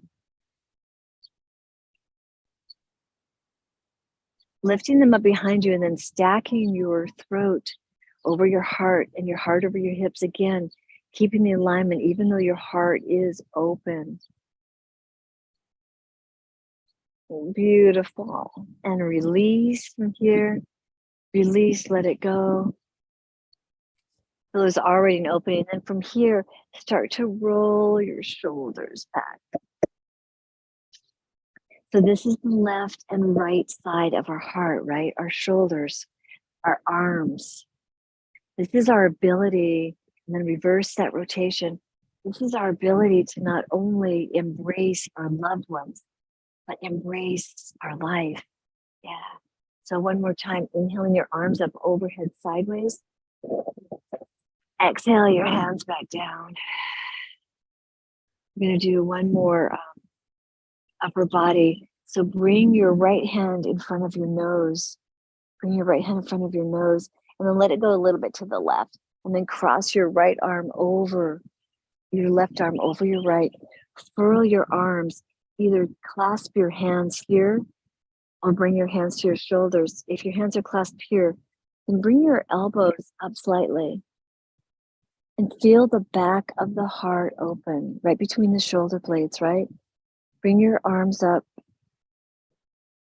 until you can feel that opening in the back of the heart. We're just releasing what got pushed in the back of our heart, deep standing hurts and resentments, whatever that is. It doesn't matter what it is. We're just releasing it. Yeah, beautiful. Nice. And then unfurl the arms, take them out. Shake off the shoulders, and we'll do the same thing opposite side. This time, the left hand comes in front of the nose and a bit towards the right. Cross over with the right. Furl arms, maybe you clasp shoulders. Bringing palms together if that's in your movement today, and then lifting your arms up so the elbows come up high. Come up as high as feels comfortable, and if you want to, even keeping them arms raised to that height, even bending forward at the waist to go a little bit deeper if you feel called. In this posture, even though your arms are furled, in this posture, even though your arms are furled, let there be traction, but no tension. So you see that you're pulling out of the shoulder joint, but let there not be any tension. Just the traction is creating the pull, and you're creating space where the ball of the shoulder joint sits in the dish-shaped socket. And then coming back upright. Unfurl the arms, take them out, and shake them off.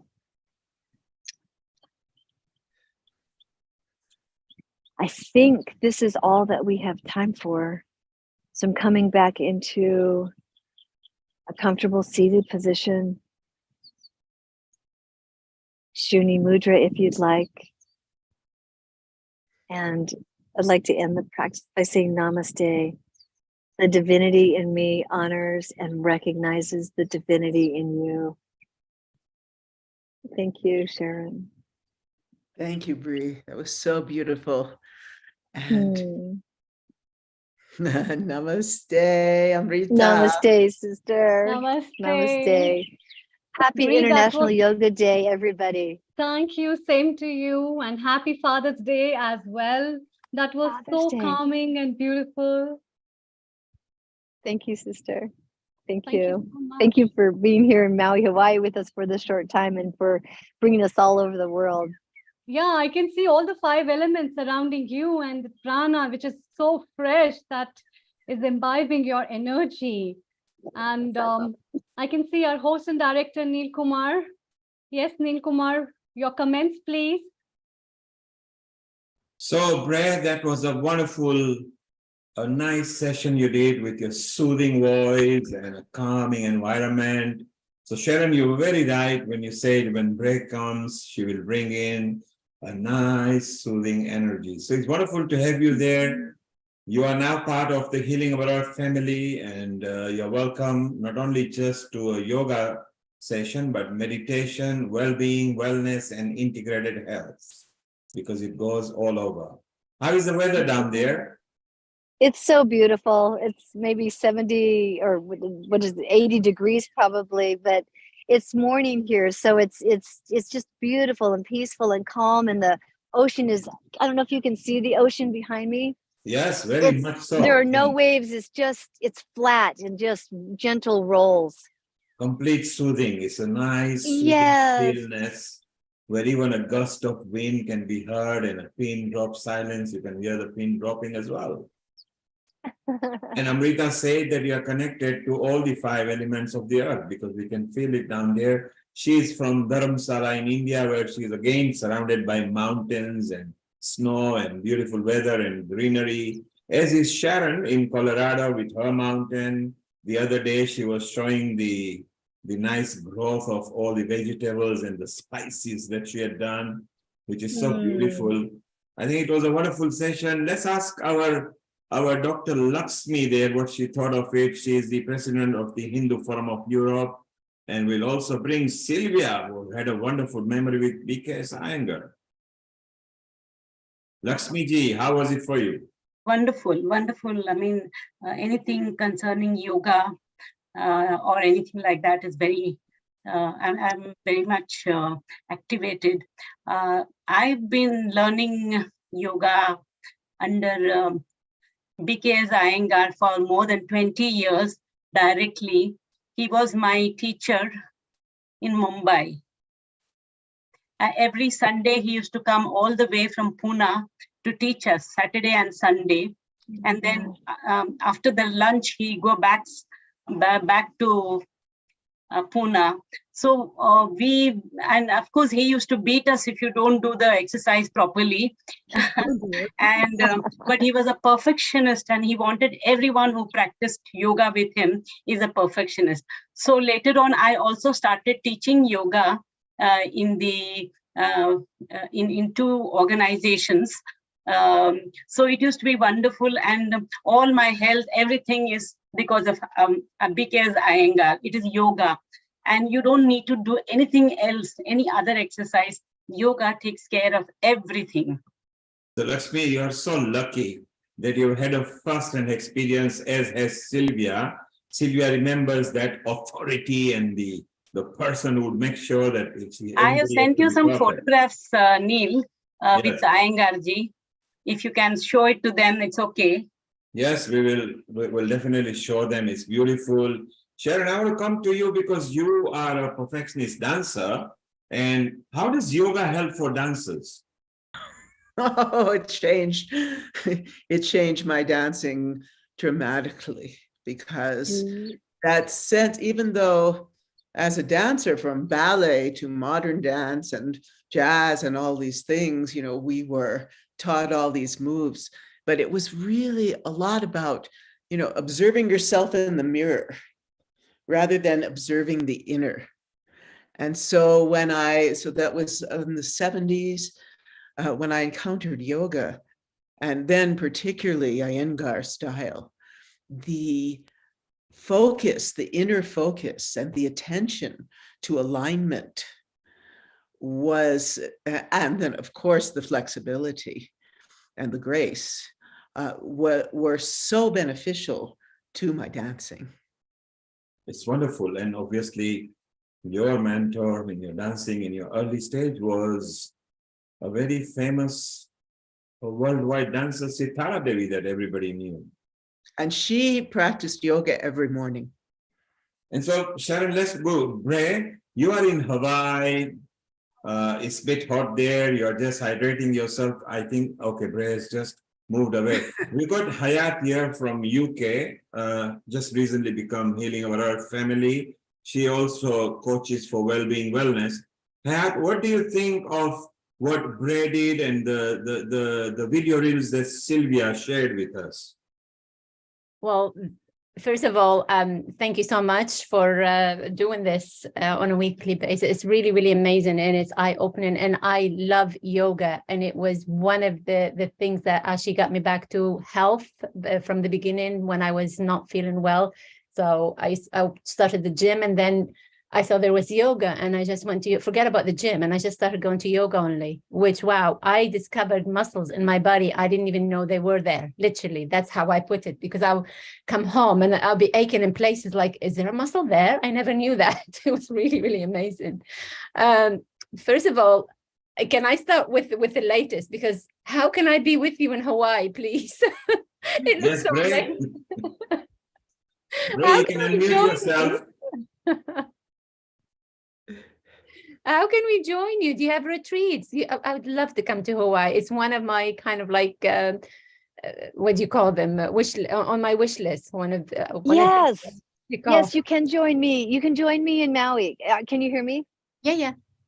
Yeah, you can join me in Maui. And yes, there's a number of people that have wanted to do retreats here, and it's just complete immersion in the flora and the fauna and feeling everything about Maui.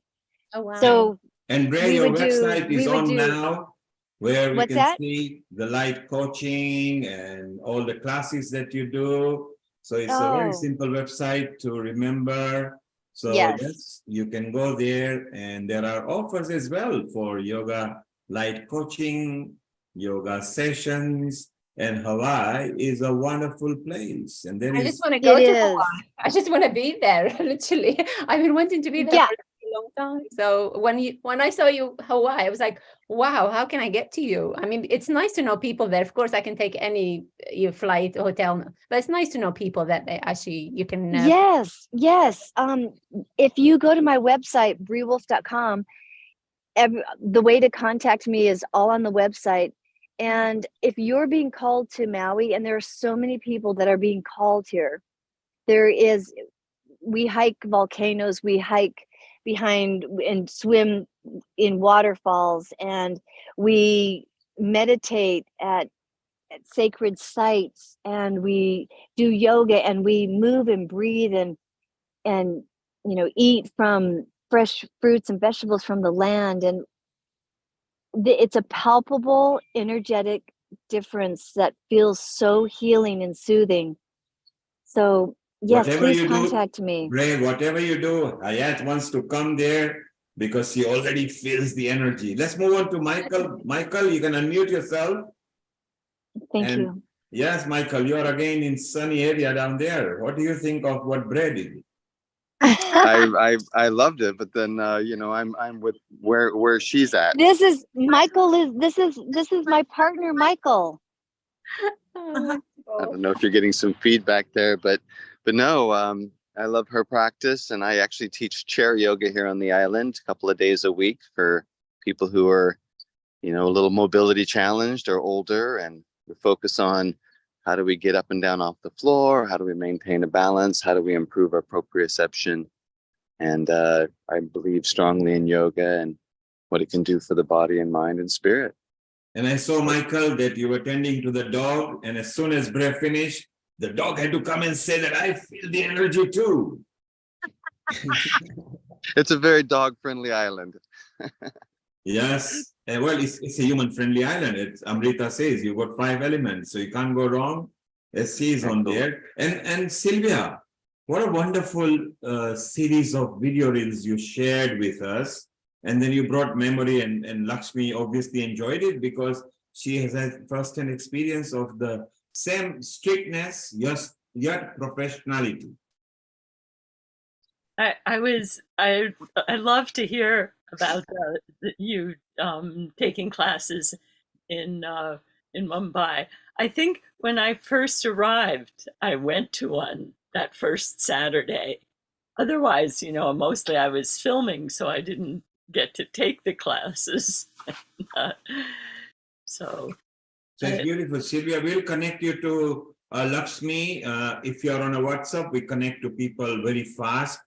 Sharon will connect you through to me. Bray, I've already sent you a message for thanking for being part of Healing Our Earth. Again, if you're on a WhatsApp, then you get more connections to everybody. People were happy to see you because you're soothing calmness. As is Michael. Look at the Michael smiling with a beam, and he was very happy to see you over there, so he could do his own bits for a while. Amrita, you were recently on a trip to Manali, which is a very exotic part of India, and you also know about B.K. Iyengar, and you are a slightly ahead of most of the people in yoga insofar as that you teach the mechanics and the physics of yoga. What do you think what Bray was doing there in Hawaii? Very beautiful. It's very nice, and especially what I like, Bree, about you is the combination of the plant medicine that you do along with the yoga nidra and the kind of healing, because that part is missing. So you practice basically the complete holistic stuff, which has the plant medicine in it, which has the shamanic therapies with the psychedelics, and that has a great role in dealing with so many psychological, psychospiritual, as well as mental and physical traumas and holdings of energies that people have. So I can really understand how you are using these 5 elements. Look at the sand behind and the dunes and what the wind is talking to you right now. I can really feel so much of energy might be there in the flora and the fauna out of that place, which is helping you in healing people. So a very beautiful approach, I'd say, and your website looks very serene. I'll be connecting with you because I myself, I have done my master's in Ayurveda, so plant medicine as well. So that gave me a very beautiful click that yes, that's really nice. And incorporation of that thing, these kind of stuff is very important in yoga, because when you heal people, you heal from them spiritually, you heal their souls. So soul healing needs an integration of a lot of stuff. And so thank you. Amrita, I think there is a reason for you and Sharon putting up one episode where we integrate Ayurveda with yoga and meditation. And maybe we again travel these continents. Today we were in Europe, we were in Africa, we are in America, we were in India. So let's unite the continents and also the integration of Ayush via Ayurveda and yoga and meditation. So we'll plan that sometimes. Sharon, if you would like to wish everybody a thank you, then Amrita will do her nice little prayer, and then you can formally close it for us. So over to you, Sharon and Amrita. Thank you all for being on this wonderful show today.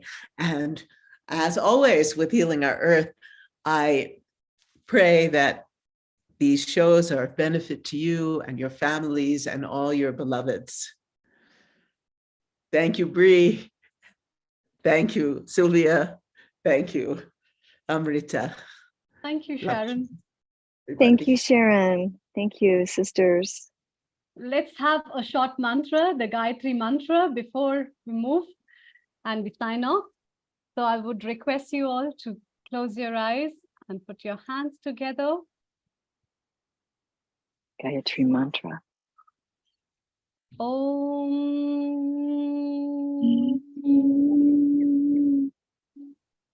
Om Bhur Bhuva Swaha Tat Savitur Bhargo Devasya Dhimahi Dhiyo Yona Prachodaya. Om Bhur Bhuva Swaha Tat Savitur Varenyam Bhargo Devasya Dhimahi Dhiyo Yona Prachodaya.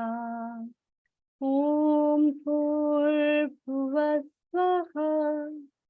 Tatsaviturvarenyam Bhargo Devasya Dhimahi Dhiyo Yona Prachodayat. Om Shanti Shanti Shanti.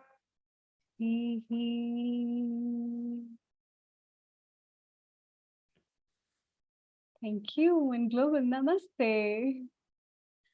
And I'd love to talk to you about the upcoming shows for Healing Our Earth. I know next week we're going to have another Yoga International Day.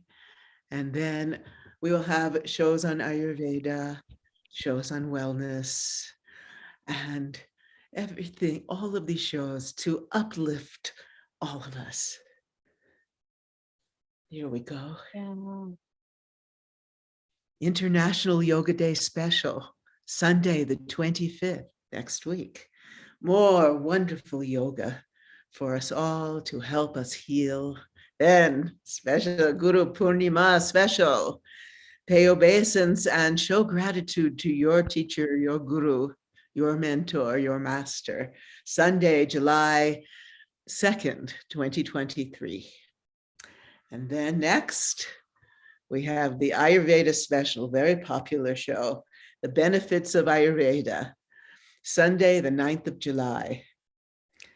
And then, the Vegan Vegetarian Kitchen. I'm going to give you a tour of our garden and some wonderful recipes from all over the world, achieving good health gastronomically. So these are our upcoming shows. More and more every Sunday. Please join us. And to all of you, have a wonderful week full of love and grace and beauty. Global namaste.